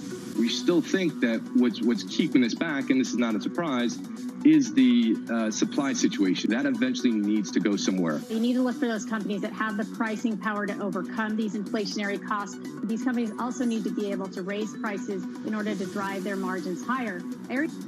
Investor concern over supply chains still persists as the big retailers wrap up earnings season. Target reporting another beat despite a slowdown in growth, raising questions over how much longer the robust results can last. The CEO, Brian Cornell, saying the following: the second half of the year will continue to be volatile with the Delta variant. Let's bring in Bloomberg's Kaylee Lyons for more. Hey, Kaylee. Hey, John. Well, it was a beat from Target on both the top and bottom line, exceeding expectations, just not to the degree that maybe investors were looking for, because the shares are down about 2% in pre-market trading. Now, Target also beat on the comp sales number, up about 8.9%. Estimates were more for 8.2% growth, but still that does represent slowing growth, and that beat was narrower than what we saw with comp sales from Walmart yesterday. Though I would note that same-store sales growth from Target topped the growth from Walmart for a sixth consecutive quarter. And as for what the picture looks like in the quarters to come, Target slightly raised its forecast to high single-digit same-store sales growth in the second half. Before, they had just said single digits, so a small revision there. And as you pointed out, the CEO did warn of volatility through the back half because of rising COVID-19 cases. And speaking of, obviously the pandemic had driven a big boom in online shopping, but that effect is fading. Online sales growth just 10% in the quarter. It was 195% in 2020, John. The stock down just a little bit going into the opening bell after a huge rally year to date, up by more than 40%. We're a bit softer this morning by about 2 percentage points. Let's get to the man himself, the CFO of Target. Michael Fidalki joins us now. Michael, great to catch up, sir. If we could do a couple of things, let's talk to you as someone who runs a business and as an employer as well. Let's start with the first one. Margins lifted the outlook earlier this year, really encouraging. Can you give me some insight into what's happening on the ground right now, just in terms of consumer price tolerance, whether you need to pass on those higher costs and how well they're being absorbed? Yeah, well, thanks for having me, Jonathan.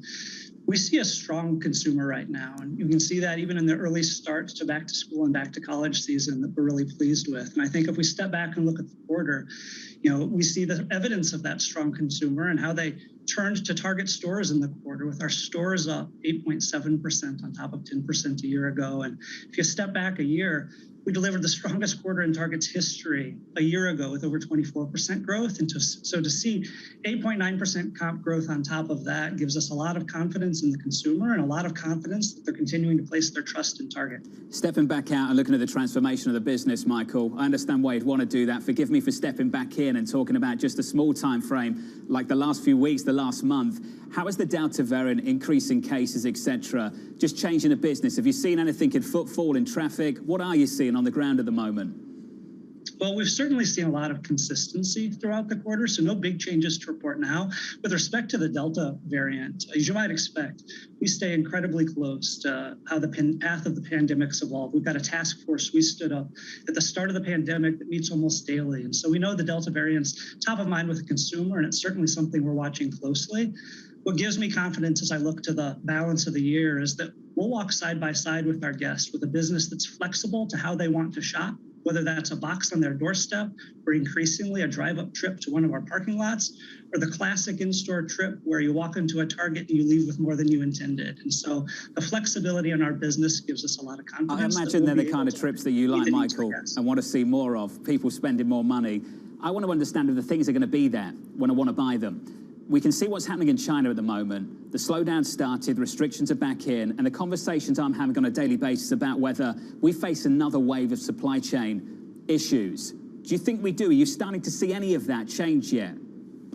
There's certainly complexities to work through in the supply chain right now, Jonathan, but we've got a deep and talented team that's no stranger to solving challenges in the supply chain. I think perhaps the best evidence of us working through those challenges is if you look at our balance sheet, inventories are up almost $2.5 billion to last year. So we feel incredibly well positioned from an inventory standpoint as we turn the page to the back half of the year, and we'll be ready for the holiday season. Let's talk about the holiday season and attracting talent.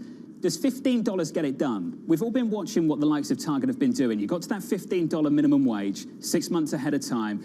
I've seen some of the bonuses you've been offering, some of the education incentives for further education for current staff as well. It's a big effort from Target and others. Do you think $15 is getting it done? And are you seeing that attract talent and retain them as well? We feel really good about what our numbers tell us in terms of our ability to attract and retain talent right now. And that goes back to years of putting team front and center in the strategy. In my seat as the CFO, there is no better investment we make, no investment with a stronger return than our investment in team. And so to lay out a path to $15 back in 2017 and get there, and to continue investing in the team with things like the bonus and the tuition support, those investments in team are incredibly critical.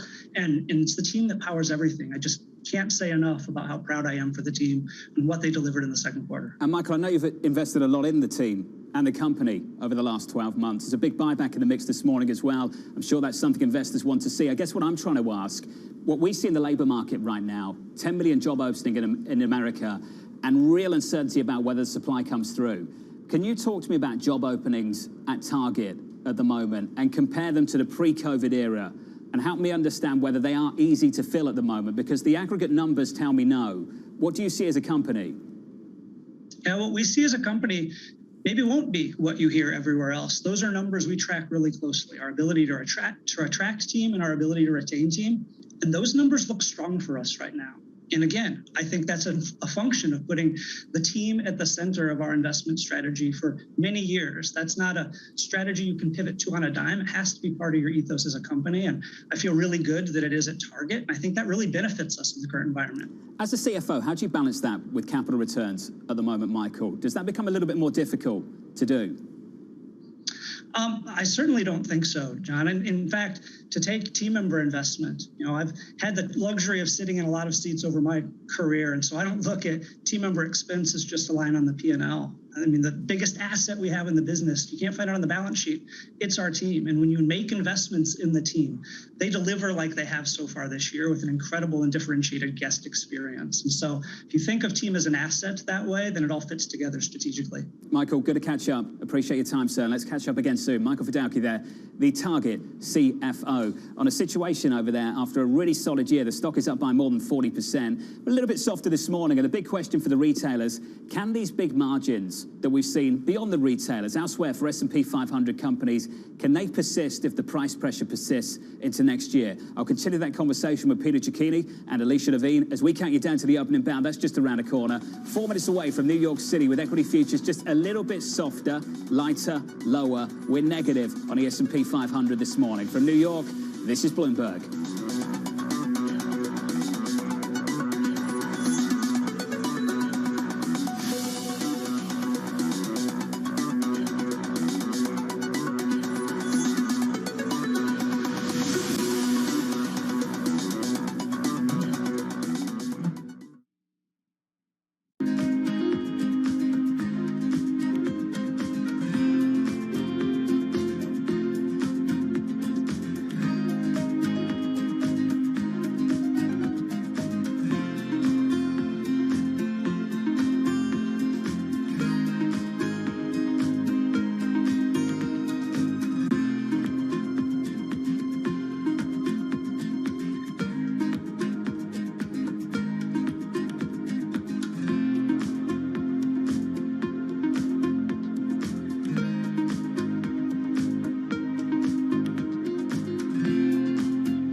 Bloomberg has enhanced search on the terminal to deliver what you need when you need it.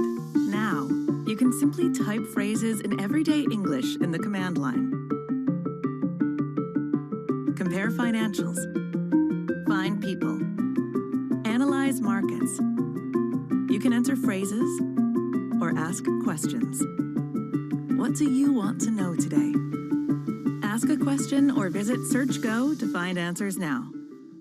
Right now, about half of U.S. households invest. We'd like to get that number up to 95+%. Investing should be as ubiquitous as shopping online. It should just be something that people do.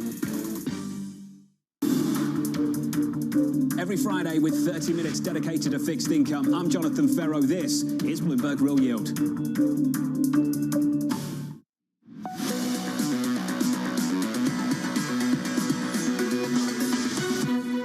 24 seconds away from the opening bell in New York City this Wednesday morning. Good morning to you. Equity market price action shaping up as follows. We're negative 11 on the S&P. Biggest one-day drop in about 4 weeks. We decline about 0.25% again today. We take just a little bit more weight off the index. On the Russell, the small caps were down a little more than 0.1%. That's the price action, the opening bell. Switch on the board and get to the bond market. Next week, it's Fed Chair Jay Powell in Jackson Hole, Wyoming. Until then, it's a little bit of a snooze for this market at the moment. Yields higher by about a basis point on 10s. 127.17. Euro dollar not doing much. Euro dollar 117.12. And it's a bounce back for crude. WTI 4-day losing streak into Wednesday, reclaiming a 67 handle, up 0.6% on the day. That's the cross-asset price action of the market desk with your movers. Here's Abby. John, let's take a look at some of the retail movers once again. Kelly doing such a great job of it. Right now, we do have the shares of Target down, and you, of course, were just talking to the CFO of Target. Weakness there as they put up a big beat on top, bottom, and comp sales, but comp sales up 8.9%, less than half of last year. So the pandemic boom slowing to some degree. Folks worried that stock down. Lowe's is higher, up 3.9%, a very clean quarter. They beat and boosted. And in contrast to Home Depot, they see the pandemic boom in home fixer-uppers, those projects continuing, so you see strength. TJ Maxx not open yet, but it had been much higher in the pre-market on a very strong quarter. That treasure hunt continues, and they've also increased their buyback range. Now, as for an area of weakness, you were just talking about the strength for crude, a bounce back from weakness. Copper, on the other hand, continues to go lower. Dr. Copper, a tell on the economy, so you see lots of the metal and minor stocks. Those are lower on fears around the economy slowing on the Delta variant, John. Abby, thank you. 1 minute and 22 seconds into the session, we declined by 0.25% on the S&P 500. Bottom of the pile, it is energy. We're down about 0.5% there. It has been tough for energy over the last couple of months, both for equity, for credit, and for the commodity itself, for crude. COVID fears starting to weigh on markets, with Stifel's Lindsay Piegza expecting those concerns to hit consumer behavior. This growing fear of the rise of the Delta variant, so case numbers, hospitalizations, death rates, constantly stealing the news headlines, creating a level of fear that while we may not go back to the onerous restrictions that we saw during 2020, we are starting to see mask mandates come back in, and even the fear itself could serve to curtail consumer behavior.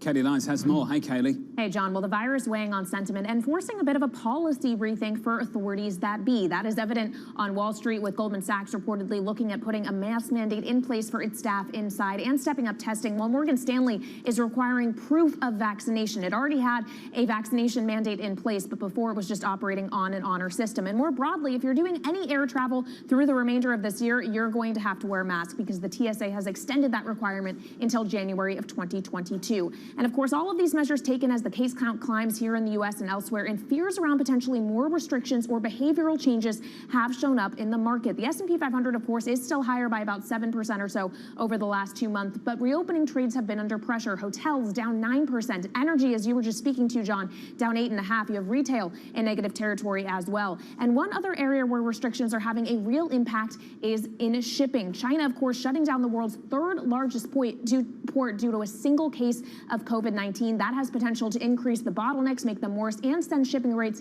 even higher than they already are. And of course, not everywhere is being as restrictive as China, which seems to have a zero COVID kind of policy, John, but still, it's something that this market has to contend with. Kelly Lyons, thank you. Zero COVID elimination.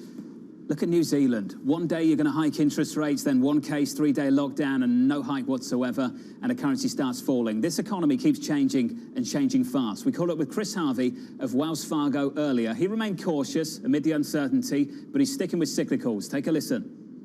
I think this is a time where you need to be prudent. You need to be cautious. What we're saying is you want a barbell, right? Low volatility with something else. That something else for us is higher COVID beta. We do think a lot of these stocks that are tied to the reopening, that are more cyclically oriented, will do well. We just don't know the timing. And so what we want to do is we want to mitigate that timing risk with that low volatility. Waiting patiently, and we appreciate it. Peter Cecchini and Alicia Levine. Alicia, on the cyclical side of things, the Target CFO was with us just moments ago. Take a listen to what he had to say about how the business has had to adapt. Listen to this. There's certainly complexities to work through. Inventories are up almost $2.5 billion to last year. So we feel incredibly well positioned from an inventory standpoint as we turn the page to the back half of the year, and we'll be ready for the holiday season. Alicia, I think this is important. We've had to adapt. And as we start to see cases build in America again, it's a question worth asking. Can we work through this? Can these companies still make money? And they've proved they can. Do you think those earnings will continue to be as robust as you expect them to be? So I think what's really the extraordinary story of the last 18 months is how corporate America really retooled its businesses to be lean, mean, and able to adapt. And we're going to see the results of that in earnings. You know, the interesting thing is we're really in this outlier situation of how do you shut down an economy and reopen it? And lots of things have not measured as expected, including earnings, because it turns out that the margins were so strong that any incremental in revenue came right to the bottom line and kind of exponentially so. And that's what we've seen in all these quarters. Earnings will be higher moving forward. You're not going to get an 85% year-over-year earnings growth again. Again, that's unrealistic and shouldn't be expected. But we do see earnings going forward. Corporate America is lean and mean. And again, you know, think of what they've accomplished with a labor shortage. So if they can do that with a labor shortage, think of what happens with, I think the most important variable here for me, and I say this as a mother, the schools have to reopen and stay open. And if that happens, that's going to change a lot of things. You're going to have more people back in the labor force. You're going to have greater confidence, a sense of normalcy. And I think we're going to get over this blip. And it looks like that, you know, schools and communities are absolutely committed to this. That is an important factor. If that doesn't happen, I would definitely change how I feel about this. But ultimately, lean and mean is how we're going to earn through this.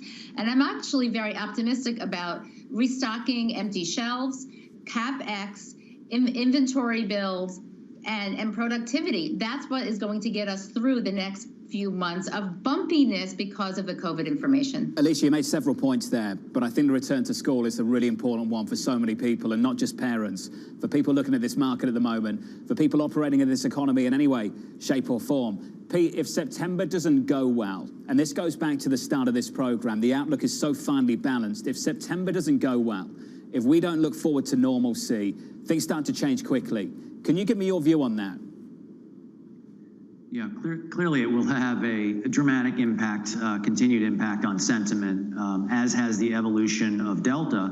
And by the way, it's not just about Delta, it's about the fact that Delta opens people's eyes to the fact that the virus is evolving, it's mutating, and now there's Lambda potentially. So the reopening, I agree with Alicia, is extraordinarily important. I think where we might differ a little bit is that I don't think it's just about vaccination rates, or I'm not saying that she's saying that, but I think it's beyond just about vaccination rates in the U.S. reopening. Really, you know, the supply chain problem is global, and it's really about vaccination in the rest of the world. And one of the things that's happened is there are sophisticated vaccines available, which from a distribution standpoint really are most well suited for developed economies that have the ability to store them and distribute them. Why a whole virus vaccine has not been developed and used in the third world, for example, is almost beyond comprehension, because at the end of the day, supply chains in Asia and the rest of the world need to function better. And we're just simply we're not seeing the kind of progress in supply chains that we need.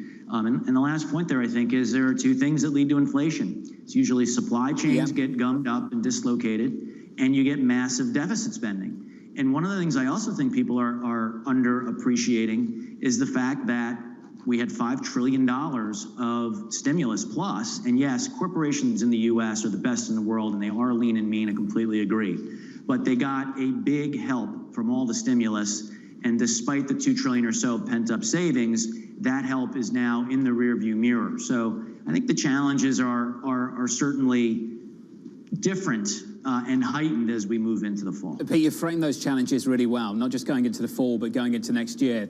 The additional challenge is the price of the story currently. The equity market just off all-time highs, bond yields aggressively low, and hardly anyone can explain why they're down here, with the exception of a handful of people, including Steve Major of HSBC and maybe the team over at PGIM. So when you face that, equities at all-time highs, bond yields aggressively low, and you face an inflation story persisting into next year, that's tough. Take a listen to what Norway's wealth fund's boss had to say on that. Take a listen to him.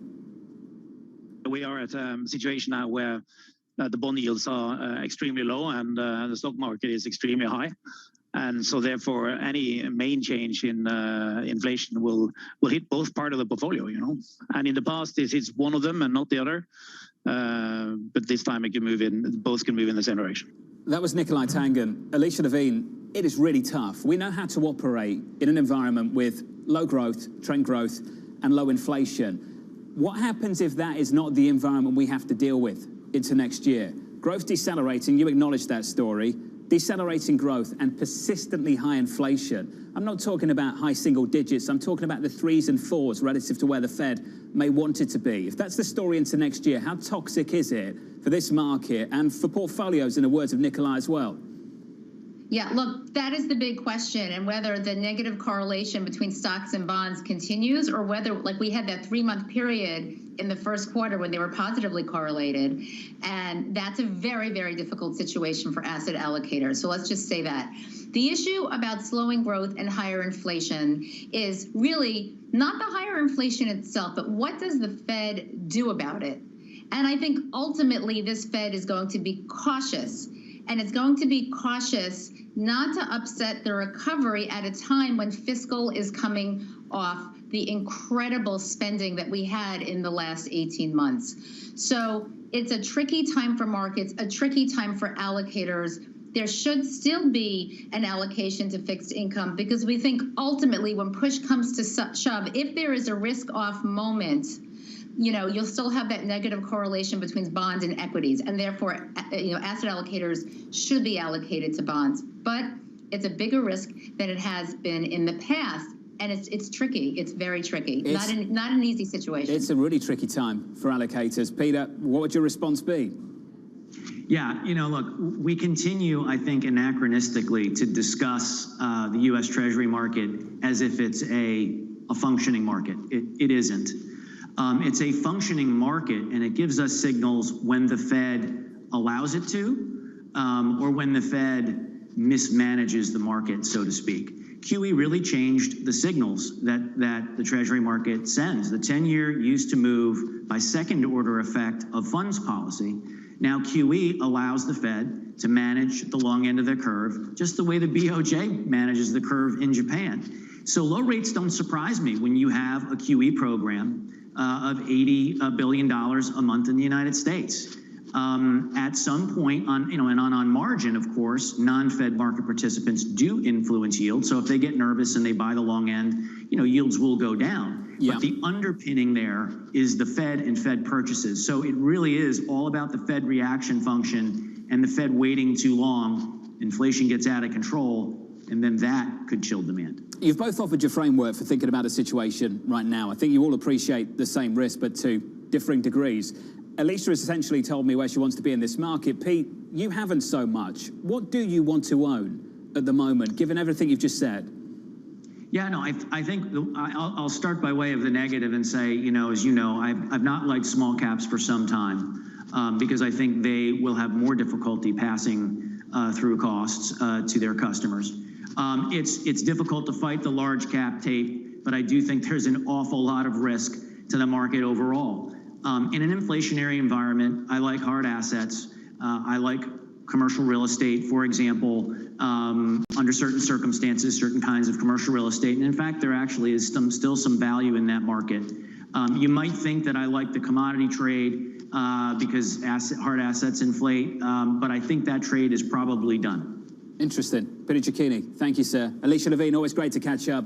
Thank you, Alicia and Pete. Working through the opening bell. Equities a little bit lower. Let's get you some stock movers at the market desk. Here's Abby. John, it's a little counterintuitive because one of the worst sectors today, banks. This despite the fact that the yield curve, the 210 spread is up slightly. But if we take a look at the big banks, we are going to see another day of weakness because the KBW Bank Index at this point down 4 days in a row, losing 4% over that time period. Could be fears around a slowing consumer with the Delta variant, credit cards slowing, and loan growth slowing. Not huge declines, but nonetheless, the trend is important. And that extends to another part of the reflation, the reopening trade, oil. Big oil is lower, even as oil itself is higher, now down a fifth day, down 5%, the energy sector over the last 5 days.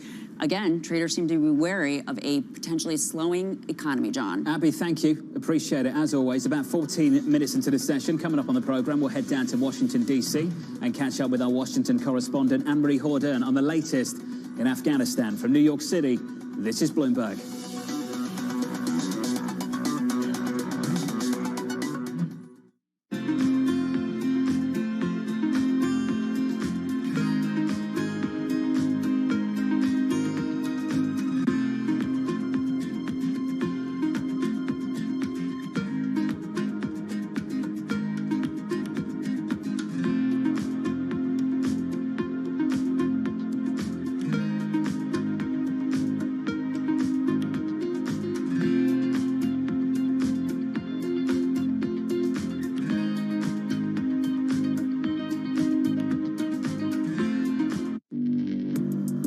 Access the financial world on demand.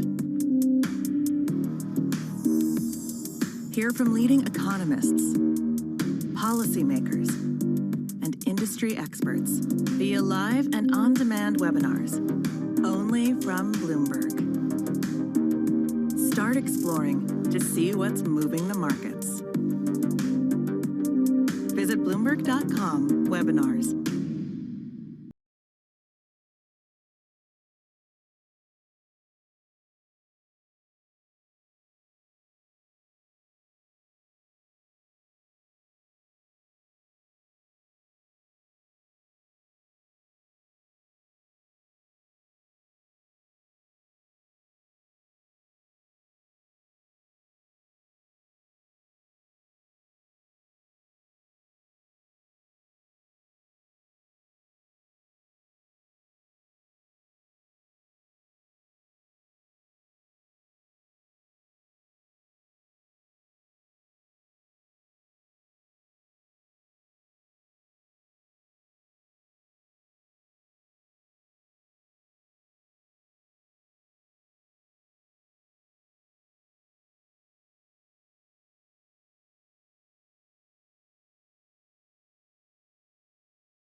This is Venezuela, a country that has suffered one of the greatest economic and humanitarian crises in modern history.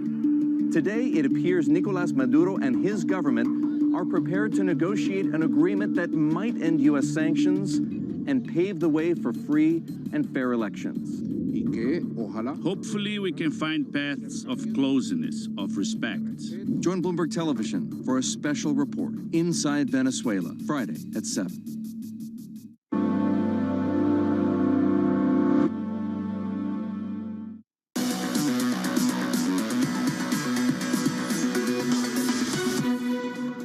We are engaging diplomatically at the same time with allies in regional countries and with the United Nations to address the situation in Afghanistan. We are in contact with the Taliban to ensure the safe passage of people to the airport. A group of House lawmakers urging President Biden to keep U.S. forces in Afghanistan until evacuation efforts wrap up, writing in a letter the following: "We trust that the previous August 31st deadline you imposed on our military mission will not apply to this effort, and that we will stay as long as it is necessary to complete it." Joining us now in D.C. is our Washington correspondent, Anne-Marie Hordern. Morning, Anne-Marie.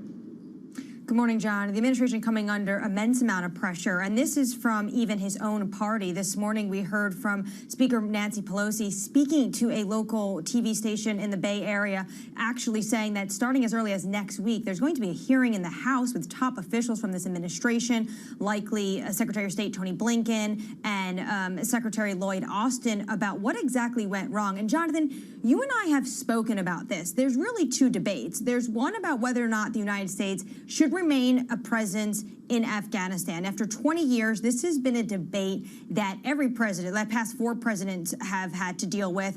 And there's a lot of Americans who could say, I agree with the president on why we have a troop withdrawals. And that's something that this country will continue to debate for years to come. But then there's the debate that is really engulfing Washington. And that is about why we had such a chaotic and frenzied withdrawal. And that is what the administration is still trying to grapple with. Now, yesterday at this briefing with Mr. Sullivan, Jake Sullivan, the National Security Advisor, he said when a civil war comes to end and you have troops marching in on a capital, there is going to be scenes of chaos. But besides that, we haven't really heard much besides the fact when they saw that the situation was deteriorating, they were sending in more troops. And the president has come back to the White House. And today, Jonathan, he's going to be making a speech on COVID. But you can imagine if he takes questions from the press, it is going to be about Kabul. What kind of briefing is that, Anne-Marie? Are you expecting there to be questions today? It's a speech. In the last 3 he's given, there were no questions from the press. The speech he gave in Afghanistan most recently, there was no questions taken from the press, which is why yesterday's briefing with the National Security Advisor was so important. And Jonathan, just to give you a sense of the tone in the room, it was a packed room with both domestic and foreign press. And he took questions from everyone that had their hand raised. And I just would like to also make a point that at one point, which I don't think was really able to be shown on the cameras, but Mr. Sullivan actually got quite emotional, and you can tell that the gravity of this situation and the human toll of the situation was not lost on him. Anne-Marie, thank you. We appreciate it. Our Washington correspondent down in Washington, D.C., the latest on Afghanistan, looking to hear from the president a little bit later today. In your equity market, 21 minutes into the session, we do decline by about 0.2% on the S&P 500. After yesterday's move lower, negative 0.7%, we take a little bit more weight of the S&P 500 to 44.39. Let's call it 44.40. With your price action, your sector price action, here's our stocks editor, Dave Wilson. Hey, Dave. Hey, John. You got 9 of the 11 main industry groups in the S&P 500 lower in early trading. Energy stocks with the biggest declines, then come financials, real estate, industrial companies.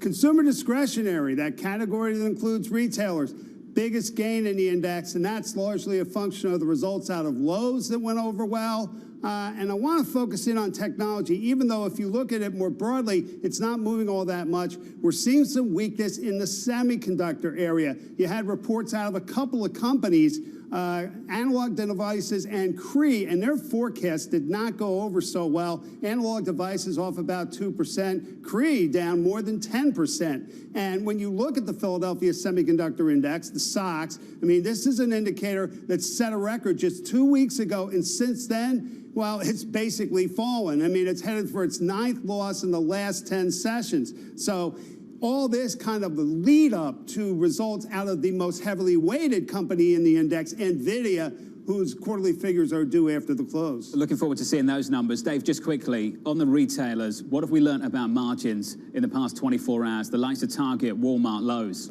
Well, I mean, they're having a challenge trying to maintain them, no question. It's one area that analysts have kind of focused in on in terms of weakness, even if, you know, in a lot of cases you saw earnings and sales beating estimates, profitability is a real question here. Always sharp. Dave, our stocks editor, Dave Wilson there. Dave, thank you. In your equity market, it's a really small, mild move lower. We're down about 0.1% on the S&P, declining 4 or 5 points to 44.44. Coming up, the market events you need to be watching. That'll be next in our trading diary from New York City this morning. Good morning. Your equity market slightly lower on the S&P 500. No drama after yesterday's move lower of about 0.7% on the S&P. From New York, this is Bloomberg.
never in your wildest dreams think Moderna would change the world in the way that it has. The ability for this technology to be used overnight to fight against this very nasty virus, that we did not imagine.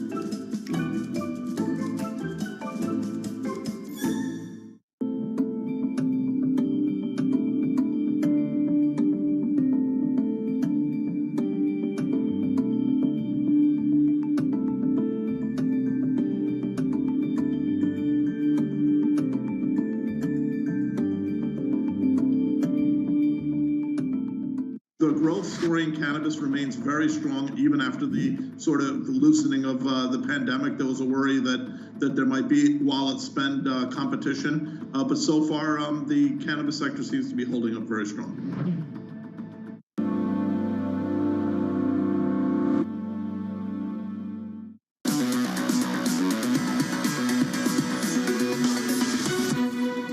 25 minutes into the session this Thursday morning in New York City this morning. Good morning. Your equity market basically unchanged now in the S&P. A raise in the early losses. Session still young, only 26 minutes in. The Russell still lower by about 0.4%. The Nasdaq almost firmer by 1/10. That's the equity market. Switch on the board and get to the bond market. State of play as follows. On a 10-year yield right now, up about a basis point to 127.17. Your curve just a little bit steeper. That's the price action. Here's the trading diary. What you need to be looking for through the next couple of days. St. Louis Fed President Jim Bullard speaking at noon Eastern. The FOMC minutes coming at 2 p.m. President Biden speaking on COVID-19 and the vaccination program later today. More Fed speak coming from Dallas Fed President Robert Kaplan at 6 p.m. Finally, we get another round of jobless claims tomorrow morning from New York City. From me, that does it for me. Thank you very much for choosing Bloomberg TV. This was the countdown to the open. This is Bloomberg.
You can now fly into the UK from the United States.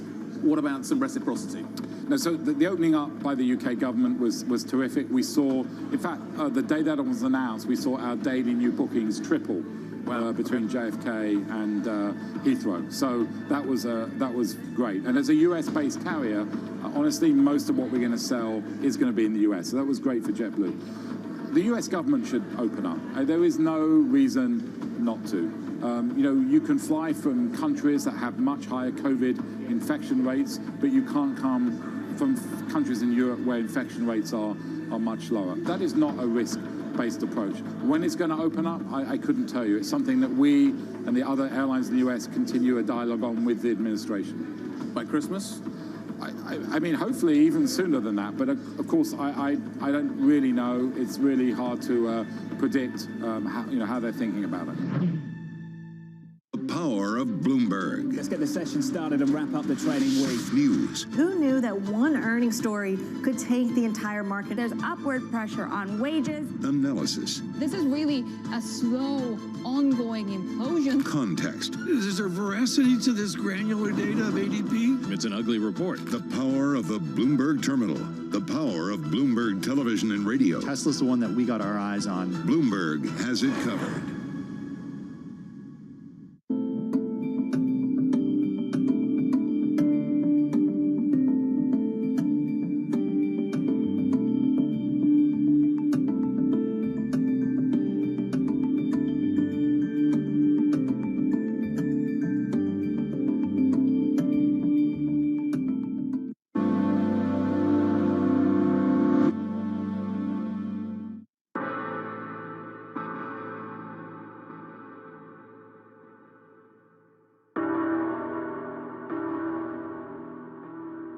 Months after Hurricane Maria, Puerto Rico is still in peril.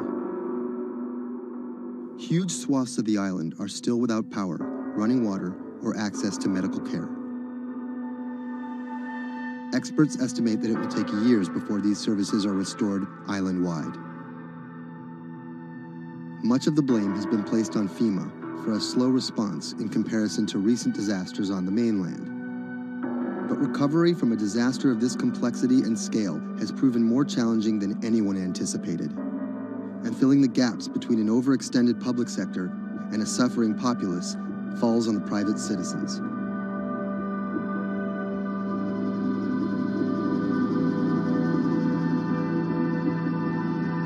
Robert Anderson is a Puerto Rico resident of 4 years. The eye of the storm came in south of El Yunque, swept up towards San Juan, and out to Arecibo. Everything on the right-hand side is what we call the dirty side of the storm. This isn't his first time in a disaster zone. With a military and telecom background, Anderson worked on repairing damaged cell phone towers in New Orleans after Hurricane Katrina. Some might be tempted to label him a disaster capitalist, seeking lucrative government contracts for his expertise. But as Anderson finds himself in the middle of a humanitarian crisis, he and his associates are developing a variety of pro bono recovery projects that target the island's hardest hit areas. I see two Puerto Ricos. We're here in San Juan. They have telecommunications restored. They may or may not have power, but basic services are in place. They're able to get food. They're able to buy things. They're surviving. And when you look outside of the San Juan area, you can go 15 minutes from here and find areas that are devastated. I'm working on the devastated side. Today, he's put together a boots-on-the-ground mission to provide medical care to some of the island's most isolated and vulnerable residents. Steve Berenbaum is one of Anderson's business associates. He offered an extra car and a set of hands. So we received an initial report from a nurse that was out in the area. We're headed to the northeast region of Utuado for some people that are in need of urgent medical assistance. Dr. Sally Priester is a physician from San Juan. She filled a van with medical supplies at her own expense and brought along a team of nurses. Google Maps estimated our first destination to be a 90-minute drive. But it didn't account for obstacles like this.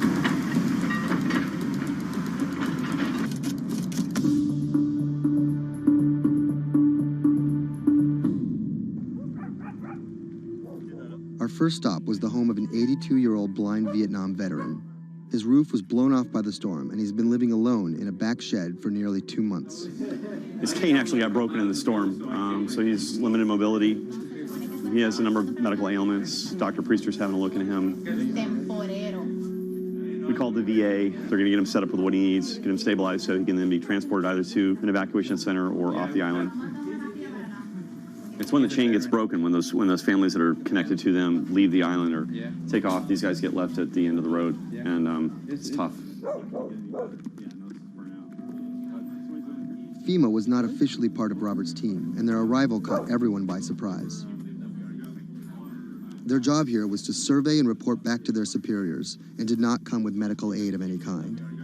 People think that FEMA is there to hand out bottles of water, and it's not what they do. FEMA has a role to play. They have a very specific role. They bring in ships, they bring in airplanes, they bring in tractor trailers with pallets of things. But they're a big machine, and there's gaps in that thing. And you're seeing one of the gaps here, and we help fill that role.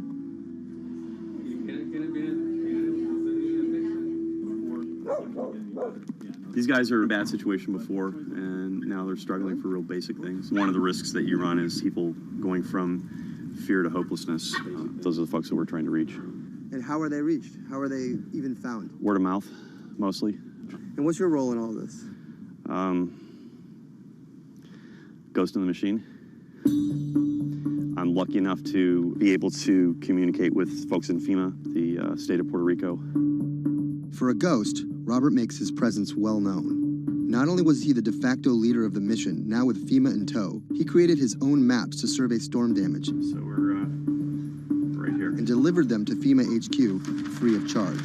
I have pretty good reach. Perhaps that's how he managed to earn himself a coveted FEMA badge without actually working for them. And it's these relationships that allow him to operate more efficiently than an NGO or a government agency. We're able to resolve problems at a different level.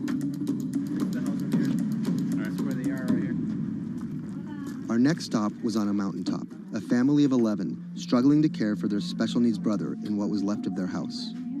Probably we are the first health team to come and visit this family. Muy bien, todo muy bien. The patient has Down syndrome. He is all day in bed. The difficulty with this is the patient cannot be alone. The most important thing is that you need to take care of the chronic disease besides disability, because they have been not going to a doctor, and no doctor has come in here yet. So we need a refill of this medication. After maybe 54 days, it's not getting better. And the only way that you can be able to see that is coming to the ground, drive, and see the people and talk to the people. You can see San Juan from here, but you can't get there. It's like the Emerald City.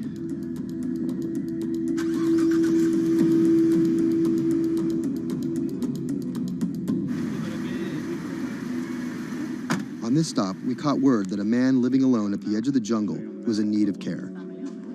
So we decided to take a little detour, come up here and check out and see what's going on. One of the challenges is to find those people that are at the end of these roads that need help.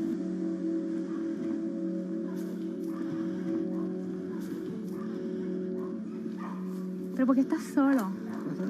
¿Por qué estás por acá tan solo?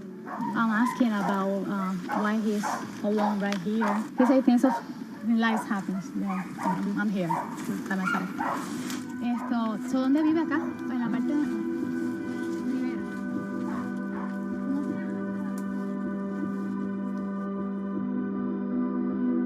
This is not a job. To do this, you need to have passion for what you can do. You're not going to get paid. It's said in disaster response and emergency response that the real first responders are your neighbors. You don't need to wait for a lucrative FEMA contract to go out and do good and to help the community. In the end, do you feel like you're making a difference? Lives you touch and people that you can affect. I don't really think about it in those terms. But why do you do it? It helps me sleep at night. I think it's as much for the people that are going out to help and do things as it is for the people that you affect. Whether out of altruism, or the lure of a paid gig, or some mixture of the two, Anderson hopes to stay here to help shape Puerto Rico's future. Puerto Rico's essentially been a colony for 400 years. It was treated poorly by the Spanish. It was not treated well by the United States when they first got here. Puerto Rico can continue in the way that it's always been, or Puerto Rico can rebuild itself like nothing that's ever been. And we have to do everything we can to make that real. That's the bottom line.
When I met him first online, I found him to be really sweet.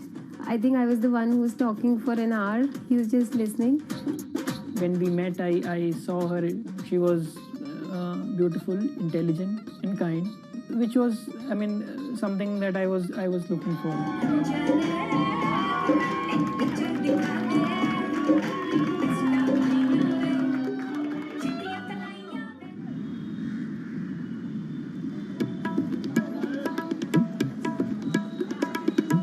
Anshu and Sumit are one of about 12 million couples that get married in India every year. Unlike their parents' generation, they're not from two close villages, but from two cities on opposite sides of the country. And their love didn't start through community matchmaking, marriage brokers, or classified ads in newspapers, but began online. So we met through jeevansati.com. So it's basically an online portal where we have detailed profile of different grooms and brides. It makes a lot of remote profiles who are located in distant areas more accessible.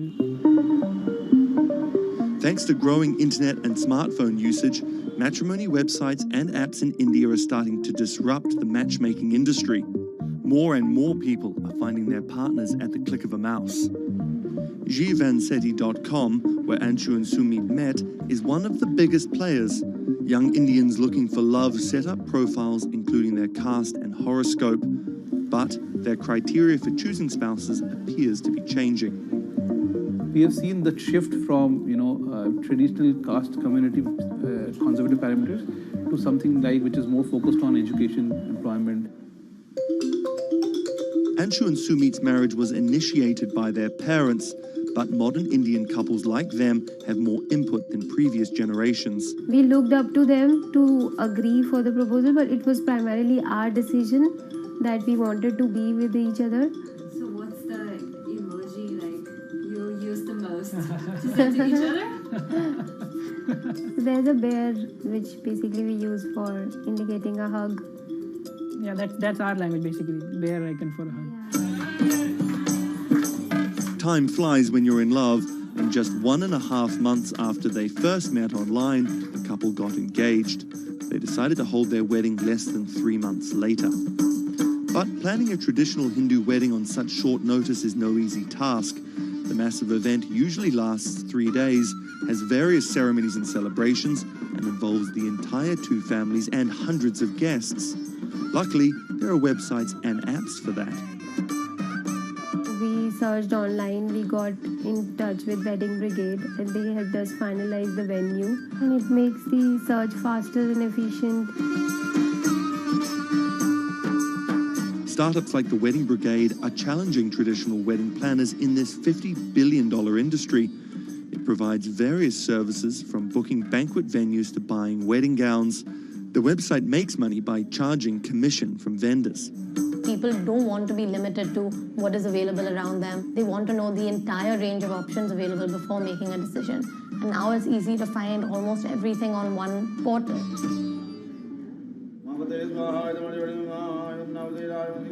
Anshu and Sumit are officially married in a ritual that has gone on for thousands of years, but their love started in a very new way. Technologies might be changing the way couples meet, date, and get married in India, but they're definitely not changing everything. The technology was only the first level help that we could get to find each other. Everything else was like very humanly and emotions and feelings based.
Massachusetts Senator Elizabeth Warren has become a symbol of everything the Republican Party stands against. Everyone gets a right to basic health care. We need strong oversight of these banks. A legal scholar and a consumer advocate turned politician, Warren has branded herself as a champion of the working class and made a career out of standing up to big business. While rumors of a 2020 presidency bid remain just that, I'm not running for president. her Senate seat is up for re-election in 2018, and Republicans are already pumping millions into super PACs to defeat her.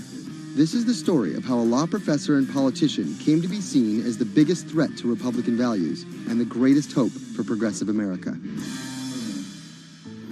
Elizabeth Warren was born Elizabeth Ann Herron, the youngest of 3 siblings, on June 22, 1949 in Oklahoma City to middle-class parents. After waiting tables to help her family pay the bills, Warren became a star on the high school debate team. She landed a scholarship to George Washington University at the age of 16, but 2 years later dropped out to marry her high school sweetheart, Jim Warren. By 1980, Warren was a mother of 2, divorced and remarried, had earned a bachelor's degree from the University of Houston, a juris degree from Rutgers, and practicing law in New Jersey. Warren then went on to become an influential law professor, teaching, lecturing, and publishing highly cited work on bankruptcy and commercial law at 7 universities around the country, eventually settling at Harvard Law School. But Warren wasn't always a liberal lion. Elizabeth Warren used to be a Republican, actually. That's Stephen Dennis. I'm a Senate reporter for Bloomberg. Around the time that Elizabeth Warren switched parties, she became a fierce opponent of a Republican drive to make it much harder to file for bankruptcy. She fought that for a decade. It ended up passing anyways. While her efforts ultimately failed, her warning calls were heard in 2008.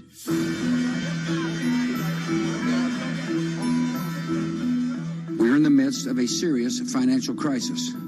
Our entire economy is in danger, and without immediate action by Congress, America could slip into a financial panic, and a distressing scenario would unfold.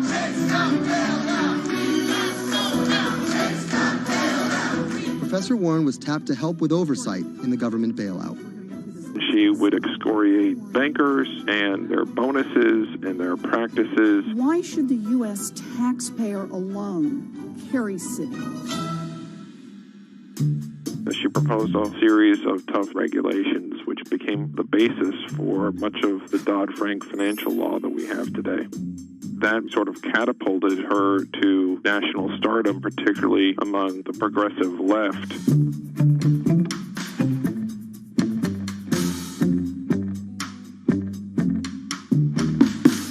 Encouraged by her newfound notoriety, Warren declared her bid for the U.S. Senate on September 14, 2011. During the race, her opponent Scott Brown tried to derail Warren by accusing her of falsely claiming Native American heritage, a controversy that earned her the nickname Pocahontas.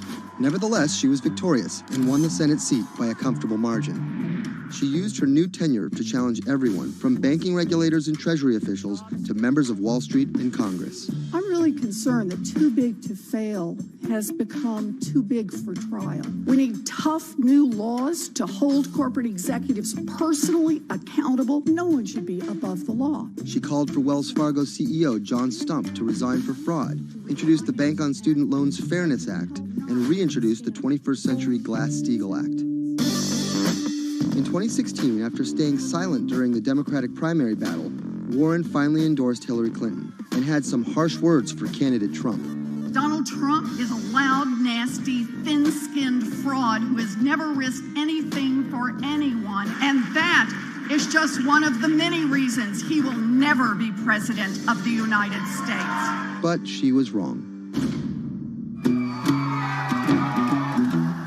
The forgotten men and women of our country will be forgotten no longer. Warren wasted no time resisting Trump's agenda. Have you ever managed or overseen a $1 trillion loan program? I have not. How about a $1 billion loan program? I have not. Okay. In the Donald Trump era, Elizabeth Warren has been playing defense and trying to prevent Donald Trump and his cabinet appointees from rolling back protections that she helped enact. Warren actually found herself rebuked by Mitch McConnell for reading a letter by Coretta Scott King about Jeff Sessions' record on racism during his confirmation. She was warned. She was given an explanation.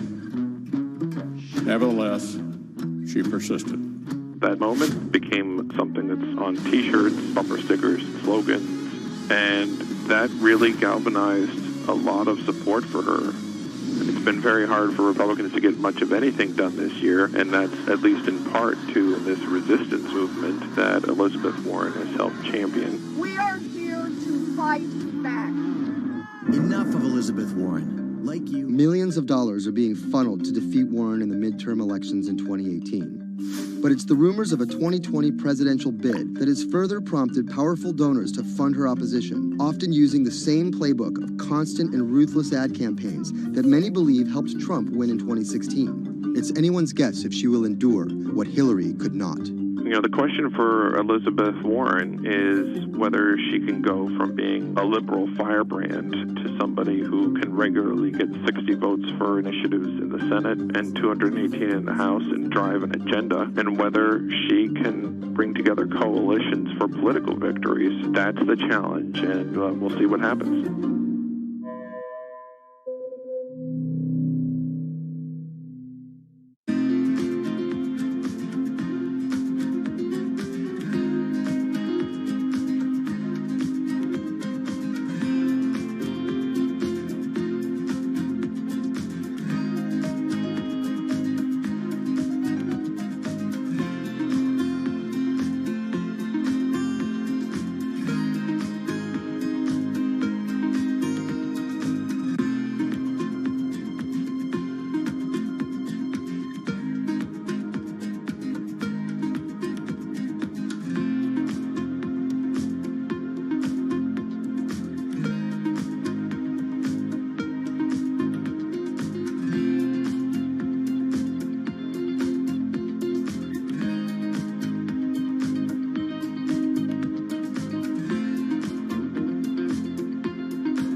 Khan, the mayor of London, has made some powerful opponents. He doesn't know me, never met me, doesn't know what I'm all about. I think they're very rude statements, and frankly, tell him I will remember those statements. My message to Donald Trump and his team is that, your views of Islam are ignorant.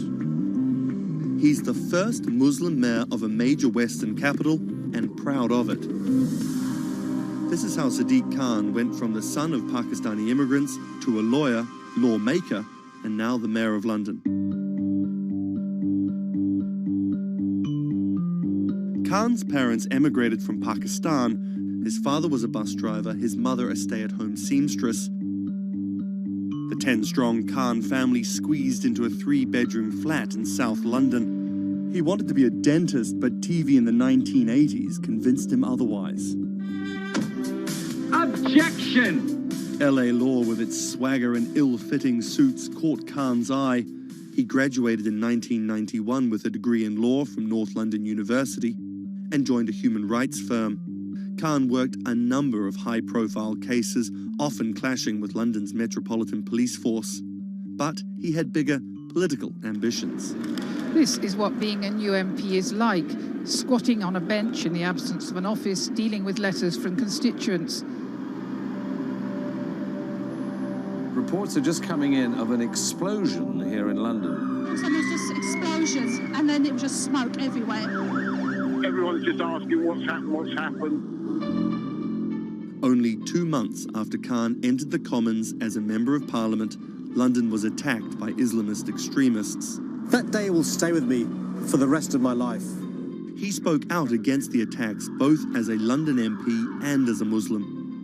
He has been very clear about his opposition to violence, opposition to terrorism, and has set out to make the case for a more open and peaceful Islam. That's Thomas Penny, one of Bloomberg's Westminster correspondents. Here is a man who is a Muslim, and he is standing up and being open and straightforward and being clear that the problem here is not Islam, but it's Islamic extremism. In 2015, a decade after the attacks, Khan ran for mayor of London, and his faith was back in the headlines.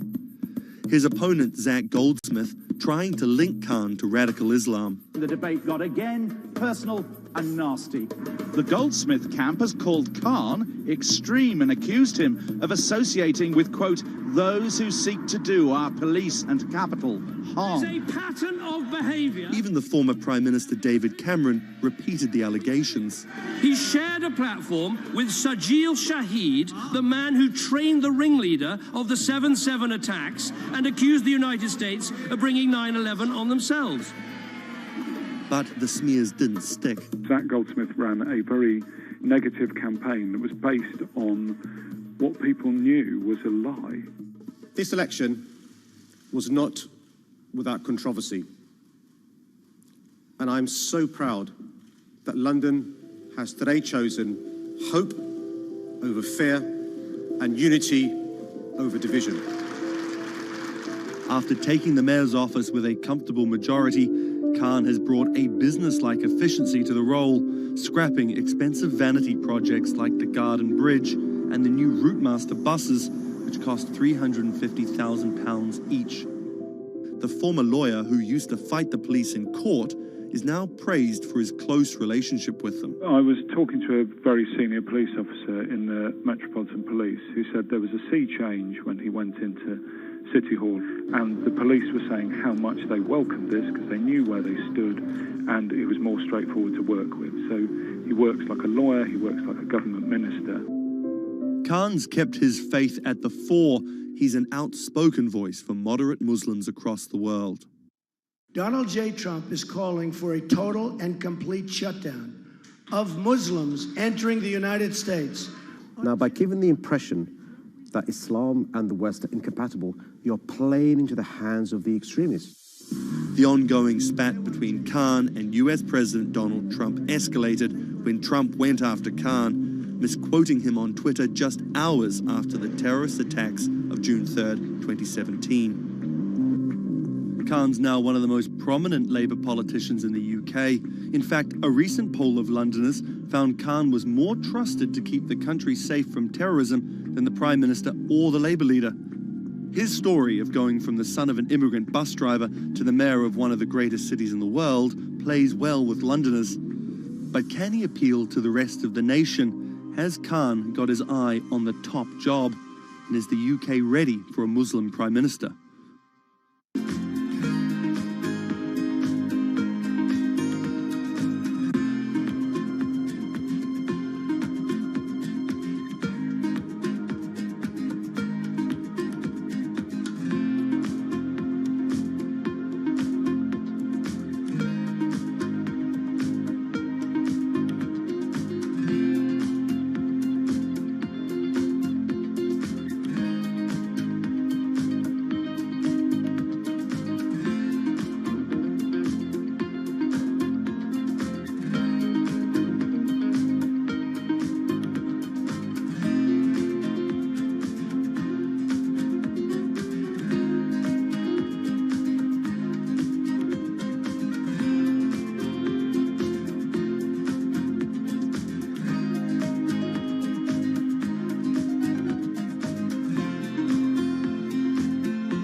What does it take to change the world?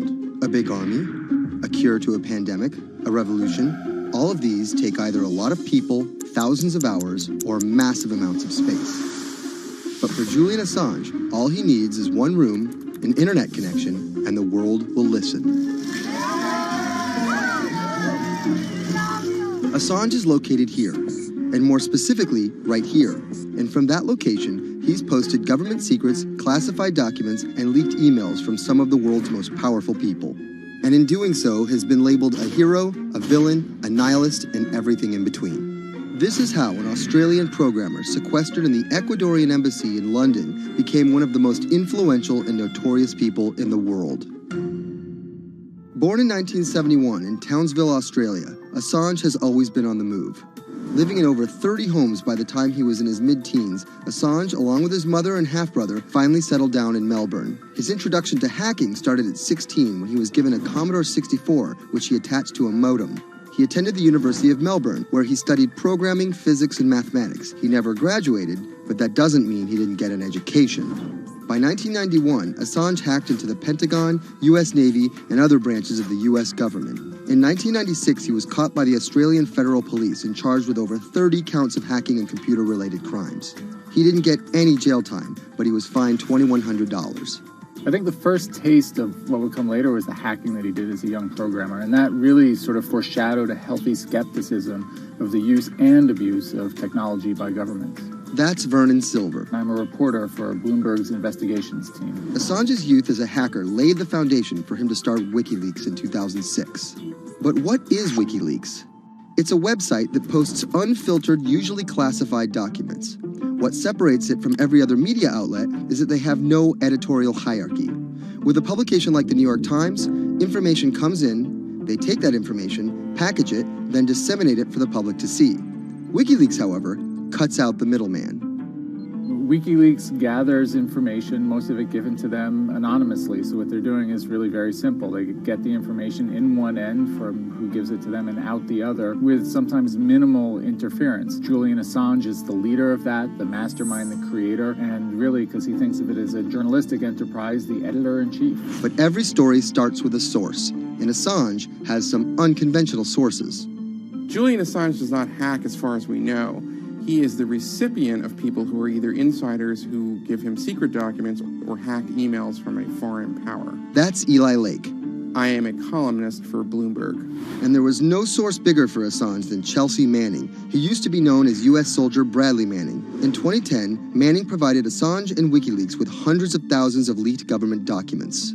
WikiLeaks quietly began releasing the documents in February of 2010, then made big headlines in April by posting what is now known as the collateral murder video. Come on, fire! It was a vivid, graphic video. It changed the debate on the Iraq War, and importantly, it put WikiLeaks on the map when they put it online, and they couldn't be ignored at that point. And those leaks were just the beginning. They went on to post more than 90,000 leaked documents known as the Afghan war logs, 390,000 documents known as the Iraq war logs, and 250,000 private messages between diplomats called cables in what is now known as Cablegate. These leaks were met with very real ethical questions. The problem with publishing those cables was that a number of confidential sources for U.S. diplomats who faced real danger when their names were exposed. Then Secretary of State Hillary Clinton drove the point home that every country, including the United States, must be able to have candid conversations about the people and nations with whom they deal. Shortly after Cablegate, the Swedish government issued an arrest warrant for Assange on allegations of rape and molestation. He claimed the allegations were fabricated to get him extradited to the United States, a claim the U.S. government denied. Either way, Assange's next move was to seek refuge in the Ecuadorian embassy, which really was the beginning of the new chapter in his life and what we're dealing with now, which is him being stuck in London. What was supposed to be an office in an embassy is now Assange's self-imposed prison to this very day. But that doesn't mean he's slowed down. Since being trapped in the embassy, WikiLeaks has released files about Guantanamo Bay prisoners, Syrian political figures, and the draft to the Trans-Pacific Partnership. And then came the 2016 U.S. election. Thousands of leaked emails showed Democratic Party officials possibly plotting against Bernie Sanders in his race against Hillary Clinton. Over the course of 68 days, WikiLeaks released 20,000 confidential Democratic National Committee emails. In terms of the presidential race, if you look right here, when Assange released the first batch of emails, Trump actually takes his first lead against Clinton. I think we've had enough of the Clintons, in all fairness. Once WikiLeaks started exposing secrets of the Democratic Party, Julian Assange became a hero to many on the right. Public opinion kind of flip-flopped. WikiLeaks. From the emails, we now know Hillary Clinton's campaign manager makes risotto, and also how the DNC squashed Bernie Sanders' campaign. One thing we don't know is who gave Assange the stolen emails in the first place. Many leading Democrats say they suspect it was the Russians. They released an analysis from a private cybersecurity firm that had said it was the Russians. But Assange claims our source is not the Russian government, and it is not a state party. So this is where we stand today. The public still doesn't know who provided the emails to WikiLeaks. Meanwhile, Assange is still running WikiLeaks and still releasing documents. In March 2017, he started publishing documents from the CIA's Center for Cyber Intelligence called Vault 7. The CIA, the agency charged with finding and keeping our top secrets, can't keep its own secrets. As long as Assange has a connection to the world, no government secret will be too far from exposure. Julian Assange is still in the embassy. Maybe he'll leave, maybe he won't. Kind of regardless, his work has been done. He's changed the way people think about their governments, about their own secrets, about their own hackability, and really the world has changed because of him.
When it debuted, the 4G wireless we have today allowed people for the first time to hit the road and explore unknown places with only a smartphone for directions. When 5G arrives, it could enable driverless cars to take us there as well. 5G stands for 5th generation mobile networks or wireless systems. It's insanely fast and can accommodate a lot more connected devices.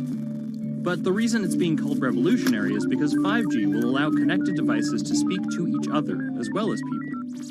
Right now we're living in a world where really it's a one-way experience. That's Bloomberg tech reporter Ian King. The network talks to your phone, you look at your phone and access data, then you send something back to the network. What we're being told about 5G is that really for the first time we're going to see machines communicating with each other over mobile networks in a meaningful way. 5G could end up being 100 times faster than what we have now, with speeds that could reach 20 gigabits per second. In plain English, that means downloading a full-length HD movie in seconds. 5G will also increase total bandwidth, which we will need in order to accommodate the growing Internet of Things. We're talking about the class of devices like internet-connected refrigerators, thermostats, dog collars, but 5G will enable many, many more. Things like your utility network factories where machines are just sat there not connected at all. Suddenly they're all going to be connected. Suddenly we're going to be able to have real-time monitoring. Other things like cars, like utility poles, like your light, the light poles. But perhaps the biggest advance will be a huge reduction in communication lag time, known as latency. A network of driverless cars will need the speed of 5G to ping each other multiple times per second to avoid collisions. Near instantaneous data transfers could allow doctors to perform surgery remotely with a robotic scalpel. So how will all this work?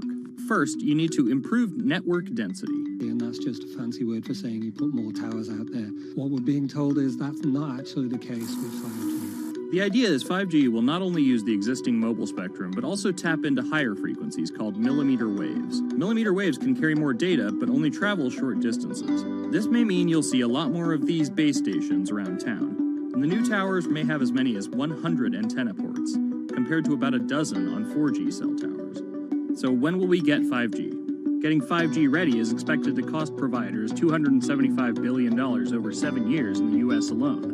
Look for the first 5G service to pop up in big cities sometime in 2019.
People think of Vladimir Putin, they think of capital P, power.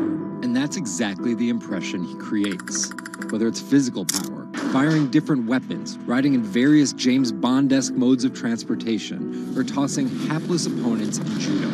Or political power, ruling his own country with an iron fist, crushing his political opposition, or, most recently, being accused of meddling in foreign elections for his own benefit. This is how Vladimir Putin went from a poor, tough kid in Leningrad to a KGB spy to the very symbol of modern Russia. Vladimir Vladimirovich Putin was born in 1952 in Leningrad, which is now St. Petersburg. His father was a factory foreman and his mother a homemaker. It is widely said that Putin's public-facing tough guy persona can be traced back to him getting into fights when he was younger, which paved the way for him to take up judo. After getting a law degree from Leningrad State University, Putin joined the KGB Foreign Intelligence Service. He spent 16 years in the KGB. When Putin returned to Russia, he began his political career. He went to work for Anatoly Sobchak, who was then the mayor of St. Petersburg. That's Leonid Brzezinski. I'm a columnist at Bloomberg View. Putin thrived in Sobchak's administration because he was sort of considered pretty efficient city official at that time. He was very loyal to Sobchak. So loyal and efficient that he was noticed by Yeltsin's close circle. And those people soon brought Putin over to Moscow to work in Yeltsin's administration, where he quickly climbed the political ladder. Then, of course, he was promoted to Prime Minister of Russia. That's Dmitry Trenin. I am currently director of the Carnegie Moscow Center. Around this time, Yeltsin and the people around him, the so-called family, decided that Putin would become Yeltsin's successor. And then this happened. The apartment bombings were carried out in 3 Russian cities, killing 293 people and injuring more than 1,000. Putin immediately accused Chechen separatists for the bombings and followed it up with action. He was credited with having a very successful military campaign against the terrorists. And it worked. After that, he became an heir apparent in the eyes of the Russian people. 3 months later, Yeltsin resigned. And on his way out, a famous exchange. He was getting into the car in the Kremlin, and the last words that he addressed to Putin before getting into his car was, "Take good care of Russia." So Putin took over as president, and 3 months after that, won his first election. But just because Putin won the presidency, that didn't mean he had all the power. This is Michael McFall. I was U.S. ambassador from 2012 to 2014. In the 1990s, there was a fire sale of all the things worth owning in Russia, and certain people, the oligarchs, did better than others in that fire sale, sometimes called privatization, and those people tended to be well connected with the Yeltsin regime, and they weren't Putin's friends. But they probably miscalculated, thinking that they could easily find a way